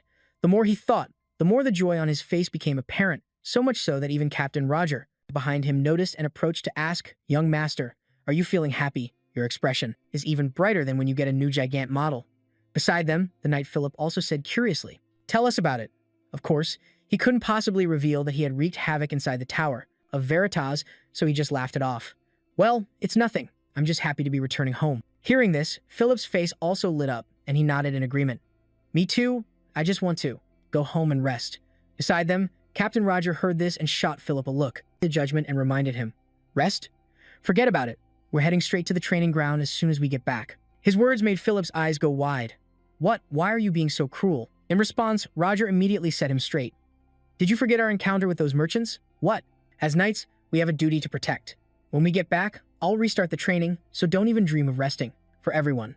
Returning to Philip's perspective, He had no choice but to cast a pleading gaze over. "Young master, please reason with your uncle." Ignoring the guard's complaints, Sun continued to gaze out the window, thinking, "I've achieved more than I needed. When I leave, I can focus entirely on restoring the magic circle when I return." As he thought this, Sun suddenly caught sight of the figure of Princess Jia kneeling in front of a church. This sight startled him. Cut to Jia's location, where her prayers began to echo. "O great Iocadio, mother of the land of Bellis, this unworthy daughter of yours begs you. Please grant me the strength to help my refugee people. I humbly beseech you," she said with a face full of emotion, and just then, Sun approached her.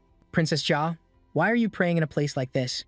Hearing the familiar voice, the princess looked behind her and murmured, "Young master, why are you here? And what's with this carriage?" In response, Sun, not wanting to explain much, waved his hand dismissively. "A lot has happened, but why are you here? Don't tell me Count Monarch has done something again." Hearing this, Rina nodded bitterly in reply, "That's right, you warned me, but in the end, it came to this. I thought that after you left, the Count's cruel treatment would lessen, but with no one left to restrain him, he became even more violent. Instead of keeping his promise, he doubled the taxes on the refugees and tormented them. He even burned their settlement tents, causing many casualties. We realized we couldn't stay in Lammo any longer, so we came here to seek the help of Marquise Myers, one of the 3 leaders of the major noble factions." At this point, she didn't need to say any more for Sun to guess the outcome, and he smirked. "But he refused to see you, didn't he?" Rina bowed her head and replied that she hadn't been able to meet him.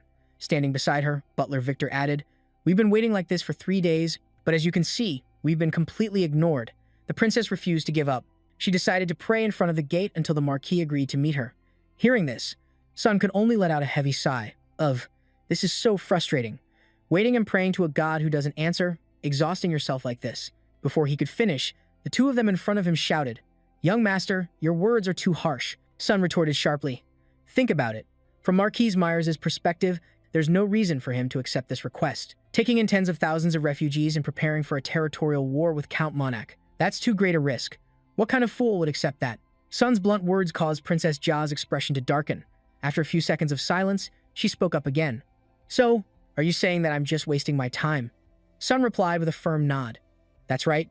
After what happened in Lammo, have you still not learned anything? To protect something, you need power.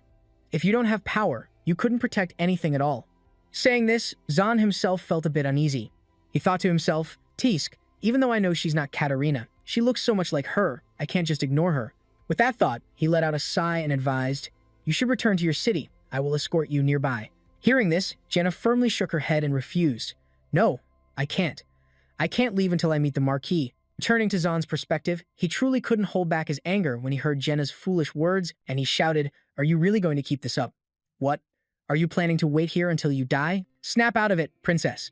Taking care of tens of thousands of hopeless refugees will only lead to more problems. Right now, you should take care of yourself first." The main character's shouting made Jenna feel a bit helpless. Her hands clenched in her lap as she said with a tremor, "If I focus on myself first, how long would it take before I have the power to protect them? Months or years? And if the people die in the meantime, then what's the point?" Zahn retorted that she couldn't save everyone. If she died while trying to save the refugees, it would just be her meaningless death. The princess didn't let him say any more. Princess Jenna suddenly interrupted him in a cold voice. "Young master, do you think my life is more valuable than theirs?" "Of course it is," Zahn replied. But Jenna thought completely differently. "Isn't everyone's life equally precious? The lives of me and them are the same. They're the people who trusted and waited for me. No matter how hard it gets, I will never abandon them. By any means necessary, I must do everything I can to help them." She said this with eyes full of determination, causing the main character's face to become dazed. Images from the past began to appear in his mind. Back then, his girlfriend Katarina had also complained, "Zahn, have you heard the news? Why must a person suffer just because of their predetermined status? We don't get to choose the circumstances we're born into." At that time, Zahn had replied that perhaps one day there would be a time when everyone was equal and could live happily together. This stream of memories started to make Jean feel a little swayed. Then he continued, "If someone like you had existed 500 years ago, then maybe things would have been different." Zahn's casual remark made Gina ask in surprise, "Huh, what do you mean by that?" Without explaining the meaning of his previous words, Zahn continued to share. "For a long time, I had forgotten that I exist in this world for more than just revenge. Thanks to you, I've remembered many things. Your idealistic story, I want to help make it a reality, princess." From this moment on, her fate and that of the refugees from the Bunga kingdom would be tied to the Lakhan family. Time passed until evening, and the scene shifted to the Veritas Magic Tower's document storage unit. At that moment, above the fortress wall, a bolt of green lightning suddenly struck this area directly, causing the surrounding soldiers to panic and shout to each other. Warning, there's an intruder in the archives. All guards, assemble immediately. Be careful, the enemy is a mage. One soldier said with a tense expression while tightening his grip on his weapon. Then another soldier spoke up to question the stranger in front of him. Are you the one who burned down the archives? Across from them, the strange man glanced over. He observed for a moment and shook his head mockingly.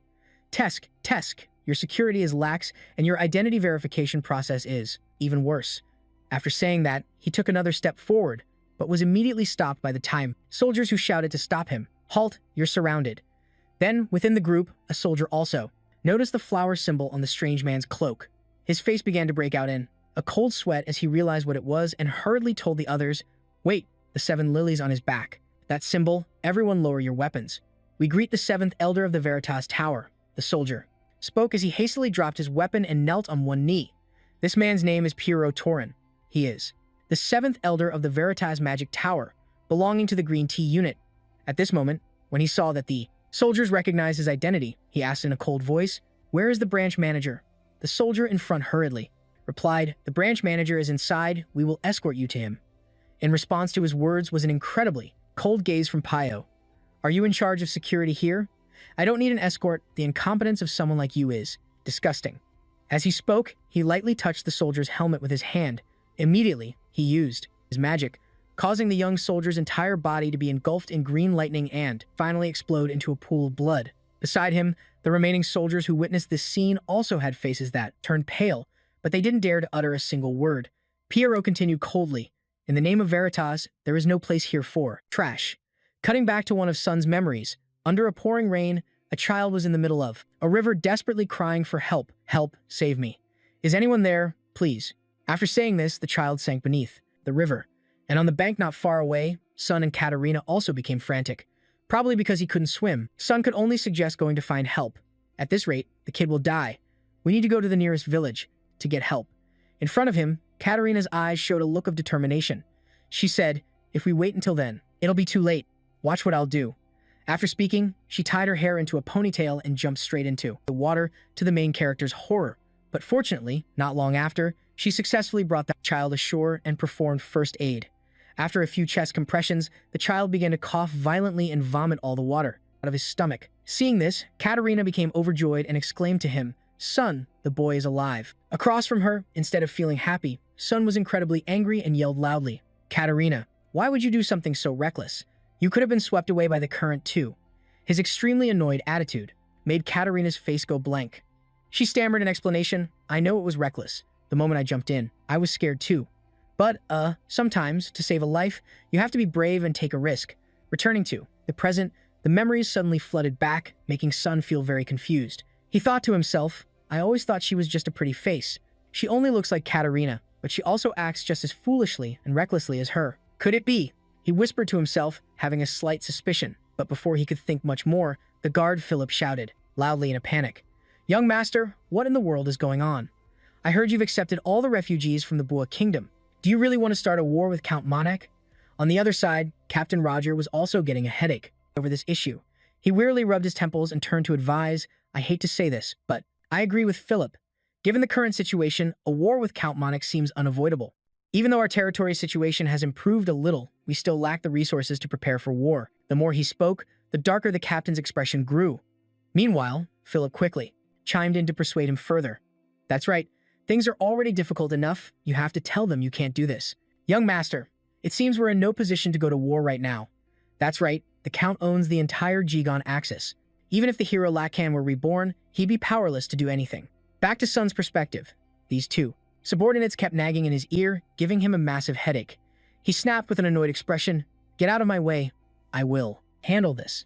Hearing that, both Philip and Roger's faces went completely blank. They were silent for a few seconds before Philip tried to knock some sense into Sun. Young master, have you lost your mind? We're talking about 30,000 people. That's 30,000 people. Our own people have only just started to eat properly again. If we take in all of the refugees, we'll return to those days of starvation. And where are we supposed to find more food? Of course, he knew that Philip was making a valid point. However, seeing a subordinate shouting and spitting in his face annoyed him, prompting him to say, Hey Philip, that's enough. In response, Philip's eyes were practically blazing with fire. No, I won't stop. I have to say what needs to be said. In that case, Let me just get everything off my chest. You run off to strange places without me, your personal guard. I don't care how beautiful this princess is, but this is going too far. Wow, you can really tell you're a desperate virgin. Are you acting like this just because you've never been in a relationship before and don't think I can't see that you're trying to impress the princess? Back to the perspective of Sun, the guard's blunt words made his face go pale and stiffen, and in retaliation, he immediately flashed a dangerous smile. Hey Philip, kneel. To the side, Captain Roger even turned his face away, not daring to watch what would happen next. Time passed quickly, and the scene shifted to the meeting room.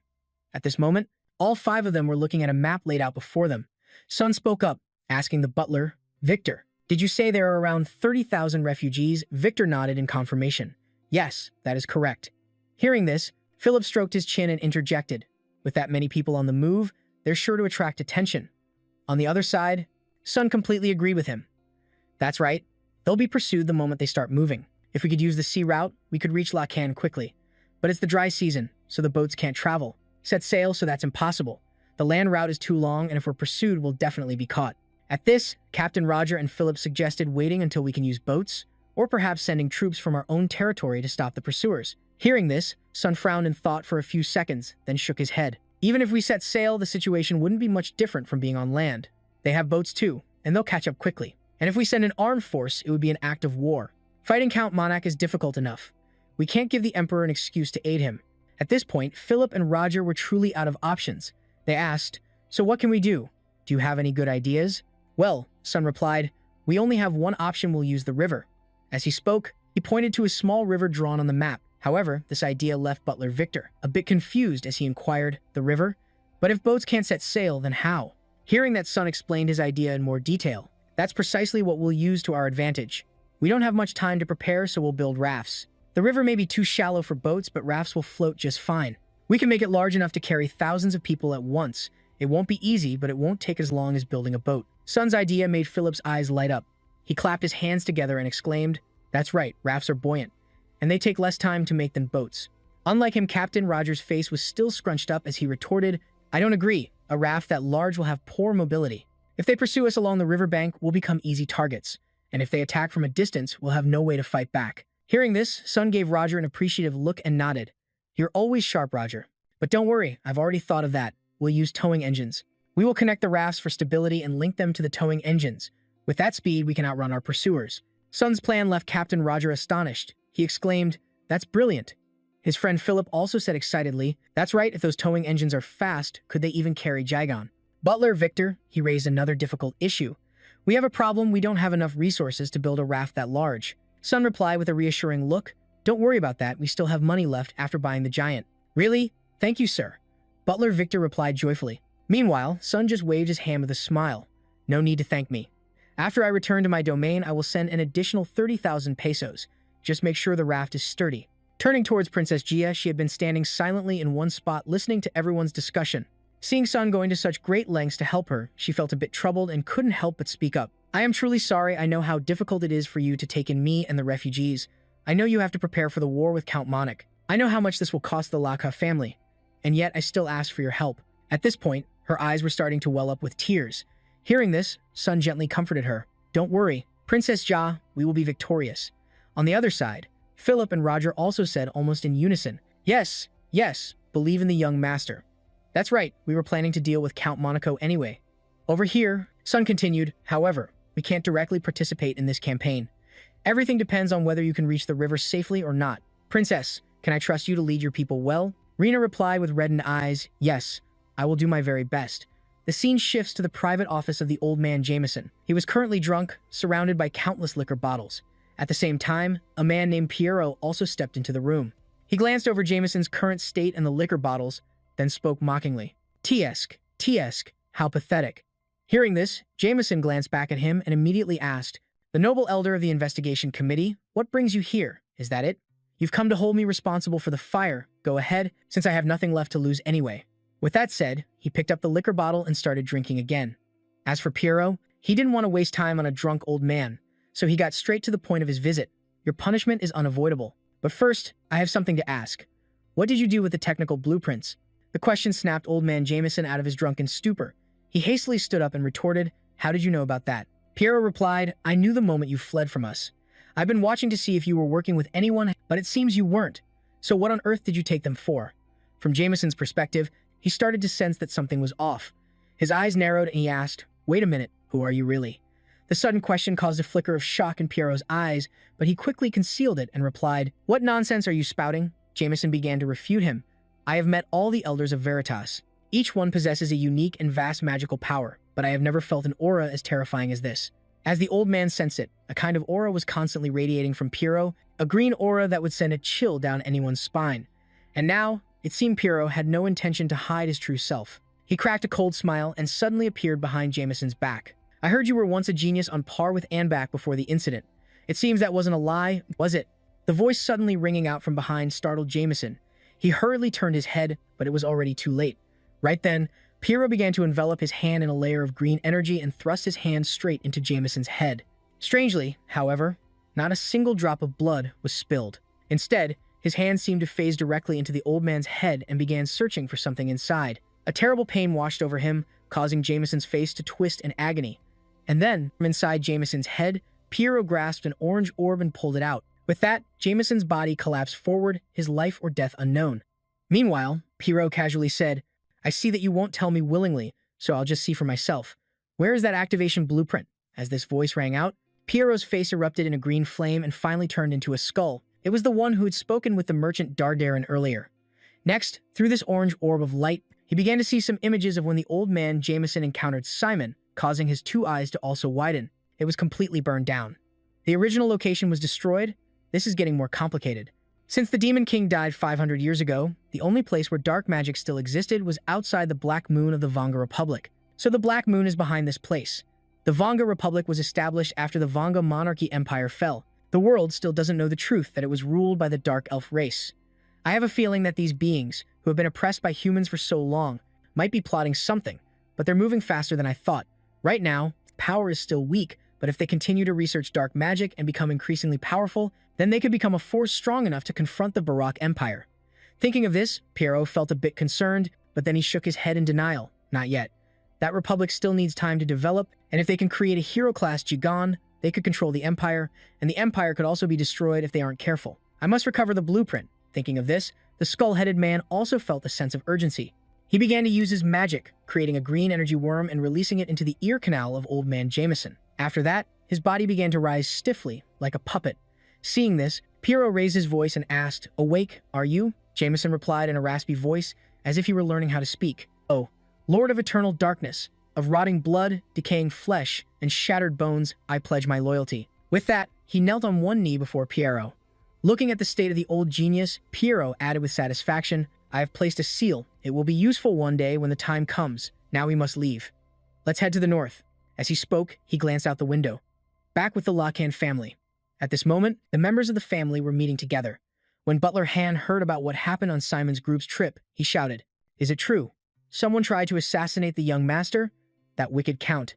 On the side, Diddickson and M also gave his opinion. Deploying a Jigan means they were targeting the Lacan territory. From the start, the previous Jigan accident was probably also caused by them.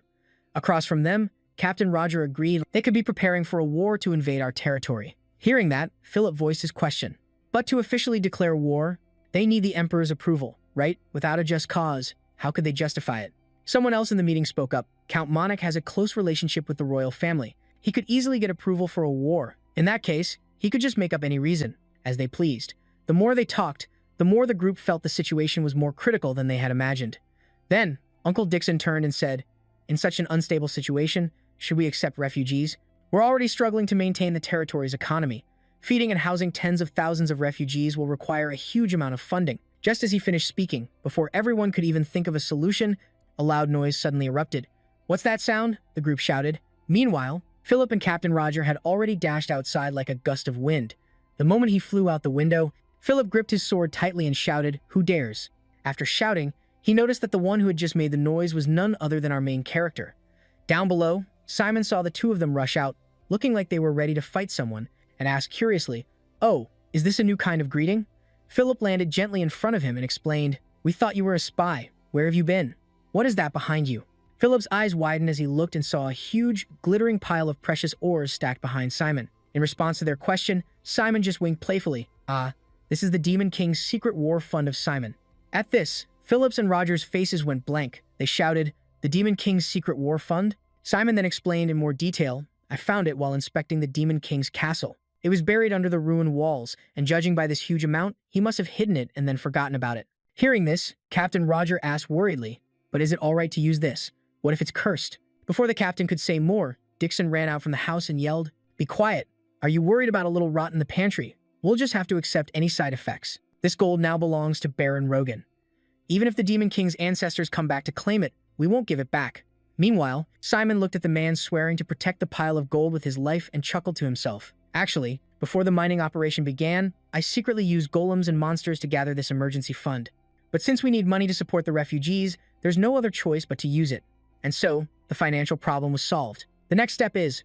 Thinking this, Simon turned to Captain Roger and asked, "Roger, are you free? There's something I'd like to ask of you." Time passed quickly, and the scene shifted to the training grounds. Our main character had changed into his training gear. He closed his eyes, thinking quietly, "Although I need to study modern magic and expand my magic circles, I also need a way to deal with situations where I can't use magic or face enemies who can resist magic." With that thought, he slowly drew the sword from his hip. While that was happening, Captain Roger remarked with emotion, "Oh, it's been a long time since I practiced swordsmanship after that accident, so I'm a bit rusty, but I never expected you to challenge me to a duel." Simon replied with a confident smile, "It would be a shame if the heir to a heroic lineage couldn't use a sword. Saying that makes me more satisfying." Roger nodded. Then Simon shouted, "All right, let's begin." And just like that, he gripped his sword tightly and took the initiative to charge forward. However, an attack from a total rookie like him could hardly pose a challenge for Roger. With a single, simple swing of his sword, he easily blocked the protagonist's attack. However, the force of the blow didn't satisfy Roger at all. "I was a bit worried since it's been a while since you've held a sword, but it seems you're fine. Your movements have improved since before, and your strength has increased as well. But most importantly, you're reading your opponent's movements." As he said this, Captain Roger was so moved that tears welled up in his eyes. He thought to himself, as expected of Lochan's descendant, so he's been secretly training, huh? But this still isn't enough. With that, Roger also began to attack proactively, while also correcting the mistakes Simon made during the fight.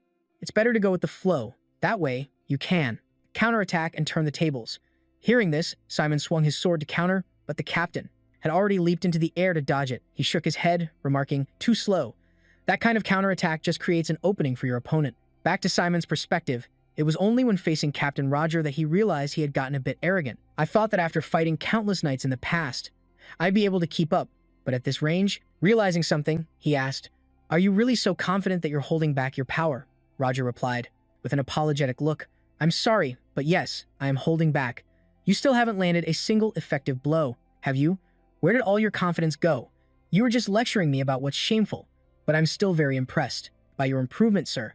With this terrifying rate of growth, you might even be able to defeat the Demon King from 500 years ago, just like the hero Lochan." He said this as he burst into hearty laughter, completely unaware that his young master was seething with rage. Simon muttered to himself, "Philip must have learned that attitude from him.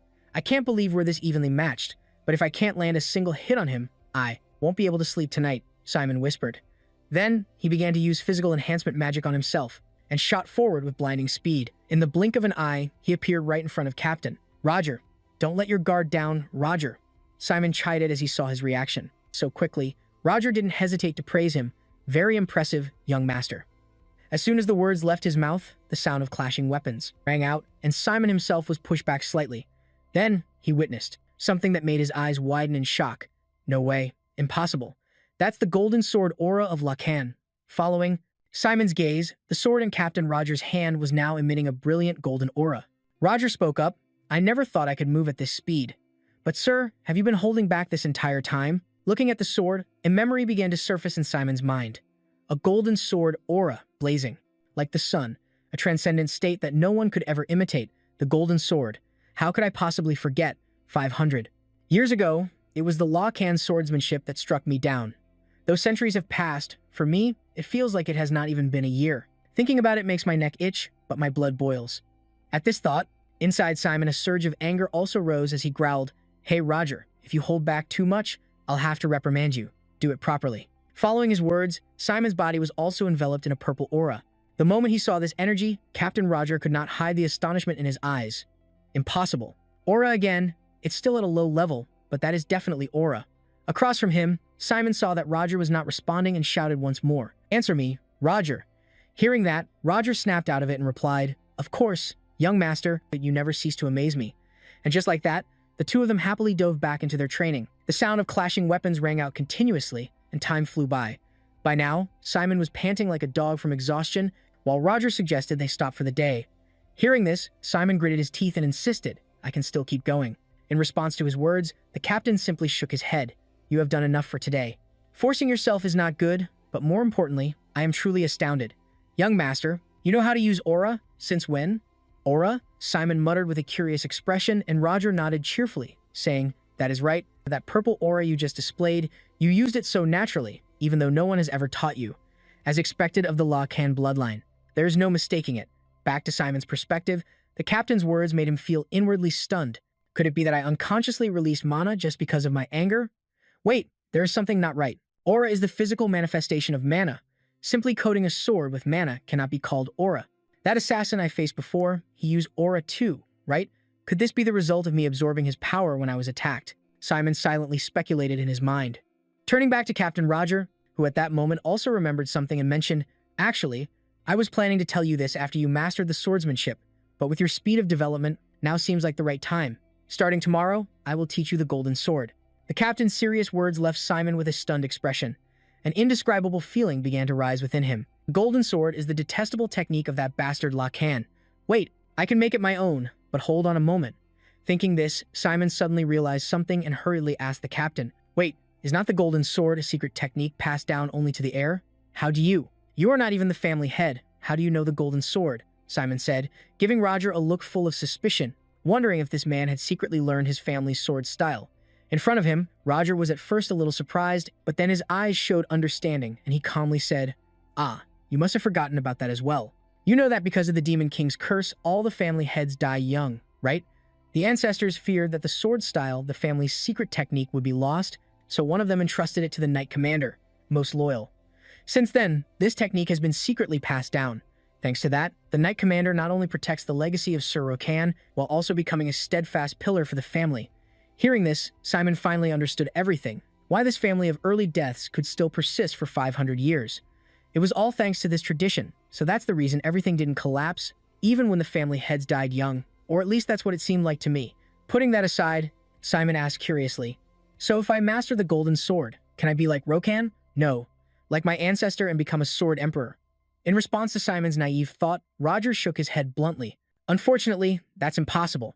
The ultimate secret of the swordsmanship was lost 400 years ago, but even just mastering the first half will allow you to reach the level of a sword master. In fact, many knight commanders in the past have reached that rank." Hearing that, Simon nodded, thinking to himself, "So that's how it is?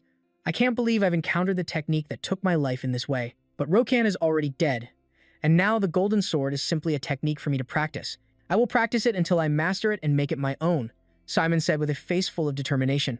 The scene shifts to Princess Vena's location. At this moment, she had begun to gather her refugees and started to give a speech. "Thank you all for gathering here. It has been over a year since we left the Vanga Kingdom and came to the Moak territory. During that time, we have faced constant discrimination and oppression. We have endured the brutality and coercion from the soldiers and people here. Instead of protecting everyone, I could only stand by helplessly, not even able to express my grievances. You must all hate me for my weakness. However, we cannot remain stuck in this situation any longer. Tonight, we will leave this place. We will go to the Rokan territory. This is a decision I have made alone, but I believe this path will bring a better future for everyone. I understand your fear that history will repeat itself, and I will not force anyone. But even so, for one last time, can you please trust me? Let us end these days of desperate oppression together. Let us start a new beginning together. I beg of you all, please stand with me." After speaking, she bowed deeply before the crowd with great sincerity. Then, after a few seconds of surprise, the voices of the refugees began to ring out. "What are you saying, princess? Your sudden summons made us fear something had happened. But do you think we would just follow anyone? We all know how much you have strived and sacrificed for us, and all of us are incredibly grateful for that. If this is the decision the princess has made, then we believe it is for the best. So please, do not worry or apologize. We are always ready to follow you." From behind, a man in a brown shirt also spoke up. "Princess, I told you, we are here voluntarily, so please don't worry."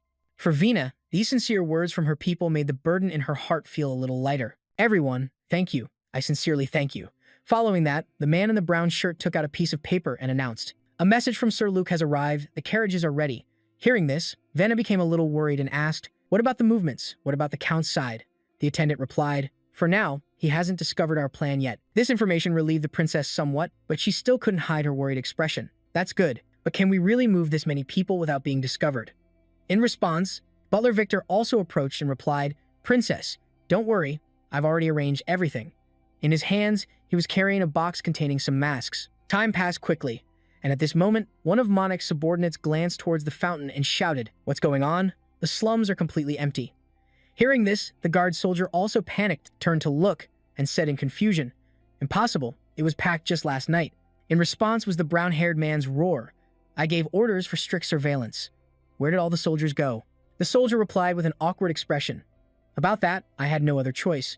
There was a disease outbreak in the slums." Hearing this, the brown-haired man pulled out a dirty mask and screamed like a mad dog. "A disease outbreak? You mean this? This is just a mask to fake symptoms. What a disgrace to be fooled by such a cheap trick." Elsewhere, Count Monarch, who had been sitting there all this time, could no longer contain his anger. He slammed his hand on the armrest, shot up, and barked, "You ungrateful trash! Princess Doa, I showed you so much mercy, and yet you dare stab me in the back? I won't let this go." As he spoke, his face twisted with rage. Then, at that very moment, a few heavily armored soldiers approached, knelt on one knee before him, and spoke, "Greetings, noble Count. We of the Scorpion Cavalry have returned from the battlefield." In front of them, Monarch saw their arrival and suddenly broke into a smile. "Just in time, I have a mission for you. It seems fate is on my side. Princess Doa, since you turned your back and ran, you will regret it deeply." Time passed quickly until evening, the scene shifting to the location of the refugee group. At this moment, they were moving along with a few carriages in the middle. Within the convoy, a little kid started panting, "Mom, I'm tired." He collapsed to his knees on the ground. "I can't walk anymore." Hearing this, his mother also struggled to say, "My dear, just a little bit longer." Nearby, a man saw this, looked at Butler Victor, and asked, "Mr. Victor, everyone has reached their limit. Why don't we rest for a bit?" In response to their request, Butler Victor made a troubled face and explained, "We don't know when the Count's army will catch up. We can't stop until we reach the near river. But at this rate, everyone will collapse before we even get there," the man retorted. Sitting inside the carriage, Princess Doa heard this and pulled the curtain aside and advised, "Let's do as he says." At these words, Butler Victor turned and stammered, "But Princess, we don't have time." In reply, Rena smiled gently and said, "Ensuring everyone arrives safely is the top priority, but it's okay to eat a little to fill our stomachs." And so, the group began to take a temporary rest and eat a little. As soon as the food was cooked, Butler Victor hurriedly brought it to the princess, offered the princess a bowl of soup. "Princess, please leave the watch to us and have something to eat." Hearing this, Rena turned away and refused. "I'm fine. Please take care of the others as well." Hearing her words, the older man continued to persuade her. "But you haven't eaten anything since yesterday. If you collapse, everyone will fall into chaos." Princess Rena replied with a somewhat sorrowful face, "It is because of me that everyone must endure this situation. If I had more power, this would not have happened." Before she could finish her sentence, Butler Victor hurriedly stopped her. "Princess, please don't say such things. You are everyone's source of strength. It is for you, Princess, that everyone has come this far, because we know that no matter what happens, you will not abandon us. So please, eat and be strong." Saying so, he pushed the bowl of food towards her. His encouraging words also brought a hint of cheer to the princess's face. She nodded in agreement, "Thank you." However, before she could even take a bite, a loud noise rang out. Hearing this sound, Princess Rena was a bit confused. However, the butler Victor found it terribly familiar. His face turned to panic as he shouted, "It can't be. This can't be happening. Are the Count's soldiers here?" From the front, a few panicked townspeople also ran over to warn the others. "Everyone, run!"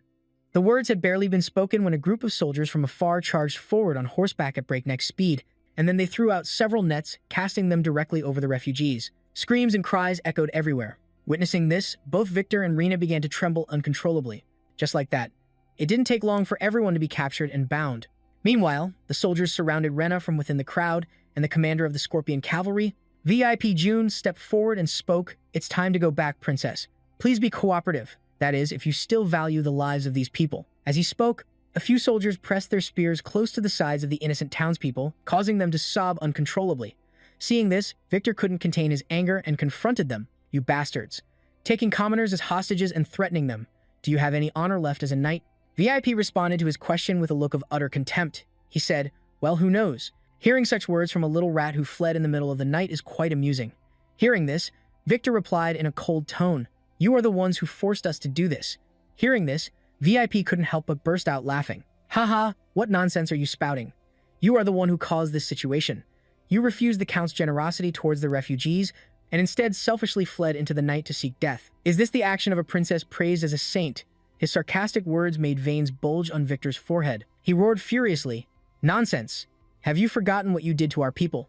You taxed them higher than the common folk and forced them to work in dangerous places. Do you know how much our people have suffered because of this discrimination? And yet you dare to say we're spouting nonsense? From the VIP's perspective, he didn't want to waste any more words arguing with these refugees, so he snapped his fingers, signaling a subordinate beside him before continuing. Humph, that's not my problem. I received a very simple order, and that is to capture the princess. So make your choice, hand over the princess, and we'll let you go, or do you want to die together? As he spoke, he turned to stare intently at Jenna, waiting for her answer. For Jenna, facing this situation, a feeling of utter helplessness welled up inside her. She bit her lip and asked, "If I go back with you, will you let everyone go?" Hearing this, Victor, seeing that she was about to agree, hurriedly spoke up to stop her. "Wait, princess." Before he could finish, Princess Jenna raised her hand to stop him and turned to the VIP. "Answer me now. You won't pursue them any longer, will you?" The VIP replied with an amused laugh. One could tell from the look on his face that he wasn't trustworthy at all. And of course, with his worldly experience, Victor also realized this and continued to advise her. "You mustn't be deceived. Just leave us behind and run, princess." To his plea, Jenna replied with a voice full of dignity. "I am the last royal of the Manga kingdom. How could I abandon my people and run away? You say I am the source of power, but without my people, I have no reason to exist. If it's for them, then I am willing to sacrifice myself, so please take care of them for me." With that, she solemnly walked forward. Meanwhile, tears streamed endlessly from the eyes of the people around her. Returning to Jenna's perspective, she actually had some doubts about this. She wondered, "Lord El Cow, is this truly your will? If so, then I will accept my fate without regret. There is only one thing, just one regret. I never had the chance to thank him." An image of Simon began to form in Jenna's mind. Unaware of this, the VIP captain burst out laughing maniacally. "Aha! It's useless to resist. I will take you to the Count safely, princess." After saying that, he cast a cold gaze over the refugees. "All right, now that we have the princess, I shall carry out the Count's next order, kill them all." His murderous words made Jenna's face go pale with shock. Meanwhile, his subordinate knights quickly drew their gleaming swords. They slowly advanced towards a woman, causing her to clutch her daughter in terror and scream, "Please, spare me." On the other side, Jenna turned and confronted them. "This isn't what we agreed upon. You said you would let everyone go safely." The VIP turned back to look at her as if she were a fool. Did I say that?" His blatant lie finally made Jenna realize, You deceived us." She screamed, but could do nothing as two other knights came and restrained her. As for the VIP, he just shrugged and advised, "Just stand still. We will escort you back safely." Across from them, Victor saw this and drew his sword and charged into the fray. "You bastards, get your hands off the princess. I'll cut every last one of you down." The old man spoke with incredible ferocity, but his strength didn't quite match his spirit of his. The VIP just spurred his horse forward slightly, easily plunging the sword into the man's chest. He sneered, "You might have been famous in your youth, but now you're just a toothless tiger." Seeing this, Rena screamed out in worry, while the butler Victor could only clutch his stomach, curling up like a shrimp and cursing, "Damn it." As for the VIP, he paid no mind to those meaningless words from Victor. He looked at him with an icy gaze and whispered, "Actually, this is good. I want to make sure you understand your current situation, and when heads start to roll, everyone will understand."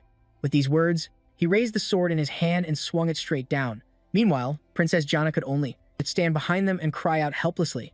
However, at that very moment, something unexpected happened. Out of nowhere, a purple flame suddenly shot out between the two of them, causing the horse to rear back in fear. The VIP himself cursed loudly. "Damn it, what the hell is this?" From Princess Jana's perspective, she started to look toward where the attack came from as tears streamed down her face, thinking to herself, "You're here, thank you so much." In the distance, Simon looked down at the chaotic scene and growled, although I don't know the details. But judging by the situation, it seems I don't need to hold back. As he said that, a purple flame ignited in Simon's palm, ready to roast these knights. On the other side, Butler Victor also looked towards Simon and said with embarrassment, "I thought it was all over for me, and yet you came to help?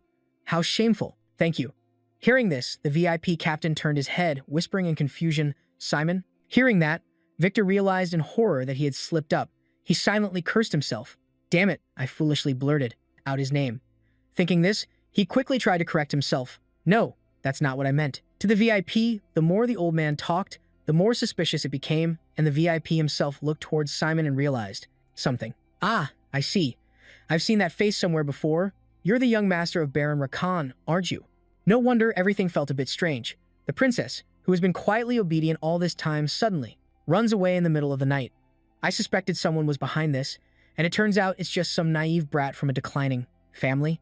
Princess, I truly feel sorry for you.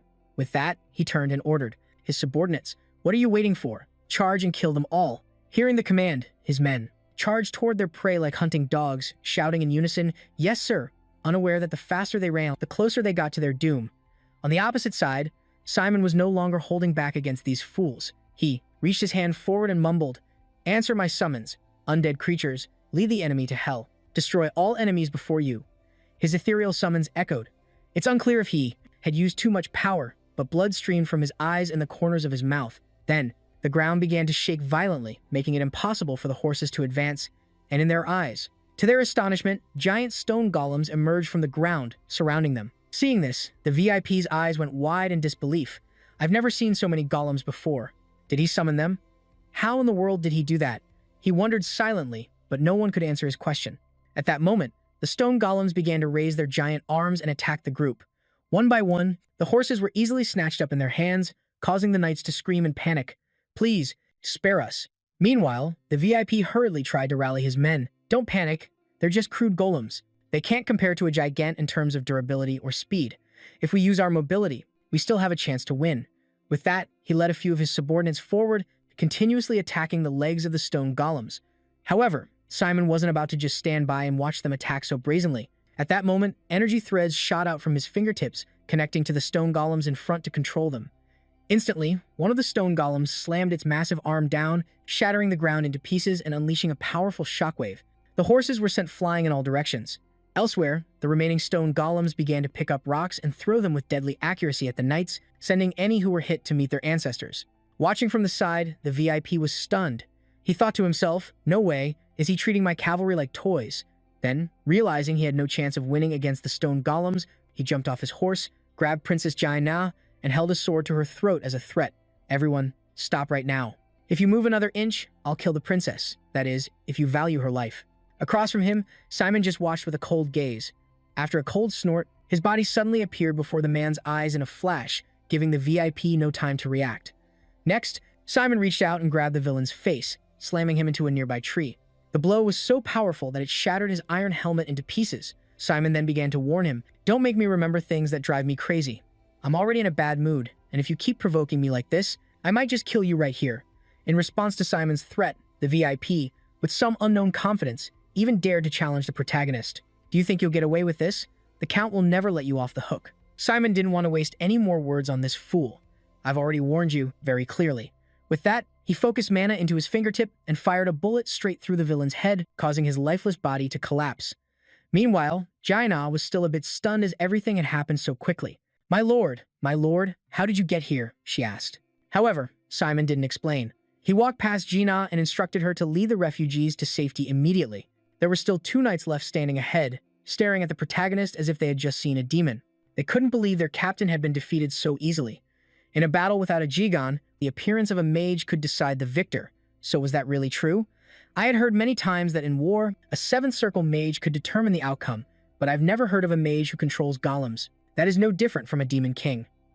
Hearing this, Simon spoke to them. "From the moment you chose to confront me, you should have been prepared to risk your lives, shouldn't you?" His threat sent shivers down both knights' spines, and they panicked, saying to each other, "That monster, how can we possibly defeat something like that? Retreat, we must retreat. Everyone, fall back, report to the domain and bring reinforcements. We'll come back later." Saying this, they threw down their weapons and fled. However, Simon had no intention of letting them return to report to that villain, Monowak. Immediately, he threw a fireball forward, creating a wall of fire and blocking the knight's path. "Do you really think I would let you escape? All of you will die here." As he spoke, Simon drew the sword from his hip, his voice filled with killing intent. And just like that, it wasn't long before these knights helplessly followed their comrades to the afterlife. After finishing the job, he sheathed his sword and turned to speak to the princess. "We've dealt with the enemies here, but I don't know when the next pursuers will arrive. I will escort you to the riverbank, where rafts are waiting. Follow me, quickly." As he spoke, he held out his hand. However, at that very moment, one of Ja's subordinates suddenly stepped forward to stop him. He looked at Simon with a wary expression. We are very grateful for your help, but please do not come any closer to the princess. What on earth was that power you just used? I've never heard of the Lacan family having the ability to control golems. Moreover, the magic you used felt very strange. It had a sinister and terrifying aura. Could it be dark magic? How could a noble from a family of knights possibly wield such a power? His question made Princess Jay, standing behind him, look bewildered as well. Seeing this, Simon glanced around and saw the wary gazes directed at him from the very people he had just saved. He muttered to himself, I've made a mistake. In a moment of lost control, I let too many people witness my power, which isn't like me at all. She's not even Katarina. Is it because I still have regrets from my past life? How ridiculous. Simon. He knew this wasn't the time for idle chatter, so he urged them on. Now is not the time for talk. I'll explain that later. In response, the foolish brown-haired man stubbornly stood his ground. No matter how urgent the situation is, I cannot overlook this. Using such a wicked power. His words made Simon almost burst out laughing. He had no choice but to enlighten the group. The wicked power you speak of? But if it weren't for that power, you all would have been dead long ago. This reminder from Simon startled the brown-haired guy, but he still managed to retort. I don't deny that, but dark magic is an unforgivable path. As a descendant of the hero Lacan, don't you feel ashamed? At this point, even Princess Jay couldn't hold it in any longer and shouted, That's enough. The method doesn't matter. The truth is that he saved us. Furthermore, the Lord Luke would never get involved with dark magic. Returning to Simon, he didn't let the princess explain any further and decided to lay all his cards on the table. That's not it, princess. I don't want to lie in this situation. What you all saw is the truth. This power is the dark magic of the Demon King Simon, who died 500 years ago. Faced with his words, the refugees couldn't hide their bewildered expressions. It can't be the Demon King's power. How can you possess the power of a Demon King who died so long ago? Then, man voiced the concern on everyone's mind. Could it be that the Demon King has been resurrected? In response, Simon shook his head to reassure everyone, don't worry. The Demon King has not been resurrected. In the past, it was the pinnacle of knowledge, a power so great it once plunged the world into chaos. Now, that legacy is simply awakening once more. Since I was a child, I've carried a curse that kept my body weak. Even when I tried to learn my family's swordsmanship, my progress was incredibly slow. Whenever I grew frustrated with that vicious cycle, I would often visit the ruins of the Demon King's castle, where the battle records of my ancestor are preserved. Then one day, completely by chance, I discovered a secret passage left behind by the Demon King. That path led me deep into the castle, and in that place, everything that the Demon King had ever built remained perfectly intact. At first, I was terrified to open that forbidden door, but that feeling quickly vanished. Standing before what lay inside, I thought this was the only way for me to overcome the limitations I was born with. Yes, it was the only way. From that day on, I secretly studied magic and learned to control golems in secret, and the result is the very power you have just witnessed. Of course, as a descendant of the hero Lacan, using the Demon King's power is a condemnable act, but I had no other choice. I was more desperate than anyone. I needed power, the power to protect what is precious to me. Simon's emotionally charged speech left everyone stunned. However, this foolish black-haired guy still spoke up in annoyance, but even so, this is still unacceptable. Before he could say another word, the butler, Victor, stepped forward, his face flushed as he shouted, That's enough. As Lord Luke said, we are all still alive thanks to him. At least for now, we have no right to judge what is right or wrong. With that said, he turned his aged eyes and declared to Simon, My lord, I don't care if it's the power of the Demon King or some devil. I only know that you protected us. All of us will keep this a secret, so please do not worry. He spoke with such a firm voice that it made Simon a bit surprised, but then he nodded, Thank you. I sincerely thank you all. Even as he said that, he quietly observed them. A few of the refugees were still looking his way with apprehensive eyes. He thought to himself, someone accepted. How lucky. But that's still not enough to convince everyone. I'll have to come up with other measures later. Unaware of these thoughts in Simon's mind, Victor turned and said loudly to everyone, Right now, I don't know when the Count's pursuit squad will catch up. We must leave this place immediately. Let's head to the Lacan territory. The scene shifts to the mansion of that Count Monarch. At this time, news that the night cavalry group sent in pursuit had been annihilated had also reached his ears. This made him so angry that he shattered the wine glass in his hand. Wasn't losing both the princess and the refugees enough? But now, even the Scorpion cavalry has been wiped out. The most elite cavalry unit in the kingdom was defeated by the declining Lacan territory. Did they really lose? In front of him, the kneeling guard tremblingly raised his head to explain. Considering that even the Dark Knight failed before, it's likely that nobles are backing them. If we act rashly without knowing the enemy's true strength, it will be very dangerous, the guard advised. Unfortunately, to Monarch, these words went in one ear and out the other, having no effect at all. Shut up, you coward. Are you scared just because they got lucky twice? I won't let those weaklings run rampant any longer. Send word to His Majesty the Emperor. How dare they mock me? I will make them regret it to their very bones. Monarch's voice was sharp with menace. Time passed quickly, and the scene shifted to the Lockhand family's meeting room. At this moment, everyone was gathered together. Then, Butler Han took out a piece of paper and announced to the group, "A royal messenger just arrived. The decree declares that the official territorial war between Count Monarch and Viscount Lockhand has been approved." Upon hearing this announcement, Victor clenched his fists and gritted his teeth, saying, "Damn it, that Count has finally made his move." Beside him, Princess Jay looked at everyone apologetically. "I'm sorry, this is all because of us." In response, Captain Roger shook his head and reassured her. "It's all right.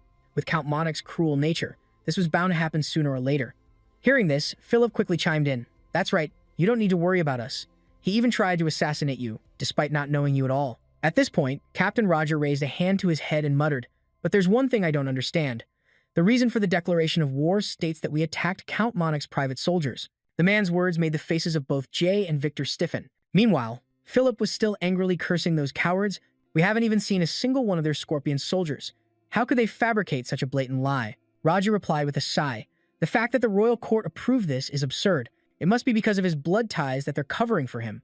On the other side, Simon's group naturally understood the whole situation. However, they couldn't tell the truth, so they could only awkwardly brush the reason for the war aside. Now is not the time to dig into the details. We need to focus on finding a way to overcome this situation. After saying that, he looked over and asked Roger, "What's the status of our military strength?" Roger replied, "We've just recruited more mercenaries. We hired from the young men in the refugee camp, but the problem is they've had almost no training whatsoever. Whether they can actually be effective on the battlefield remains to be seen." Hearing this, Song also understood that they couldn't expect much from these refugees, so he turned to ask the mage Mute, "Sir Mute, what about the Gigons?" In response, Mute quickly summarized his progress. "We tried to purchase and repair abandoned units with the money left over from fortifying the territory, but because of the time constraints, only 3 are fully operational and combat ready. Compared to the number of Gigons in the Count's territory, this number is still far too low." At that moment, Princess Jay suddenly chimed in, Actually, we still have one more Gigon. It's hidden in a nearby manor." Her words made Philip's face light up as he quickly realized something. "That's right, we still have Mia. We saw Mia's power with our own eyes in the Gigon arena. It will surely be a huge help. But we don't have many pilots for Mia, right?" In response, Vena pointed to Victor and boasted, "There's no need to worry about that. Sir Victor has experience piloting Gigons." At this, Victor clenched his fist and nodded firmly. "Although I am an old man who has long been away from the battlefield, my accumulated experience is second to none. I promise I won't become a burden. I will help with all my might. Please trust me, just this once." His firm words made Roger extremely happy. If it's the renowned former knight commander of the Vaughn Kingdom, then we can completely trust him. Next to him, Philip was a bit surprised. "Wow, I thought he was just an ordinary old man who knew he was this incredible." The moment he finished speaking, he received a punch to the head from Captain Roger, causing a huge lump to swell up on his head. Ignoring this, Butler Han added, "Furthermore, we still have the knights of the former Vaughn Kingdom. They have been hiding their identities all this time under the Count's oppression, but they have continued to train in secret. They will undoubtedly become a formidable force." "That's very reassuring," Roger said softly. However, Mage Mute wasn't as optimistic as them. He spoke up to remind the group, "I don't want to dampen everyone's spirits, but the situation is still tilted in the enemy's favor. According to our calculations and what we know, the Count's domain has at least 80 Gigons, and among them are 5 Knight-class Gigons. In modern warfare, the quantity and class of the Gigons are the deciding factors for victory. The difference between a warrior-class Gigon and a Knight-class one is no different from that between a child and an adult. A Knight-class Gigon can overwhelm 10 warrior-class Gigons on the battlefield. If we are outmatched in both the number and class of our Gigons, then no matter how many more knights we have, we won't be able to overcome this disadvantage." Having said that, everyone turned their eyes to Simon to see what he would say. Simon spoke up, "Then if the enemy can't use their Gigons, wouldn't we have a chance?" Mute replied, "That's true, but how can we possibly make all of their Gigons useless?" In response to the question, Simon shared his thoughts. "We won't sabotage the enemy's Gigons directly, but instead we will creating a situation where they can't be used. As everyone knows, the terrain of the Lockhand territory has extreme variations. The east and west are high cliffs, making it incredibly difficult for large numbers to move, while the north is a dense forest, making it nearly impossible for the giant Gigons to operate effectively. This means the enemy has only one option left, which is to advance from the south. Using the sea route, they will transport the majority of their Gigons on warships across the ocean, and that is where we will set our trap. We will erect barriers along the coastline, preventing the enemy's Gigons from having a place to land. Then, before their army can even deploy, We will attack from a distance, turning them into living targets. Of course, we cannot ignore the possibility of an attack from another direction, but that is something we can plan to counter together. We are heavily outnumbered, but that doesn't mean we have to be afraid. We have the Lakhan Knights under Roger's command and the renowned former Knight Commander of the Voga Kingdom. Not a single one of us is inferior to them. No, in fact, we are superior to them. As long as we fight together, we will definitely win. Simon's words ignited a burning passion in the people inside the room. The captain, Roger, immediately slammed the table, stood up, and said, "With such inspiring words, how can we just stand by? No matter what happens, we will always follow the young master. Just leave it to us, young master." On the side, the princess also let out a sigh of relief. Before, I felt completely hopeless, but now I can see a path forward. Truly, whenever I am with the Lord, I never feel like I will fail. In response to her words, the butler Victor also looked at our protagonist and whispered, "We have witnessed countless miracles up to now, and this battle will be no exception. We will definitely overcome this." As for Philip, he quickly realized that he shouldn't just be sitting around. This is no time to sit still. I'll go prepare for battle right away. I will handle the gigant maintenance. I will reinforce the castle walls. Each of them began to assign tasks to one another and quickly left the room. And as soon as the door was closed, Simon immediately used his magic to lock it. Then, he began to cough violently and vomited blood, his entire body trembling uncontrollably. He wondered what the reason was. Could it be because I lost control in my anger back then? I must have used an amount of mana exceeding my limit. Now, my mana flow has become so unstable that I can no longer control it. If this condition continues, my magic circle will shatter, Simon said worriedly. Time passed quickly, and the scene shifts to the inside of a strange cave. To deal with his weakened state, Simon had secretly come here to make preparations. Before him now was a magic circle he had just drawn. Looking at the result before him, Simon let out a breath. All right, this should be enough. It's a good thing there's a suitable place beneath my quarters. I can perform the ritual here without anyone finding out. After being reincarnated as a descendant of the Lakhan family, my mana circle was weakened by the family curse. I converted it into a dark circle. After absorbing Hera's mana, I was able to push my magic power to the 6th circle, surpassing the limits of my body. However, during the battle with the Scorpion Cavalry, I was so overwhelmed by my emotions that I acted recklessly, unleashing an amount of mana that was near the circle's limit, putting a strain on the newly formed dark magic circle, and now it is in danger of shattering once more. To repair it, I need a being with sufficiently strong magical power, and to replenish my mana, something on the level of hares, or something else, a demon. For ages, dark mages have summoned demons to enhance their power, but they could only offer their souls to make a contract. However, my goal is to replenish my mana. Instead of borrowing power through a contract, I will absorb the demon itself, seizing all of its power and energy, and completely dominate its power and mana. Of course, in this state where I cannot use magic at will, subduing a high-level demon is extremely difficult. That is why I chose a low-level demon first. Now, the only thing missing is the sacrifice. Normally, people would sacrifice animals or humans, but I have something more suitable, a mage's blood. Someone who wields mana and magical energy contains enough spiritual essence, making it the perfect offering for the ritual. Besides, I dislike sacrificing uninvolved lives for my own benefit. This way of thinking, coming from the Demon King, might seem bizarre for someone who wants to annihilate all of humanity. But thinking back, there were also people who followed this ideal, the shadow organization that worshipped the Demon King Simon. Although they had lost faith in humanity, they never lost their respect for life or their sense of responsibility. Since I have not heard about them after reincarnating, it is highly likely they perished along with me. At this thought, a sharp pain suddenly struck Simon's heart, signaling him to stop dwelling on pointless thoughts. He thought to himself, my condition is deteriorating rapidly. I must hurry. Acting on the thought, without a moment's hesitation, Simon thrust his hand forward and began to chant the incantation. Shadow curse deep within the abyss, heed my call. Cross the boundary of space, follow the blood pact and lend me your strength. Appear and show me your existence. As the words ended, the magic circle in front of Simon began to glow with a brilliant red light, and then a deep crimson energy surged upwards. Finally, from within this energy, 3 demons appeared, a giant bat, a blue-skinned humanoid monster, and finally, a snake woman with snakes for hair. Switching back to the main character's point of view, seeing that he had summoned 3 demons simultaneously, he felt no sense of alarm. Their appearances are impressive, but they're merely low-level demons. 3 of them. Even without magic, I can handle them, he thought. However, this was not the end. At that moment, the ground began to rumble violently, making it seem as if the entire cave could collapse at any moment. The flames within the magic circle began to erupt more intensely than ever before. This caused Simon's brows to furrow tightly. He said in confusion, "So it was not just 3 of them." Then, from within a flame, a black panther with long fangs stepped out. As soon as it appeared, it let out a loud roared, unleashing its oppressive aura to display its power. Then, the panther spoke to the main character in a cold voice. "My name is Sebastian, Lord of Endless Pain in the Demon World, you fool. Are you ready to pay the price for summoning me?" Over here, just feeling the overwhelming presence it projected was enough to make Simon's face turn deathly pale. He wondered to himself, impossible.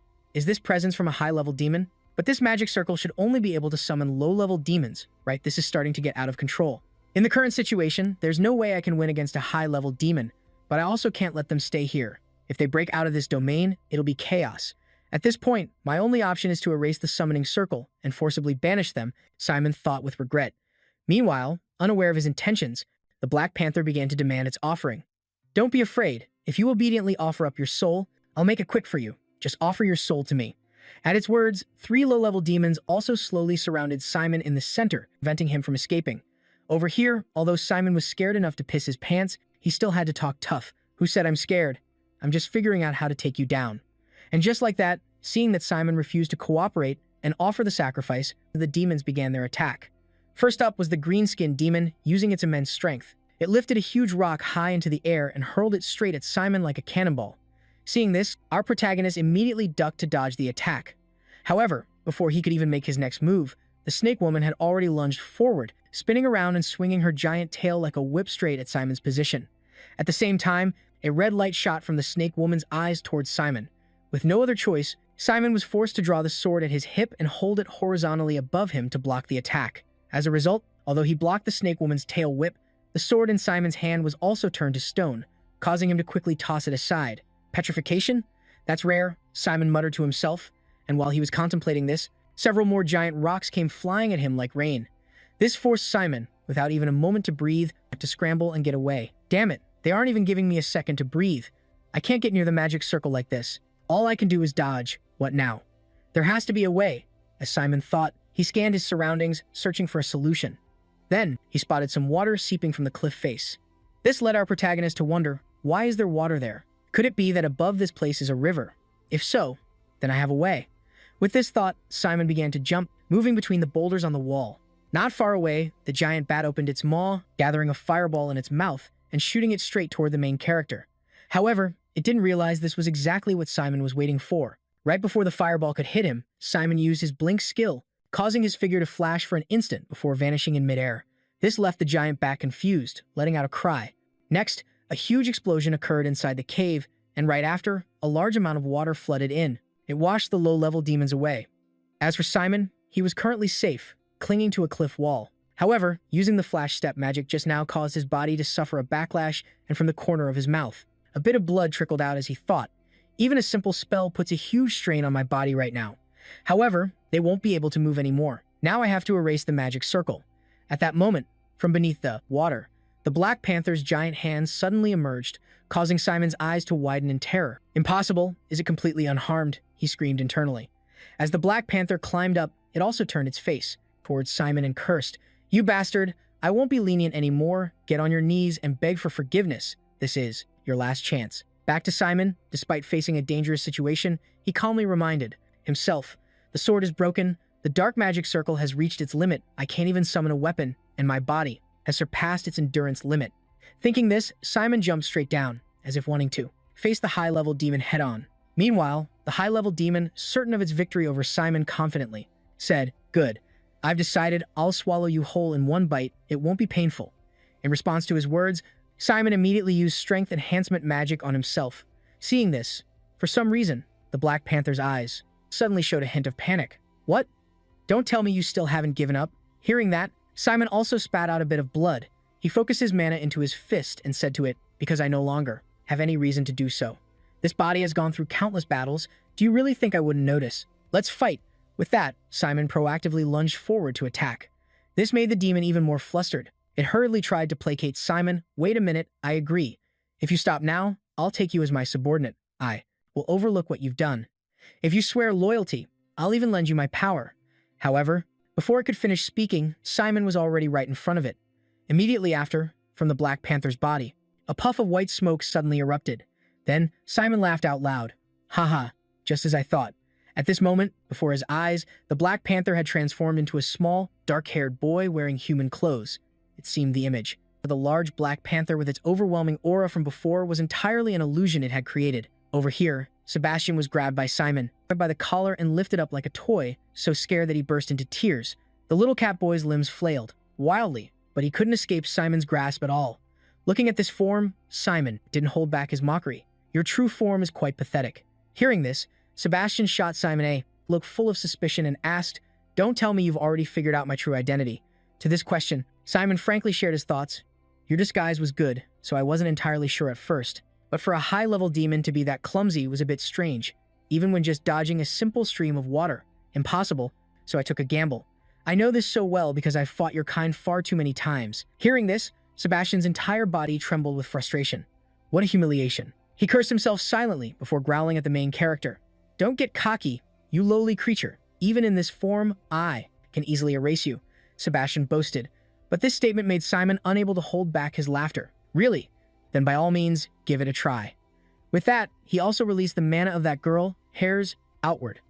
The moment he sensed it, every hair on Sebastian's body stood on end. His voice was filled with terror. How? How can a human like you possess the aura of a demon lord? In response, Simon calmly admitted, "Of course I do. I've absorbed a demon before." Hearing that, Sebastian felt even more incredulous. He pointed straight at Simon and yelled, "You've absorbed a demon lord. Just what in the world are you?" Turning back to Simon's perspective, he began to pull the small cat in front of him and asked, "Do you know the name Simon, right?" For a low-level demon like Sebastian, he had of course heard of Simon's reputation. Simon? Could it be that Simon, the most evil demon, king of the demon realm, who people still talk about to this day? Is that the one standing before me? Sebastian wondered. This terrifying thought made his face break out in a cold sweat. But without giving him much time to think, Simon casually tossed him aside like a piece of trash and declared, "I don't care whether you recognize me or not, it makes no difference. In any case, you are going to die here anyway." As he spoke, he used his mana, creating magical arms that emanated a dangerous aura. For Sebastian, watching the arms slowly advance toward him, he panicked, ran over, and hugged Simon's leg, begging for his life. Human. Ah no, my lord. I think there's been some kind of misunderstanding here. Absorbing a lowly demon like me won't give you much mana. You won't even get enough to qualify as a low-level demon. For Simon, he was so desperate that even a mosquito counted as meat, so he had no intention of changing his mind. I'll find out for myself after I've absorbed you. At this point, the magical arms had already reached Sebastian. This sent the little guy into a panic. He hastily said, "I will dedicate my soul and my loyalty to you. If you spare my life, I was once famous as a phantom thief in the demon realm." Sebastian shared his accomplishment. However, this minor achievement left Simon a bit disappointed. "What? Just a petty thief?" he muttered to himself. And as if he noticed the look of disappointment in Simon's eyes, Sebastian continued to promote himself to save his own skin. "That's not all. I'm also skilled in pharmacology and possess outstanding alchemy abilities. Please spare my life. I promise I'll be useful." Hearing him mention pharmacology, the look in Simon's eyes changed slightly. He temporarily stopped his magical hands. He knelt down and whispered softly into Sebastian's ear, "Hey, can you make something like this? Blah, blah." "Of course I can. That's my specialty," Sebastian eagerly replied. Hearing this, Simon thought for a moment, then continued, "Then how about this? I can absolutely do it. Just leave it to me," Sebastian declared, patting his chest. And our main character, seeing that this cat seemed to be quite useful, decided to spare its life. "All right then, you've convinced me, Sebastian of the Demon Clan. I will accept you as my subordinate," Simon said as he extended his hand forward. Meanwhile, Sebastian, seeing himself being promoted to a subordinate of the Demon King Simon, his face flushed red with excitement. "Thank you, Lord Simon. I will serve you with all my heart and dedication." As he spoke, he hurriedly extended his own paw in return. However, Simon's hand had no intention of taking it, his cat-like paw. Instead, our protagonist began to use a magic spell that left Sebastian completely stunned. The little cat hurriedly asked, "Lord Simon, what is this?" Simon replied to him with a smiling face, "A house cat should wear a collar to look the part. This is a collar engraved with a contract-binding spell. If you have any intention of betraying me, it will automatically tighten around your neck, so you better behave." Over here, from Sebastian's perspective, this incredibly secure preventative measure from the protagonist made him just kneel and weep in despair. "Damn it, I was just planning to play along for a bit and then escape when I got the chance. But now I'm bound to a worthless human like this. This is the greatest shame for a noble." Paying no mind to his pained appearance, Simon turned to remind the cat to watch his mouth and avoid drawing attention from others. "I have abandoned the name Simon. From now on, call me Lord Luke." "Yes, Lord Luke," Sebastian replied in a mournful tone before he turned to ask, "So, what are you going to do now?" Up ahead, Simon began to observe the low-level demons lying unconscious in a puddle of water and said, "The contract is complete, so now I have to get back to what I was doing. I only need one subordinate, and that's enough. Step back if you don't want to get involved. Darkness, leave not even a single claw behind, devour them whole," Simon commanded. And immediately after, several magical hands shot straight towards the three low-level demons. Then, before Sebastian's terrified eyes, the demons' bodies were torn to shreds by these hands into pieces. Watching this, a sense of dread stirred within Sebastian. He thought to himself, "I can't believe I had to make a contract with such an unreasonable guy. Could it be that I've been completely tricked?" Following his gaze, Simon was revealing a cold smile, one truly befitting a demon king. Time passed quickly, and the scene shifted to a corner of the forest. Having absorbed the magic from those low-level demons, Simon was now testing his magic to see if using it caused any strain. With a single dark bullet spell, our protagonist easily blew apart the large tree in front of him, with absolutely no strain on his body. I can now use up to 6 circle magic without any difficulty. After absorbing that demon, I've been continuously summoning and absorbing other demons for the past few days. Thanks to that, my dark circle is gradually being restored. However, even so, the strenuous process of subduing those demons has completely tattered my clothes. If anyone saw me like this, it would be so embarrassing. I need to change clothes quickly. As he thought this, before Simon could even get changed, arranging his clothes when the knight Philip shouted from behind, "Young master, there you are. We've been looking for you everywhere. Goodness, what happened to your clothes? Don't tell me you're injured again." Hearing this, Simon wearily turned and waved his hand. "It's nothing serious, no need to worry, but more importantly, what's going on?" Hearing that, Philip remembered his purpose for coming and hurriedly said, Right. Now is not the time to worry about that. A message just arrived. The Count's army is advancing on our territory from the sea region, in the south and the northern forest. They are advancing from both sides simultaneously. The scene shifts to the warship fleet of Count Mach. Just as the knight Philip had mentioned earlier, they had now drawn very close to the coast. On the ship, a knight was observing the mansion of the Lacan family through a spyglass, and scoffed, mobilizing an entire army just to wipe out a minor count. This is not like the Count at all. Hearing this, a tall, scarred knight reminded him, even a tiger must use its full strength when hunting a rabbit. These guys have escaped by sheer luck time and time again, so we must completely crush their will to resist. Besides, underestimating the enemy leads to failure, and some of them are stronger than expected.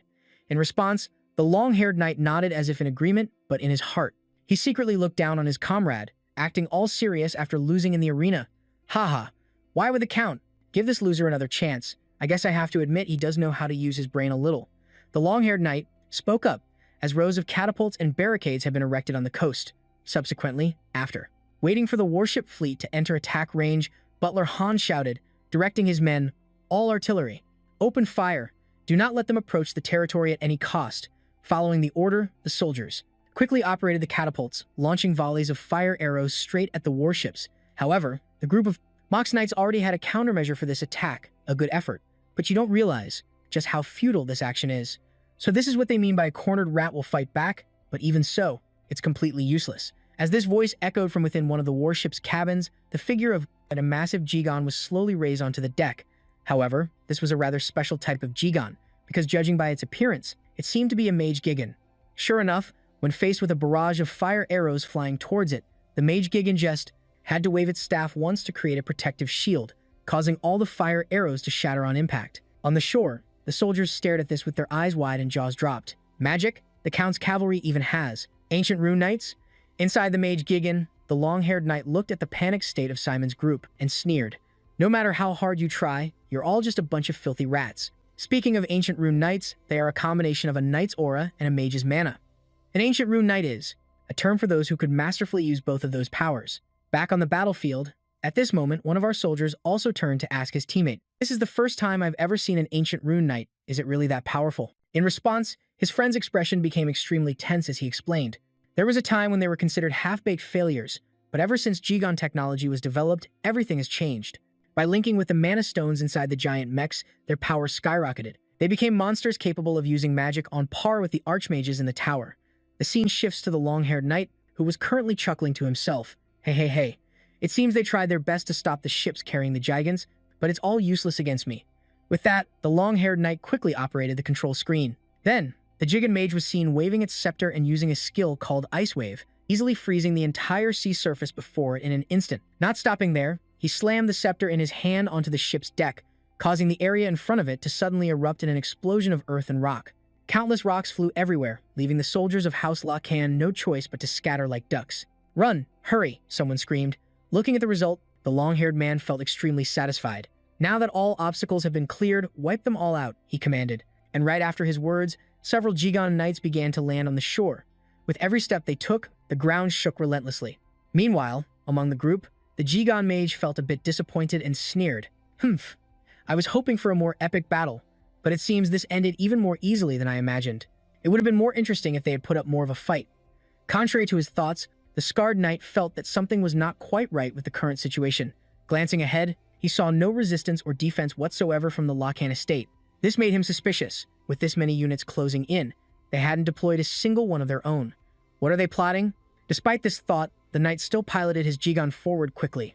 Up on the fortress walls, Butler Han hurriedly told the defending soldiers, "Fire the cannons to retaliate. Second Artillery Squad, get ready." Following the command to fire, all the cannons on the castle walls opened fire in unison, releasing wooden orbs toward Jigan's group. Seeing this, the ancient script knight boldly erected a barrier and sighed. "This again?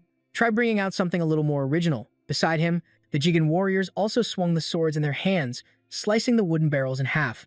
However, what surprised them was a purple liquid that began to pour out from inside the wooden spheres. This made them curious. "What is this? Is it wine?"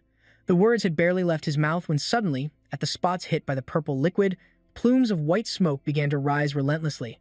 This sent them into a slight panic as they screamed, "Damn it, what the hell is this? What did you just do? What's happening? The Jigons can't move anymore, damn it all. This liquid is hardening. What in the world is this?"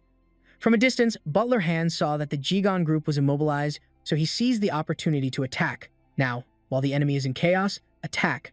As the sound rang out, every cannon atop the fortress walls started aiming at them, firing one fireball after another. And now, it was Moak's group's turn to flee. "Run! My body won't move. Don't let any of them escape." In another corner of the battlefield, while everything was in utter chaos, Sebastian was casually sitting and eating an apple. How chaotic. I was wondering why he was in such a hurry, so it was all for this. A few days ago, when that Simon fellow found me, he made a bizarre request. "Hey, can you create an adhesive that is impossible to remove by any means?"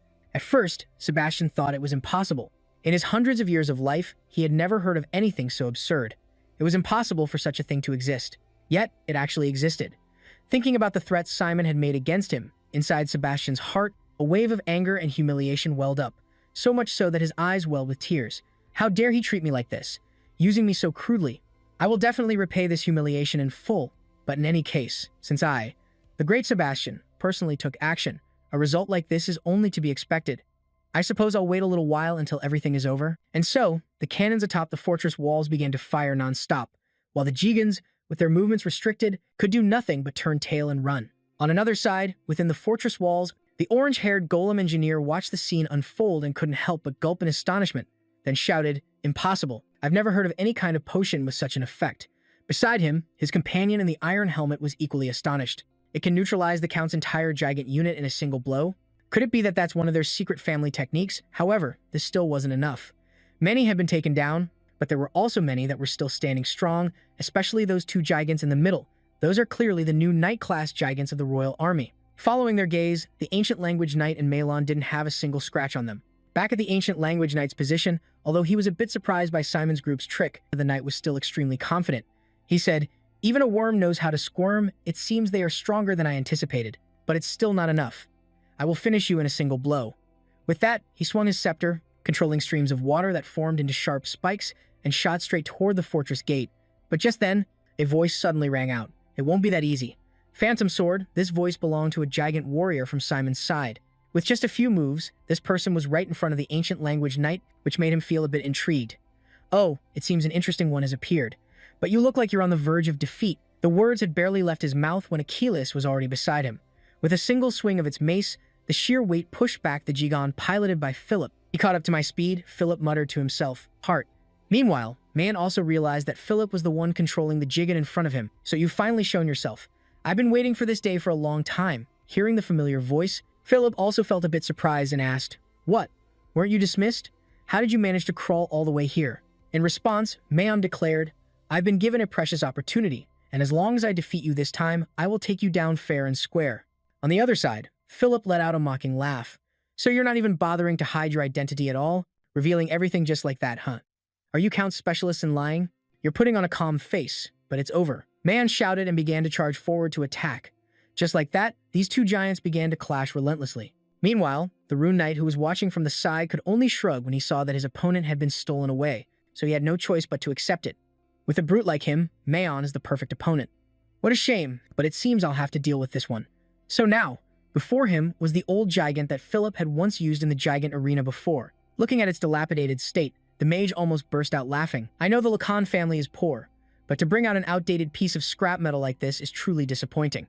On the opposite side, Victor also roared, "Don't you dare look down on me. As the last knight captain of the Va Kingdom, I will fight to my last breath." He said this while tightening his grip on the sword in his palm. And after hearing that, this mage truly couldn't hold back his laughter anymore. Ha ha ha. I didn't expect to hear such a familiar name here. How unimaginable. Still, as rigid as ever, aren't you, Captain Victor? His words startled Victor a little, who asked, "You know me?" The mage replied with a question. "Don't tell me you've forgotten me. I'm a little disappointed. It's me, Candle, the one who was expelled from the Volga Knight Order." At the same time, in the northern forest of the Lacan Domain, Simon was also moving quickly and witnessed the soldiers of the southern family blocking the landing forces from the forest path, advancing into the family's territory. Looking at the battle, which was still somewhat balanced, Simon sighed in relief. Thankfully, we didn't arrive too late. As expected, deploying the troops early was the right decision. Count Monarch has expanded his power through countless territorial wars, so he cannot be underestimated. Fortunately, most of the Gigon armors were deployed to the south, so now only regular soldiers remain in the north. Anticipating an attack from multiple directions and stationing troops here was the correct choice. Of course, with such a small number of troops, even concentrating them on one point was very difficult. So sending troops deep into the forest should have been even harder, but we solved it in a different way. At that moment, countless people suddenly began to rush out from within the forest wielding weapons, surprisingly attacking Monarch's soldiers from both sides. They were the group of bandits who were exiled from the territory, but were secretly sheltered by Simon inside the forest. Among this group of militiamen, a tall man also shouted loudly, "This is our only chance to repay the young master who helped us. Everyone, destroy the enemy together." Shouted loudly to boost morale, making everyone more fired up. Yes, sir. Looking at their fearless demeanor, Simon was also secretly pleased. He was glad that the bandits he had taken in as villagers had been skillfully trained. Since they were accustomed to real combat, they were proving to be incredibly useful now. Back on the battlefield, despite being caught off guard by Simon's militia, the knight captain of the Moak army quickly regained his composure and issued a command. "What are you all standing around for? Our forces far outnumber them. Charge them all at once." Right after he spoke, 4 knights enthusiastically charged in to attack the militia captain from 4 sides, leaving him with nowhere to dodge even if he wanted to. But luckily, it seemed the Grim Reaper didn't want to claim this man just yet. At the most dangerous moment, a hand suddenly reached out, grabbed him firmly by the shoulder, and threw the militiaman backward. At the same time, this person ducked his head down below, dodging the Moak soldier's attack. Then, right after, he lunged forward, simultaneously swinging his sword to send his opponent's weapon flying. This person was none other than the knight captain, Roger. With his superior skills and strength, he easily took down the soldiers surrounding him with just a few swings of his sword. Right after, Roger turned and shouted, instructing everyone, "Be careful, don't push too deep into the enemy's formation. Our goal isn't to annihilate the entire enemy force, but to hold out until the young master gives the signal. Don't forget our true objective." "Understood," the group replied in unison. Watching his every command, Simon had nothing to criticize. Roger skillfully covered the militia's weaknesses. Honestly, it was even better than he had expected. With more training, they could become reliable soldiers. However, if this battle drags on, the situation will become disadvantageous for us. We need to move faster. Thinking this, Simon began his next preparation. He was seen raising a hand to his mouth and letting out a loud whistle. The echoing sound startled the Moak soldiers. They paused their actions, their eyes cautiously scanning their surroundings. What was that? Could there be more enemies hiding? Unlike them, when Captain Roger heard this sound, he guessed it came from Simon. He quickly glanced around and spotted the main character waving at him from not too far away. That sound was the young master's signal. So the preparations are complete? Then we must execute the next step immediately. Thinking this, a smile spread across Roger's face as he said to the group, "All troops, retreat immediately." Right after the command, the soldiers of the Lacan family didn't hesitate to fight but turned and fled at full speed. This left the captain of the Moak army completely astonished. What are they doing? After them? And just like that, the 2 groups of soldiers began a chase through the forest until Roger led his soldiers to a dead end. Now they had no way to escape. Seeing this, the brown-haired captain smirked mockingly. "Heh heh, now you can't run anymore. This will be your grave." On the opposite side, the Captain Roger looked at the fools before him, who still hadn't realized who had actually fallen into the trap, and decided to enlighten them. It seems you've misunderstood. My objective has already been achieved. The ones who are cornered here aren't us, it's you. Let's begin, he shouted, and then a soldier next to him brought a torch and lit a nearby fuse, causing the flame to race up the cliff face, ultimately detonating the wooden barrels that had been prepared in advance. The massive explosion sent the Monaco soldiers into a panic. However, this wasn't all. Immediately after, countless rocks and debris tumbled down between the two armies, eventually forming a wall that blocked off both sides. This only confused the Monaco soldiers even more. What the hell is this? What are they trying to do? It's a dead end either way, a useless effort. You are just trapping yourselves to die. In response, Roger began to tell him a story. The people of the Loken territory almost never set foot in this mountain range. Since childhood, they were warned to stay away from this place. Do you know why? Across from him, the brown-haired knight started to think Roger had gone completely insane to be saying such things. He asked, "Have you been driven mad? What nonsense are you spouting?" Hearing this, Roger just smiled instead of getting angry. The older man continued to explain, because this land is a nest of monsters. Since ancient times, anyone who has ever entered this place, not a single one has ever come out alive. As his voice echoed from behind them, a horde of monsters appeared. Their leader was the very same Ork that Simon had tamed before. Following that, countless wars echoed endlessly within the canyon. Meanwhile, Simon, who was witnessing this from a distance, silently nodded. Excellent. Everything is going according to plan. Now I just need to handle the southern front. With this horde, things might be even easier than I calculated. Just as he thought this, columns of white smoke suddenly began to rise in the distance, catching his attention. Smoke? Is it a forest fire? But that direction is to the west. Don't tell me there's another army. Simon stood stunned, thinking, because if that were true, it would be a complete variable outside of his original plan. A powerful, commanding voice rang out, "Dark Bullet." After those words, purple beams of light shot straight into the chests of the soldiers, making them scream in pain. After dealing with those regular soldiers, Simon nimbly leaped onto a nearby tree branch. His left hand still held a mass of purple, magical energy. He was sweating and breathing heavily, his tired eyes scanning the surroundings. Phew, it seems I've taken care of most of them, he thought. Suddenly, an explosion from the mountain startled him, and he looked in that direction. Seeing this, he immediately jumped from the branch and shouted, "Damn it, there are still more over there?" As he flew toward the explosion, he thought, "I can't believe they sent troops from another direction. I underestimated the count, they just keep coming non-stop." He gritted his teeth in frustration. This is taking longer than I thought. I'm going to be late to the south. I can only hope everyone can hold out. At the same time, in another location, a sword was plunged into the ground. An old man was panting in exhaustion. Opposite him stood a young man in a purple wizard's robe, in front of a swordsman. A knight in iron armor, his clothes tattered, knelt on the ground, his hands still gripping his sword tightly. The young pink-haired man spoke up with a confident expression. "They lasted longer than I thought, but I suppose this is the end." He paid little attention and continued, "There's no way they could fight on par with that pack of assassins, right?" While the pink-haired man was busy spouting nonsense, the swordsman began to move. His missing right arm stirred, generating small sparks of lightning around it, as if preparing to regrow the limb. Seeing this, the mage stood proudly and said, "If you had just stayed quietly in Monak's territory, none of this would have happened." "What were you thinking? Believing it was a good idea to cooperate with a kid like that? Are you always this stubborn?" The face of old Victor inside the iron armor contorted as he cautiously lowered his head. His eyes looked up at the mage. "Even against you," he said. The pink-haired man in the mage's robe laughed contemptuously. "Look down on yourself. You pledged loyalty to the Voga kingdom, yet now you're just a pawn in Count Monak's hands. Do you feel no shame, bearing the title of a knight?" Hearing this, Victor shot back a veiled insult. "A turncoat is still a turncoat." The pink-haired man heard this and snobbishly replied, "You should call that being smart." Unlike the old-fashioned Voga, Count Monakwe knows how to recognize talent. Thanks to him, I'm enjoying a new life, yet you've held onto that grudge all this time. Knight Victor recalled. "That's enough." The pink-haired man's magic staff lit up, accompanied by small sparks of lightning, as he created stone swords that floated in the air. "Time's up, I'll end this quickly." The stone swords shot straight at the swordsman Victor. Flashing back 15 years, at the Swordsmanship Academy, a younger knight Victor witnessed a disgruntled pink-haired boy shouting, "I cannot accept this." The boy placed a hand on his chest and yelled in frustration, "I clearly overwhelmed him in the evaluation, so why was he the one who got recommended?" The teacher in the library scratched his head and replied, "Complaining to me won't change anything." Before the teacher could finish, the young man continued to shout, "It must be a mistake. Please correct it." A deep, steady voice echoed from behind. "What's with all the commotion?"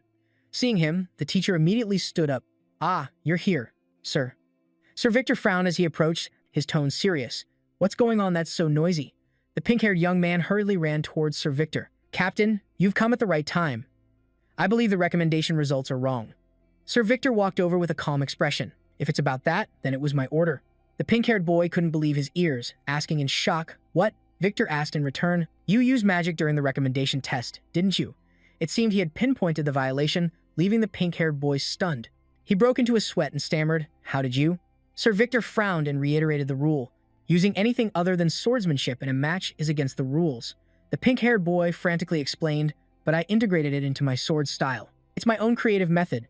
Shouldn't I be praised for doing something that others can't?" Sir Victor's face remained as cold as ice as he said, "The test only evaluates swordsmanship ability. Further explanations are useless." Hearing this, the pink-haired boy clenched his fists in anger. "I cannot accept this. All right." With that said, he came up with the ultimate provocation.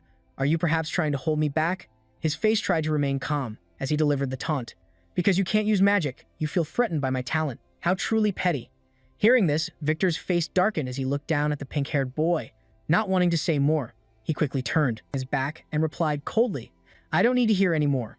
The pink-haired boy was stunned and shouted, "Are you running away?" "Why? Don't you deny what I said?" Victor explained. "Let me make you understand. What you don't understand is that the memory stops there."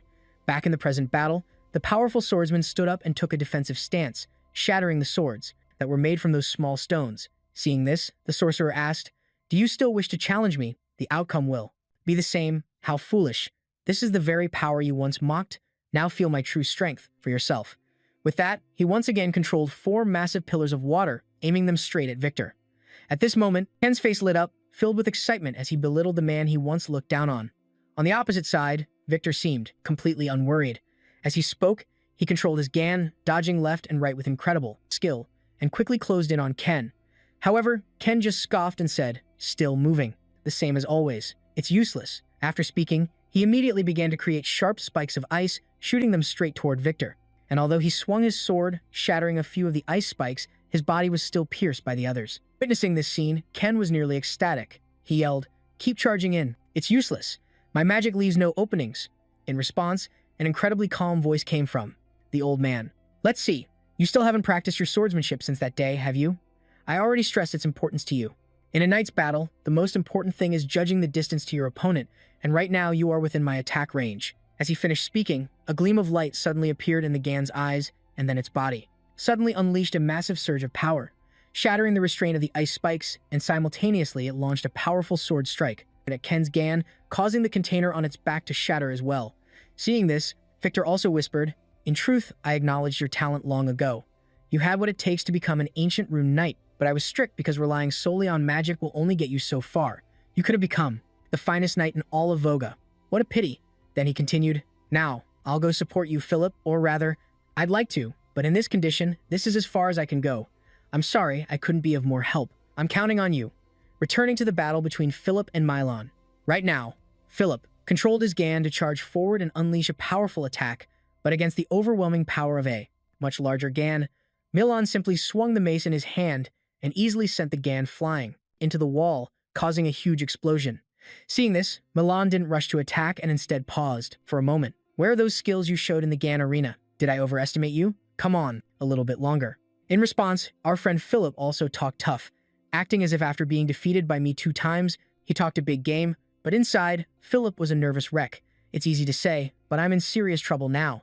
That guy has become like a completely different person. Damn it, what am I supposed to do now? The more he thought, the more Philip's face beaded with sweat. Seeing how effective the enhancement stone was, the one-eyed man couldn't help but rejoice. He thought to himself, just as I expected, this is amazing. The mana enhancement stone gifted by the Count is truly great." As he spoke, he reached into the mana stone pouch at his hip, thinking that normally a suit of armor has a fixed output based on its level, but if I channel another mana stone to support the core engine. Just as he thought this, he reached into the stone pouch, took one out, and activated the system.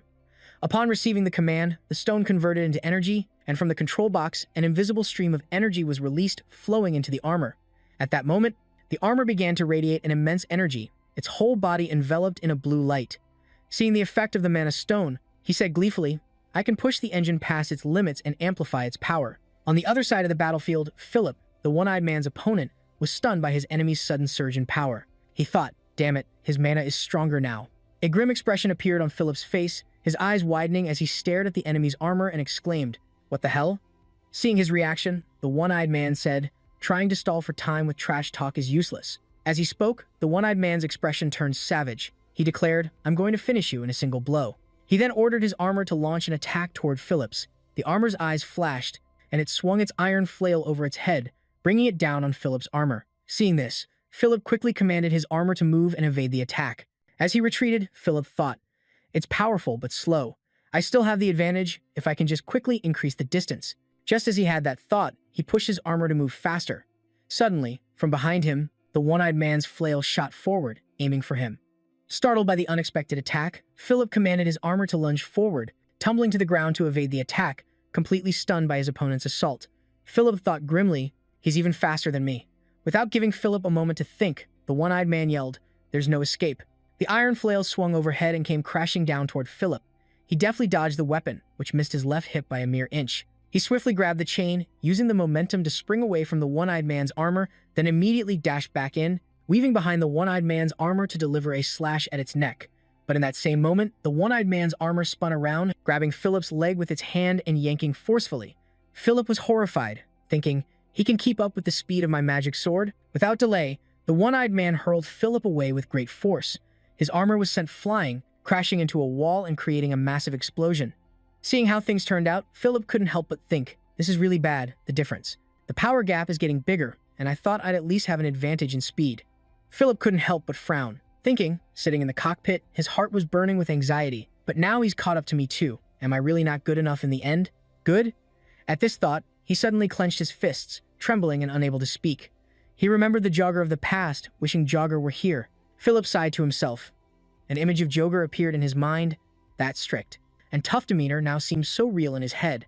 Memories of his training days with Jogger came flooding back. His guidance from Jogger gradually replayed in his mind. Back then, on the castle grounds, a young Philip was practicing with a magic sword. Under Jogger's supervision, training relentlessly. Seeing Philip's lack of progress, Jogger said, "The magic sword is a fine weapon, but when you attack while moving at high speed, your sword path becomes too predictable." Jogger continued, "If you don't fix that, your enemies will easily read your moves." Hearing this, Philip pushed aside his exhaustion from training and replied, panting, "But if I change direction mid-swing, won't that slow me down?" He was a bit doubtful of Jogger's idea, but Jogger just chuckled at his nephew's inexperience and continued, "You don't need to overthink it." Jogger's face was confident as he told Philip, "This method alone is enough to overcome that problem." At that thought, the flashback ended, returning to the present. In the control room, after recalling Jogger's advice, Philip seemed like a different person, his gaze becoming firm as he looked towards the battlefield. His armor, which had been motionless after the last blow, lying amidst the rubble from the castle wall, now shot back up. His aura changed, becoming as deep and silent as still water. Seeing that Philip still had the will to fight, the one-eyed man couldn't help but admire his courage and said, "I have to admit, you are truly persistent." But as he said this, his expression changed, and the armor under his control vanished on the spot, rushing towards Philip's armor at a terrifying speed. "Ha, this ends now." The one-eyed man's armor drew closer and closer, but Philip didn't react, his armor standing perfectly still as if to take the hit. The blade drew ever nearer, and just as it was about to smash down on Philip's armor's head, the armor's eyes suddenly lit up. In an instant, it dodged to the side as fast as lightning. The blade missed its target, slamming into the ground and creating a deep crater. If that blow had landed, Philip's armor would have been reduced to scrap metal. After dodging the dangerous attack, Philip's armor bent its legs and launched itself upwards. Moving at high speed, it created streaks of light like bolts of lightning around the arena. Sparks flew as the armor cut through the air at high velocity. The streaks of light grew faster and faster, enveloping the arena. Seeing this, the one-eyed man sneered. "Trying to use petty tricks again? You fool. Can your engine even handle that?" He was a bit surprised by Philip's decision, and seeing no response, he began to feel uneasy about Philip's recklessness. Fearing a desperate all-or-nothing attack, he panicked slightly and yelled, "Whatever trick you're trying to pull, I've already seen through your movements." He looked towards Philip's armor and thrust his hands forward, intending to grab it and crush what little confidence Philip had left. But in that moment, the armor accelerated, causing him to grab nothing but air. The one-eyed man was stunned, crying out in fear. How can he keep up? As if to answer his doubts, Philip's armor slashed at his several times, creating the sound of clashing metal. A piercing sound rang out, which for the one-eyed man was like the shattering of his illusions about the Mana Stone. But for Philip, it was the sound of everything he had learned from his beloved Jogger, strikes that left behind several scratches. Philip said, "Jogger once said that against most opponents, just a small change in trajectory will make the magic sword almost impossible to block." Philip stood proudly in the middle of the arena, the sword in his hand emitting red sparks as he looked at the enemy's armor. After the hit landed, the armor was shrouded in a dark red electrical current. Philip said, "Luckily for me, you're only mid-tier." Seeing this, the one-eyed man grew desperate, reached into his pouch, and pulled out his remaining stones, preparing to channel them into his armor to turn the tables. He was furious at Philip's words, but still cautiously assessed the situation and said, "You bastard. It's not over yet. As long as I have mana stones, someone like you is nothing." Swoosh! A sound rang out without any warning at all. Then, a deep male voice echoed, "Useless trash." Philip was confused when he heard that and looked toward the source of the voice, which continued to speak. "You, how many more red earth stones are you going to waste on that piece of trash?" A massive suit of armor appeared before Philip's eyes. It was twice the size of his own. The entire suit was gleaming, holding a spear in each hand, one of which was holding the spear that was piercing through the one-eyed man's armor. The voice from inside the armor spoke again. "I shouldn't have given you another chance." The tip of the spear glowed as power surged from its left arm, and as the armor swung its arm, a voice shouted, "Get lost!" The one-eyed man's armor flew through the air and crashed into a wall, slumping to the ground, now fully exposed. The mysterious armor was now clearly visible to Philip. It was a tall suit of armor, completely sea blue, with a helmet on its head resembling a gladiator's helm. On its shoulder pauldrons, 3 sharp spikes protruded from each side. The armor's overall appearance gave off an imposing and heavy feeling. In the control room, the blonde man said, "From now on, I'll handle this myself." Sweat covered his face as an annoyed voice rang out. "Not only did you fail to capture a godforsaken place like this, but you also forced me to step in personally. Useless fools." And then the massive man's steel rod pierced through the smaller, weaker armored man, knocking him far away. "Begone!" He fell to the ground, and sparks of electricity began to arc from the puncture wound. Boom! An explosion erupted, leaving not even a single piece of armor behind. Philip was terrified, thinking to himself, "What the? Did he just kill his own subordinate just like that?" At that moment, Count Mokwei, inside the colossal armor, declared smugly and arrogantly, "From now on, I will deal with you myself." Philip stood opposite him, completely outmatched. The man was massive, and he was tiny in comparison. He thought to himself, "I can't believe the Count would show up in person." Philip spoke timidly, "No matter who my opponent is, my duty remains the same. You will not pass through this area." The man laughed upon hearing this. "Hey, still trying to delude yourself, I see. Do you think you can stop me in your condition?" He shouted, "How will I know if I don't try? I will stop you. Magic sword." Then he charged straight at the Count, but his strikes landed without leaving a single scratch. Philip began to panic. "What the? Don't tell me none of my attacks are connecting?" Just then, the Count thrust his steel rod straight at Philip. Luckily, he managed to dodge the devastating blow. But before he could even think, the sharp tip of the steel rod was already right in front of his eyes. Caught off guard, Philip was sent flying by the attack. Sparks of electricity crackled where he was hit. The Count laughed out loud, victorious. It was over. Holes began to appear in Philip's armor. He cried out in pain, "Ah!" Then collapsed to the ground. The Count was pleased and turned to walk away. Just then, from a distance, the butler stood there, his face pale with horror. There's no way Philip could be so completely overwhelmed like this, could he? All artillery ready. Large boulders rained down on the Count. He simply held his staff and with a few swings, sent them flying everywhere. The very earth shook violently. The butler and everyone else quickly dropped to the ground. He asked worriedly, "Is everyone all right?" A terrified young man stammered, "The wall." He couldn't get the words out. But everyone's eyes were already fixed on the wall. It began to crack before shattering completely from the Count's blow. "Ah!" Everyone screamed as debris flew everywhere. At that moment, a piece of the wall came crashing down on the butler. Despite the pain, he remained conscious. We can't let that thing get through." But even so, no one could stop him. The soldiers were all sent flying. The Count brazenly stepped through the gate. But then, the arm of an iron suit clamped down on his leg. "It's me, the butler, and I will not let you take another step past this point." The Count looked down at his leg, annoyed. "Do you really think that dilapidated machine can do anything?" Despite being scorned, and despite the agonizing pain, he stubbornly held onto the Count's leg. "Even so, I will stop you." Before he could finish, the Count's foot stomped down on the butler. One after another, "You insects keep bothering me, you pathetic weaklings." After saying that, he crushed the machine's head and turned to leave, but the machine's arms still held his leg tight. "I will not let you pass." At this, the Count flew into a rage, cursing, You foolish old man." Then he raised his leg and kicked the butler away. As the machine hit the ground, the butler was thrown from it. The Count, in his giant mech, advanced with a sinister smile. "I was just going to pass through, but now I've changed my mind. I'm going to finish you off right here and now, and then I'll send the princess to the afterlife to join you soon enough." As he spoke, He swung his weapon down at the butler's body. At that moment, he was motionless, unable to dodge, but things didn't go as he expected. The Count roared, "How dare you get in my way? Are you trying to die?" Under his weapon, instead of the butler, was another machine. Meanwhile, the real butler was now in Simon's arms. He gently set the butler down, saying, "Look who's talking," barging into someone else's land as if it's your own, destroying everything as if you own this place. "I hope you're ready to face the consequences." The bracelet on Simon's hand emitted a blue light. Behind him, two giant stone figures appeared, rivaling the Count's mech in size as the view shifted to Simon. He glanced around at the devastated landscape, anger simmering within him. To invade deep into someone's territory like this, thinking it's yours, and then destroying everything as you please. "Are you ready to pay the price for that?" Simon said in a cold voice. His bracelet also emitted a vibrant, colorful light. While inside the mech, Count Mona witnessed this with some curiosity. A golem unit, but he had never heard of anyone who could control so many golems at once. Then, after a few seconds of thought, he suddenly realized something and began to laugh. "Ah, I see. You're the young master of the Lochin family. So, this is the power." It defeated the Scorpion Cavalry. However, this power resembles the dark magic of the Demon King, don't tell me. The heir of a heroic bloodline has dabbled in such filth. Haha, if this gets out, then the Lochin family will be erased from history. The more Count Monak thought about it, the more excited he became. However, now that Simon had revealed his trump card to the Count, he had no intention of letting this man return alive. He coldly declared, "That won't happen. I have no intention of letting you leave here alive." As he spoke, Simon released his dark mana. Meanwhile, hearing Simon's declaration, Count Monak's face twisted with rage, veins popping. "Haha, you're insane.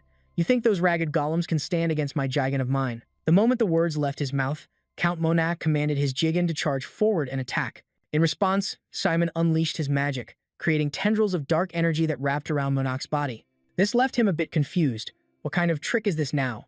From Simon's perspective, he sounded confident, but he was worried sick on the inside. "I'd love to crush him right now, but I'm completely out of mana. I can only hold him for a moment. In any case, I have to finish this with the remaining golem." Without needing Simon to say a word, the golems knew what to do and charged into attack. Then, as soon as they got close to the Jigen, they all opened their mouths in unison, revealing a strange magic circle inside. And from within it, the beams of light began to shoot out directly at the giant Jigen.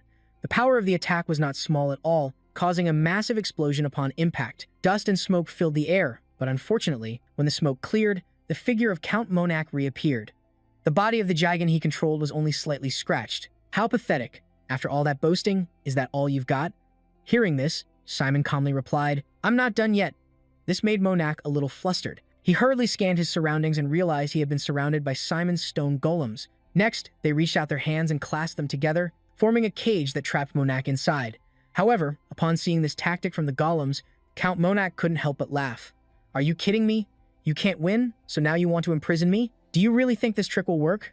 With that, he used the spear in his hand and casually stabbed the nearest golem, creating a large hole in its body. From the center of the wound, cracks began to spread outwards. Count Monak suddenly felt a dangerous aura, causing his face to turn pale.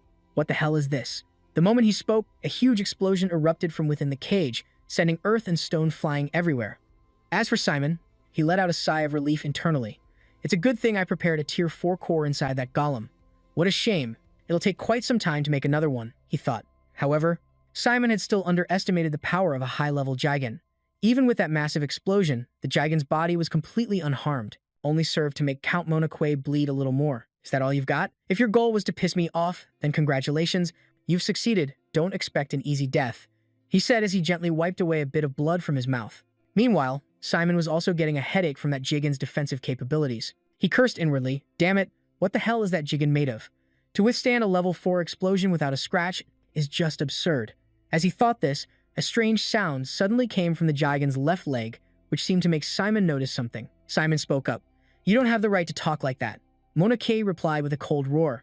"Humph. Crushing you with my bare hands? That's a trivial matter. Your shabby golems have already been wiped out." Over on his side, for some reason, Simon drew the sword at his hip and declared, "Don't forget, I am a descendant of the heroic bloodline, right?" Seeing this futile gesture from him, Monakwe couldn't help but burst out laughing. "Haha. Are you really planning to face a Jigen with just a sword? You're completely insane." Simon replied with a determined expression, "We'll know after we fight."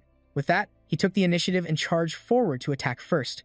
Seeing this, Count Monakwe calmly aimed at the protagonist, but Simon managed to dodge it. Simon thought to himself, the explosion earlier seems to have slowed it down noticeably. At this speed, I can handle it. After thinking that, he unleashed a sword skill, creating countless slashes on the Jigen's body. However, after landing and checking the results, Simon could only shake his head in frustration. Damn it, its armor is as hard as rock, but it's not completely impenetrable, just a little more. Count Monokwe turned around, complaining, a meaningless struggle.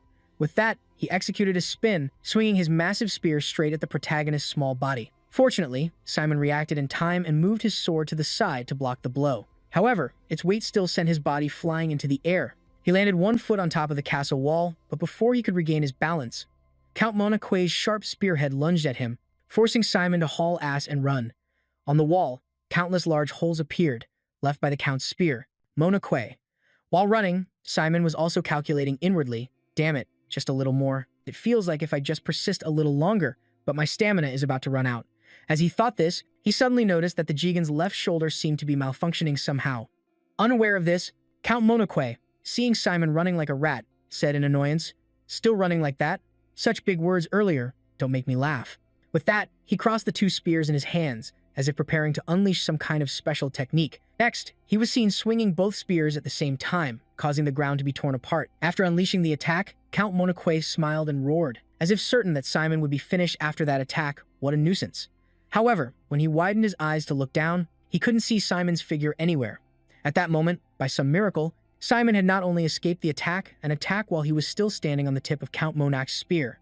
I don't want to admit it, but that swordsmanship has destroyed a high-level golem infused with 9th-level mana. It's just too overpowered.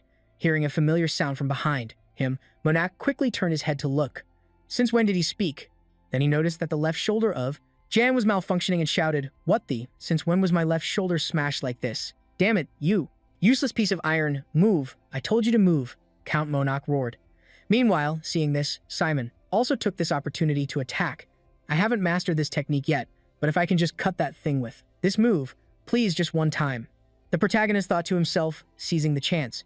Meanwhile, after much effort, an effort to control it, Count Monak finally managed to make the giant Jan's arm swing backward. Looking at this, Count Monak burst into maniacal laughter. Haha, it seems luck is on my side. But before he could finish speaking, he realized Simon was nowhere to be seen. In fact, Simon had already circled around to right, in front of him. He shouted as if he could see the finish line. "I'm dead tired over here. It's time for this battle to end." With that, he charged forward, unleashing a powerful attack aimed straight at the right arm of January. Just like that, one of Jan's arms was severed, crashing to the ground below. It's unclear if it was due to that impact, but its entire body began to tilt and collapse inward. Sitting in the control cockpit of this Jan, Count Monak's face was drenched in nervous sweat. He hurriedly reached for the control panel to check again, constantly muttering, "Something's not right, things can't end like this. Damn it, I can't let it end like this." With that, the guy hastily opened the cockpit door and jumped outside to escape. Seeing this, our protagonist Simon wanted to give chase. However, at this moment, he also had no strength left. Damn it, I have to catch him. Come on, move. Have I completely run out of energy? I almost had him, and now I'm letting him get away like this. If he escapes, then things will be even more dangerous in the future. As he thought that, his body swayed and he collapsed forward. However, a strong hand reached out to catch his body. The newcomer was none other than Captain Joger. "My apologies for being late. Please punish this humble servant for not arriving sooner." Hearing that, Simon was in no mood for reprimands and immediately turned to say, "Joger, we have to catch that bastard Count." In response, Joger just smiled. "Don't worry." The scene shifts to Count Monak's location. He hadn't gotten far when suddenly, a staff flew straight into his body, sending him tumbling to the ground, clutching his leg and yelling, "Ouch, ouch, are you people crazy? Who dares?" The answer to his question was the bloodthirsty voice of several people dressed in somewhat tattered clothes. "Where do you think you're going? Didn't you cross the sea because you missed us? You've come all this way, after all." Over here, Count Monak began to use his status to intimidate them. "You bastards, do you have any idea who I am? I've never seen scum like you before." But before he could finish his sentence, the voice of a woman's voice rang out in response. "Of course, you've never seen them. They are the people who were once considered less than animals in your kingdom, forced to live under the shadow of death every single day. They are the surviving citizens of the Voga kingdom, whom you never truly dared to face. Not even once, am I right?" Princess Jenna's voice was filled with coldness.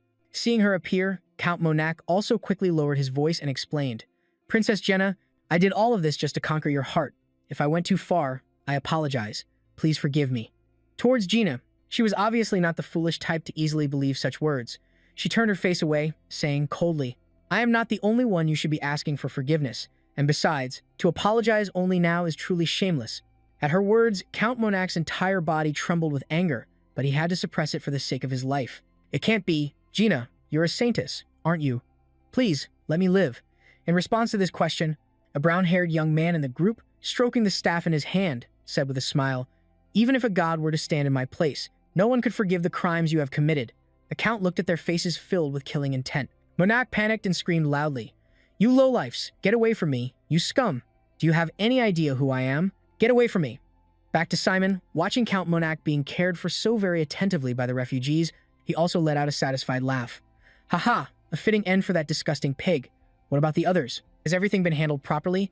Captain Joga replied with a cheerful nod. "Yes, we have won the battle. Even the invasion routes we were worried about have been secure with minimal losses thanks to the Knights of Voga. You can rest assured and leave the rest to us." To this, Simon also asked gently, "What about Philip and Victor?" Jogger answered, "Their livers were severely damaged, but fortunately, they are both out of critical condition. While you were holding off Count Monac, we managed to get them to safety in time. The mercenaries are currently continuing to rescue soldiers still trapped at the city walls. So don't worry, you should go and get some rest." Simon gently shook his head and said, "No, I'll stay here. I can't rest while the soldiers who followed me are still out there." Hearing Simon say this, Captain Joger secretly admired him in his heart. The young master not only saved everyone from a desperate situation, but even when he himself could barely stand, he was still thinking of others. He truly is the incarnation of the true hero, Lord Lacan. Time passed quickly, and the scene shifts to the capital of the Nemesis Empire, the heart of the Bauk Empire. At this moment, information about the battle between Simon and Count Monac had also been relayed, causing the old Emperor Dudo to start wondering if his ears were playing tricks on him. He shouted loudly, "What? Count Monac has been defeated." Before him, an attendant also spoke with a bitter tone. "It is regrettable, Your Majesty, but that is the truth." Hearing these words, Dudo made a speculation and asked, "Don't tell me the noble faction had a hand in this." The attendant shook his head and explained, "There are no signs of that. The noble families in the south are all completely. Everyone remained motionless." At this point, the old emperor's face turned colder than ever as he snarled, "So, a declining family on the border, receiving no external support whatsoever, was able to defeat an army tens of times its size and achieve victory. And you want me to believe that?" As he said this, from the throne, he also emitted a powerful pressure, causing the attendant in front to break out in a sweat. Scheming in his heart, the old emperor had always exuded a terrifyingly cold aura. With that thought, the attendant reported what he had gathered. According to the report, before the war broke out, a group of refugees from the Voga kingdom was moved to the Lacan family's territory. It is suspected that among them, there might be elite knights from Voga as well. At this, the emperor stroked his chin thoughtfully. If it really was the knights of Voga, then it was indeed possible. They were once known for their strength, which could rival even the empire. I thought that lineage had been wiped out after the Republican Revolution. Could it be they've been secretly amassing power to restore the old order? If that's the case, they can no longer be underestimated. Unaware of the old emperor's thoughts, the attendant continued, "However, there is an even more shocking rumor circulating. The one who defeated Count Moke in the territorial war was none other than the young master of the Lacan family." At this information, the old man's eyes widened, and he roared, "What? Wasn't that brat just on his deathbed? Bedridden or something?" In response to the question, even the attendant himself didn't understand how it was possible. I couldn't believe it either, so I had it verified multiple times. According to the embedded informant, he is not only proficient in swordsmanship, using aura, but is also skilled in magic. They say he even confronted Count Moke by himself in a battle using Duran. Considering the current situation, it seems the rumors of his illness were fabricated to hide the territory's true strength. It's highly likely they spread this news themselves, the attendant said cautiously. But in the Emperor's mind, one thing was clear about the origin of that curse. Impossible. Isn't the curse of the Lacan family still in effect? Don't tell me that bastard has betrayed me. In his mind, he began to picture the figure of the skeleton. Then, the old Emperor gritted his teeth, his face deep in thought. No, that's not right. Even if the curse were broken, dueling a Morgan would be no different from suicide, logically speaking. The famed swordsmanship of the heroic bloodline? I thought it was just an exaggerated legend from 500 years ago. Meanwhile, the attendant, seeing Dudu's grimacing face, offered his own assessment. At this rate, it's only a matter of time before the Lacan territory becomes a major power in the south. If they align with the noble faction later on, they could become a serious threat to the royal family. Hearing his words, the old emperor also completely agreed in his heart. If the Lacan family was hiding its strength, it must be to prepare to oppose the throne. There was no doubt they intended to restore their former glory. I approved Count Monaco's war to extinguish the threat in its infancy, but I never expected they would be secretly building up their forces by recruiting remnants of the Voga army. After thinking, he spoke up and asked, "Is there no way to curb the rise of the Lacane family?" In response to this question, the brown-haired man, after pondering for a few seconds, offered a suggestion. What about the plan to send him in the military? According to imperial law, all male nobles upon turning 17 years old are required to serve for 2 years in the Central Army. Normally, he would be conscripted next year, but we can move up the schedule, under the guise of granting him a title. Hearing this, the cunning old emperor quickly grasped the purpose and nodded. So that's how it is.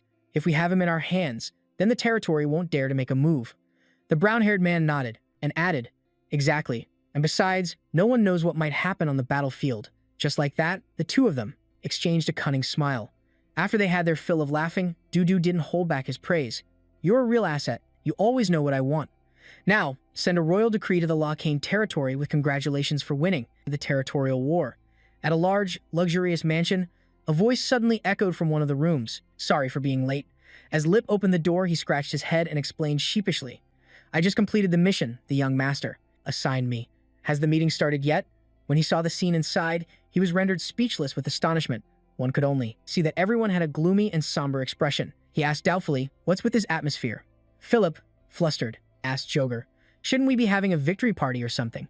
The older man covered his face in frustration and replied, "Well, you see." Then followed a long explanation from the older man. A while later, the number of people at the table lethargically sighing increased from 4 to 5. Just then, another person walked into the room confused and asked, "Why is everyone so gloomy?" Simon stood at the door, hands in his pockets, and teased, "Did someone die or something?" Philip turned to look at him, and with tears welling up in his eyes, he whined, "Young master, what should we do?" He didn't understand, and asked, "What is it now? What happened?" Before he could explain, Dixon looked up, crying his eyes out and wailing. "There are too many problems. The Lamer territory is too big to handle." He clutched his head, groaning as if going mad. "We barely managed to deal with the Voga refugees, and now we have to manage 10 times that number of Lamer citizens on top of it. Just thinking about it is terrifying." Simon had thought it was something serious. After hearing Dixon's complaint, he replied coolly, "Is that all it is?" He couldn't believe how calm he was. He looked at him, crying pitifully, and tried his best to explain. "This is really serious. At this rate, we'll be buried under a mountain of resignation letters because of one territorial expansion." Seeing this, he let out a helpless laugh and then confidently declared, "Well, don't worry too much. I've already figured out a way." Far out on the open sea, brilliant sunlight shone down on large ships. Not far away, a red flag was hoisted, signifying sovereignty. In the public square of the Lamer territory, Simon stood on a high platform giving a speech. He placed his hand. Stepping onto the podium, he announced in a calm voice, "Attention residents of Lamer, as you may have already heard." Simon looked down seriously. He presented in a loud voice, "The territory of Lamer has now been annexed into the Viscounty of Lacane." The people were all astonished. They timidly listened to his solemn tone. "That means from now on, any decision I make as your lord must be obeyed." Upon hearing this, a man looked to his friends, expressing his disappointment. "I thought the hero's family would treat us better." The young man next to him stroked his chin and commented, "Starting off like this doesn't give much hope." Suddenly, Simon shouted loudly, "Silence." After they quieted down, he solemnly declared, "Now, I will announce the new policy regarding the territory of Lamer. I will." He calmly delivered a shocking statement, "Turn Lamer into a free city." All the citizens were stunned, their eyes wide with disbelief. A horrified young man stammered, repeating, A free city?" The young woman beside him, bewildered, continued, "What does that mean?" Simon affirmed sternly, "That's right. There will no longer be any trade restrictions with any city in the empire." In the distance lay the magnificent, deep blue coastline, while a young man proclaimed a brand new future for this place. Lamer, with its port at the center, has the potential to become a major transportation hub, but immediately after, Simon changed the subject, pointing out the city's current disadvantage. But until now, trade has been limited to the territory of Count Monarch. And even if people wanted to expand, the costs were too high, an environment that prevented the city from developing. He clenched his fist, declaring in a resolute tone, "Therefore, I intend to return that opportunity to you, the true masters of this land." He raised his hand toward the people, sowing hope. "With your own hands, you all can. Build Lamer into the greatest commercial center in the empire." Everyone looked at him in awe, unable to utter a word. One young man gathered his courage to speak his mind. "That sounds great, but isn't this just so we will work our butts off while you collect it all in taxes?" Simon didn't answer, instead asking an unrelated question. What was the old tax rate? Although suspicious, the young man answered honestly, "About 40%, I believe." Hearing that, he immediately raised his hand and stated a number, 5%. Simon looked gently at the crowd, assuring them, I will tax everything at 5%. He looked at each of their wide-eyed, disbelieving faces and asked in a friendly tone, is that a satisfactory answer? Immediately, cries of joy and elation from the people reached Simon on the high platform. Really, this is unbelievable. He smiled to himself and thought smugly, if management is difficult, just inspire them and let them develop on their own. The entire prosperous city, thriving, reflected in Simon's eyes. The more he looked, the more pleased he became, judging, Lamer also has great potential. When it develops and prospers, even with a small tax of just 5%, it will generate a huge sum of money. At this point, the people began to cheer and praise enthusiastically. Hooray, long live the Lakane family. The young men laughed brightly, cheering, long live. Simon smiled quietly to himself, thinking, and so far, the administrative costs are practically zero. He grinned smugly, concluding with satisfaction. This is pure profit. The cheers of the crowd echoed endlessly under the deep blue sky. Hooray, long live. A while later, Simon started walking back to his residence. He was greeted by the voice of a young woman. A free city. Huh, that's quite a bold decision. He answered casually as he walked, I've always wanted to trust in the potential of the people of Lemo. Anyway, there are still many problems to solve. Jock replied with a cheerful laugh. You always make such unexpected decisions, my lord. He glanced at the surrounding scenery and asked doubtfully, but what is this place? She smiled mischievously. She turned around. Ja lifted a hand to hold her hair back from the wind and answered gently, it's a place I'm very fond of. Simon listened in a daze as she opened her heart. When I lived in Lamer, I used to come here whenever I felt heavy-hearted, just like the Demon King's castle is to you. My lord, as the two faced each other, the only sound in the air was the young woman's gentle voice. Looking at this scenery soothes my soul and brings me peace. And yet, I don't know why. Then, Ja composed herself, steadying her emotions. She then bowed formally to him, speaking from the heart. My lord, thank you for saving the people of Voga. Ja closed her eyes, her expression filled with gratitude, and everyone in the territory who fought in my stead. I am truly grateful to you, Simon replied earnestly. I only did what had to be done. And there's more. He looked at her, his tone confident as he stated, the people of Voga were able to endure because you remained strong. Princess Ja gave a wry laugh and remarked, My lord, you are truly nothing like the rumors. She recalled the first time she met him, how dazzling and extraordinary he looked then. She recounted the rumors with a sigh. The rumors said that you were weak, chronically ill, and rarely appeared in public. But the lord I actually met. Ja thought of his resolute and unyielding face and confessed with admiration, was more steadfast and stronger than anyone I have ever known. Someone who never turns his back on those in need and helps without asking for anything in return. She exclaimed with admiration, It's no wonder people call you the reincarnation of the hero Lacan. Upon hearing that, Simon disagreed and retorted, They only say that because they don't know I use black magic, if they knew the truth. Before he could finish, Ja firmly cut him off. She stepped closer to him and stressed, That doesn't matter. She looked at him with complete trust, stating confidently, There's no way you would ever walk the same path as the Demon King. Simon rested his hands on the railing, silent for a moment before speaking up. Actually, when I entered the Demon King's castle, he turned his back to her and calmly recounted. I found the Demon King's diary. Inside, it chronicled the Demon King's life. Simon then began to tell Ja the story. The Demon King had once been a handsome and friendly young man named Simon, a mage from the Vegetas Magic Tower, who was more diligent and kind than any other person. However, a tragedy struck the woman he loved, causing him to change completely and resort to forbidden magic. His life changed after the death of his beloved. He sought out forbidden magic and obtained power beyond human comprehension. And in the time that followed, the Demon King descended into madness, a man who ultimately fought every nation on the continent by himself. After finishing his story, Simon clenched his fists, lost in thought. I don't expect much. Besides, I couldn't reveal everything, even so. He furrowed his brow, his expression sorrowful as he thought. I feel that if it's her, maybe she'll understand me, even if it's just a little. Simon composed his emotions and turned back around. He put on a calm facade and said nonchalantly, It's a hard story to believe, I understand. On the horizon, the evening sun painted the clouds red. At that moment, Ja suddenly asked, My lord, do the other people know about this? He answered seriously, No, if the hero's descendant were to defend the Demon King, it would be very difficult for them to accept. Of course, I'm not saying that all of his decisions were right, it's just that he had sides the world had never seen. Perhaps noticing her silence, Simon paused pensively, then spoke awkwardly. I got carried away by my emotions and said too much. Just forget what I just said. Before he could continue, Jaina spoke up. I understand, just 3 words. This left him stunned. Thinking she was just trying to placate him, he awkwardly tried to reassure her. You don't have to agree with what I said. It's understandable if you don't believe me. She calmly expressed, No, I believe you. Jaina looked at him, stating calmly, But what I believe is in his diary. She declared solemnly, "It's that I believe in you." Just as a stunned Simon stared at her, Jaina stepped forward, took his hand, and spoke softly. "And whatever you believe in, including yourself, Simon." Her trusting voice echoed in his ear, "I will believe in you too." Under the afternoon sun, that promise was like a balm that soothed his heart. Night had fallen, and high above, a full moon was peeking out from behind the clouds. At the villa's gate, two soldiers were on night watch, the one with long hair resting his head on his hand in boredom and complaining. "I thought when the war ended I'd finally get to go home, but instead I'm stuck guarding a mansion. My luck is the worst." The man next to him crossed his arms and replied helplessly, "Most of the workforce has been sent to repair the damaged walls, so I guess there was no other way." The first soldier still grumbled in annoyance, "But if this keeps up, my daughter will forget my face." Suddenly, he noticed something and pointed in one direction, alerting his partner. Something just flashed by. His companion asked doubtfully, "I don't see anything?" The long-haired young man stared intently at the bushes for a moment, then replied, "Probably just the wind."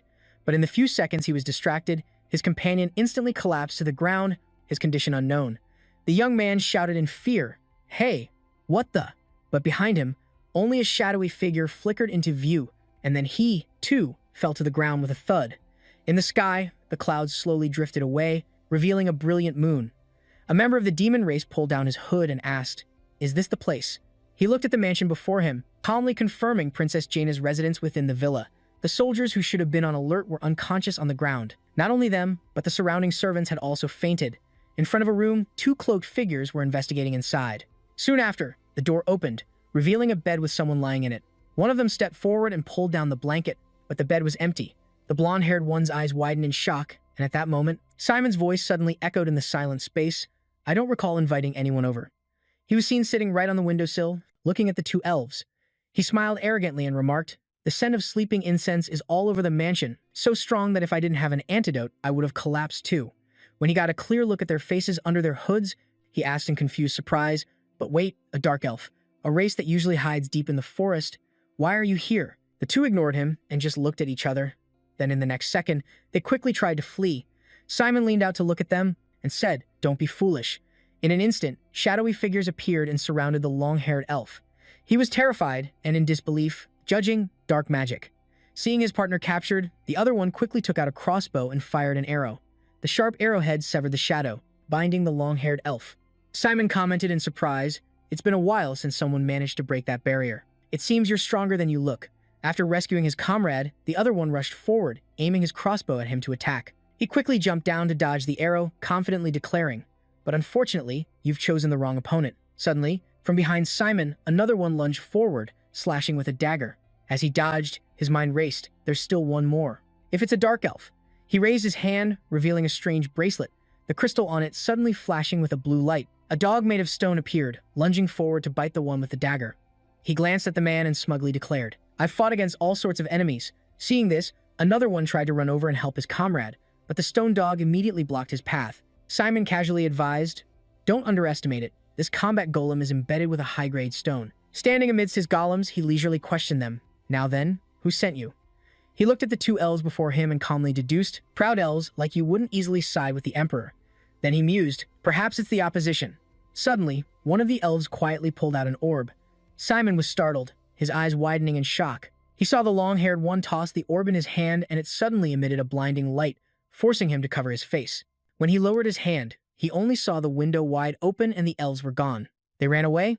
Simon walked over to the window, looked out, and surmised, "I spared him because I didn't sense any killing intent, but if I'm the target, he'll surely come back." He pondered thoughtfully, "This is the first time I've met an elf in a while. I used to see them all the time." In the sky, a full moon shone brightly down on the world. He looked at the moon, lost in nostalgia. That person. I wonder if they're still alive. At that same moment, under the same moon, but in a remote wooden cabin, a voice suddenly called out, "Sir." The newcomer called out to Lord Ear. He turned at the sound, and upon recognizing the person, Ear gently replied, "Ah, you're here?" He warmly called out to Ewan. She approached him from the forest and said with concern, "The wind is cold. Please come inside." Ear optimistically reassured her, "It's all right." But as soon as he finished speaking, he coughed. Ewan saw this and scolded him, "See, you haven't fully recovered yet. Put this blanket on." He gave a helpless chuckle and explained, "But I have no other choice. Is this not the best place to observe the stars?"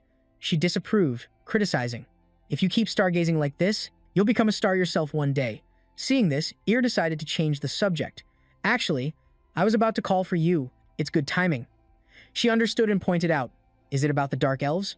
I heard they tried to approach the Locken family but failed. The two continued their conversation in front of the house, but then he took out a long wooden box and denied it. No, it's something else.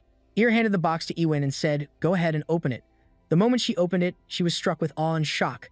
She looked at the staff inside, whispering in disbelief, this flow of energy, it can't be. He nodded in confirmation, that's right. Ear immediately began to explain its origin to her. This is the absolute divine staff. It is said that El-Ka, the supreme god, used this staff to defeat the demon god and create the world, a sacred artifact of legend. Ewan stared intently at the divine staff, expressing her astonishment. I thought it only existed in fairy tales. Legend? I can't believe it's real. He leaned on the chair, standing up as he explained. As you know, its power is comparable to a branch of the world tree, and if used incorrectly, the consequences would be dire. Therefore, I have kept it hidden until now. Then he turned to Ewan and solemnly requested, Ewan, you need to take it to the south, right? What do you mean? Earner, with a grave expression, recounted the prophecy he had deciphered. A lost star has risen once again, and this continent is about to plunge into chaos, he carefully explained, but because of the war, our elven tribe has been cut off from the spirit world, unable to summon the spirits with whom we once made pacts. If this continues, we will not be able to survive the coming chaos. Ewan listened intently to his every word. Earner continued to explain his thoughts clearly. Therefore, we need the power of the world tree. If we can obtain the spatial key, the tear of the earth, we can reopen the rift between worlds. At this point, his voice held a clear tone of relief as he revealed, fortunately, we received word that its energy has just appeared in the south. Ewan clutched the box with both hands and asked in confusion, why did you choose me? Earner looked at her in surprise and asked back, do you even need to ask? He answered firmly, you are the successor I trust the most. Hearing this, she was very surprised, her eyes widening as she looked at him. Then she bluntly retorted, I've already made it clear that I have no intention of becoming a prophet. Earner smiled smugly and declared, it's useless, Ewan. You are the only one I have chosen. She sighed in resignation. I really can't stand you. Ewan let out a sigh and then compromised, but I can't refuse when the fate of the entire elven tribe is at stake. She hugged the box to her chest and seriously promised, I will find it and return, no matter what happens. Earner replied with trust. Good, I believe in you. Then he painstakingly advised her to eat on time no matter how busy she was and not to follow strangers. Ewan argued helplessly. Really? I'm 500 years old, you know? Finally, she left with the wooden box. Earner stood there silently, watching her figure recede into the distance. Suddenly, a dark, ominous cloud drifted over, obscuring the moon. His expression darkened, and he spoke coldly. I'm quite surprised to see you standing there waiting so silently. He called out indifferently, come on out. At his words, in the very next second, a dark shadow suddenly appeared. A skeleton in a cloak materialized, exclaiming in admiration, as expected of Earner, no one has ever detected me when I'm concealed, yet you saw right through it. It looked at him, feigning harmlessness. I was just watching because the conversation was quite interesting. Then its tone suddenly shifted, remarking dangerously, but even though you can no longer use spirit magic, you still dare to stand before me after giving away this sacred artifact? Have you always been this mysteriously confident? Earner pointed his staff at the skeleton and calmly reminded it. Do you remember what happened 500 years ago? You were utterly defeated and fled. He frowned at it, questioning majestically. So why do you dare to return now without any hesitation? The skeleton raised its hand, mobilizing its power, and angrily retorted, playing dumb? Of course, I came back to take back what was stolen from me. Threatening dark green orbs materialized and floated around the skeleton as it glared and demanded, Earner, where is Law's blueprint? Deep in the forest, two figures stood facing each other. The tension between them was palpable. Earnashner warily eyed the skeleton, asking in a puzzled tone, the blueprint for the Atlas, why are you looking for it here? Hearing this, Asen scoffed contemptuously. Don't play dumb, Ear. You think I don't know that Mun is preparing for war with the Empire and is focusing on creation? He coldly laid it out. You're clearly trying to build a new hero-class giant based on the stolen blueprint and the technology of Vegetor. Ear frowned in annoyance and retorted, you're talking nonsense. I withdrew from the front lines long ago. Seeing this, Asen raised two fingers to use his power, threatening, if you continue to deny it, I'll have no other choice. He declared nonchalantly, I'll have to use more forceful measures. As soon as he finished speaking, the blue orbs around him shot swiftly towards the old man. Earnashner calmly created a protective barrier around himself to block the attack. A shield. Seeing this, Asen praised him, your defense is better than I thought. The next second, he created more energy arrows and continued his assault. They followed the previous wave, quickly striking Earnashner's shield. This time, the barrage of arrows caused cracks to appear on his protective barrier. But he wasn't the least bit flustered. He just calmly chanted a spell, the Wrath of the Tranquil Forest. Nashner's voice echoed through the space, becoming a storm of leaves to swallow the enemy before me. With his every word, the wind began to gather, sweeping through the area. He glared intently at his opponent, then Ear raised both hands and uttered the final two words, "Storm." Instantly, a fierce tornado appeared, swirling around him. Ear pointed his staff at Asin, directing the tornado to attack him, but he showed no fear at all, casually watching the tornado and remarking, "Impressive," casting an elemental spell of this level without the aid of a spirit. Asen was seen bringing his hands together, creating a strange blue-black orb, while arrogantly proclaiming, "But no matter how strong you are, you cannot defeat time." He made the orb fly high into the air, then sighed regretfully. "The man who once stood by Sound's side was much stronger than you are now." Ear Nashner looked at him warily. He angrily criticized, "For fear of death, you turn to forbidden arts and still dare to speak so boldly. You will not escape the wrath of Lord Esser." Asin replied contemptuously, "Divine punishment from a god who may not even exist. How ridiculous." Seeing him struggling against the orb's pull, he confidently declared, "It seems the time for debate is over." He then raised his hand and began to say, "It's time," but before he could finish, the sky suddenly began to rain unusually. Asen looked up, watching the raindrops fall on his shield with endless suspicion. Just then, Ear Nashner's voice rang out from across. "Oh, spear of lightning." Startled, he looked over at the old man, only to hear him continue the incantation, "Strike down the evil one before me." Ear Nashner shouted loudly, "Thunder." In the blink of an eye, a massive golden pillar of lightning tore through the clouds and struck the ground. Unfortunately, when the lightning dissipated, Asen was still perfectly fine behind his protective layer. He now felt the danger and commented apprehensively, "Even after I reawakened his memories, he recovered so quickly. That old man absolutely cannot be underestimated." Seeing this, Ear Nashner wasn't disappointed. He just calmly spoke. "How arrogant. You're just a brat." He calmly reminded him, "You've forgotten that you once lose to me?" Right after those words, a giant mouth suddenly erupted from the ground, swallowing Arson. He desperately resisted, but his protective barrier was still crushed by the bite. Seeing this, his tone filled with terror and shock as he cried out, "You? I never expected you to still be this strong." Then, the mouth closed completely, hiding Arson's figure from view. At that moment, Ear Nazer could no longer stand and collapsed to his knees. He looked at the pile of rubble before him, wondering in disbelief, did he get away? Suddenly, Ear couldn't help but cover his mouth and cough. He frowned, thinking with a heavy heart, Arson has returned, and unlike me, who is weakening, he is even stronger than before. It'll be difficult for me to stop him alone now. He remembered the vague future that was predicted and felt a sense of urgent anxiety.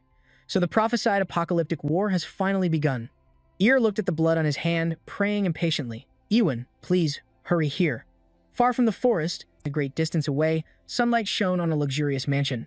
Suddenly, a red cloak flitted past. The owner of the cloak was Simon. He was dressed elegantly, walking down the hallway with a serious expression. Ahead, a guard saw him approaching and opened the door for him. Simon and Philip walked inside without hesitation. After the two of them were completely in the room, the door closed again. A man was already waiting inside. Seeing the two, he spoke, "You've arrived." Hearing this, Simon took a step forward, then knelt on one knee, calmly introducing himself, "Luke Lacan, young master of House Lacan." He looked up at the man above, greeting him with a respectful tone, "Greetings, Your Majesty the Emperor." Emperor Dudo looked down at him, replying with a cold expression, "Good. I have been waiting for you for a long time." After that, the room fell completely silent, and he did not order Simon to rise. Emperor Dudo simply sat there and quietly observed him closely. Seeing him kneeling with his eyes closed, he silently assessed intermediate-level swordsmanship, magic around the third circle, not bad. A moment later, he finally spoke up to praise him, "You have come a long and arduous journey." Simon maintained his posture, bowing his head and replying seriously, "It was nothing." His Majesty Dudo was quite pleased with his demeanor, so he got straight to the point. "The reason I summoned you today is to reward your victory in the territorial war, grant you a title, and officially appoint you to the Imperial Army." He declared arrogantly, "Accept the responsibilities of a noble with pride." Hearing all of this, Simon was so shocked that his eyes widened. He secretly glanced at Dudo and thought, just as I predicted. He thought back to the time of his family's downfall, analyzing the situation in his mind. The royal family has clearly been keeping their distance from House Lacan all this time. When my family fell, they didn't care at all, but this victory has made them start to become wary. At this thought, Simon had already guessed the Emperor's intention. That means my new post might be. He then heard the Emperor solemnly state, "Our empire has been confronting the Republican barbarians for a long time, and recently, they've been making many suspicious moves. Therefore," Dudo smiled arrogantly and ordered, "Go to Tondat Fortress and become the steel arm of the empire." Hearing this, Philip cried out in shock. "What?" He pleaded with worry and apprehension. "The fortress of Tondat, please, reconsider." The guard next to Dudo saw this and shouted in a cold voice, "Insolence! How dare you speak like this in front of His Majesty?" Philip ignored him and pleaded earnestly, "This is no different than sending our young master to his death." Before he could finish, Simon raised his hand to stop him. He looked up at the Emperor and calmly accepted. "Understood, but I have one condition." Dudu was so surprised and incredulous that he blurted out, "What?" And below, Philip, who had been stopped by him, looked at him and anxiously questioned, "Do you have any idea what kind of place that is?" He recounted, his face filled with worry and impatience. Every commander who was ever stationed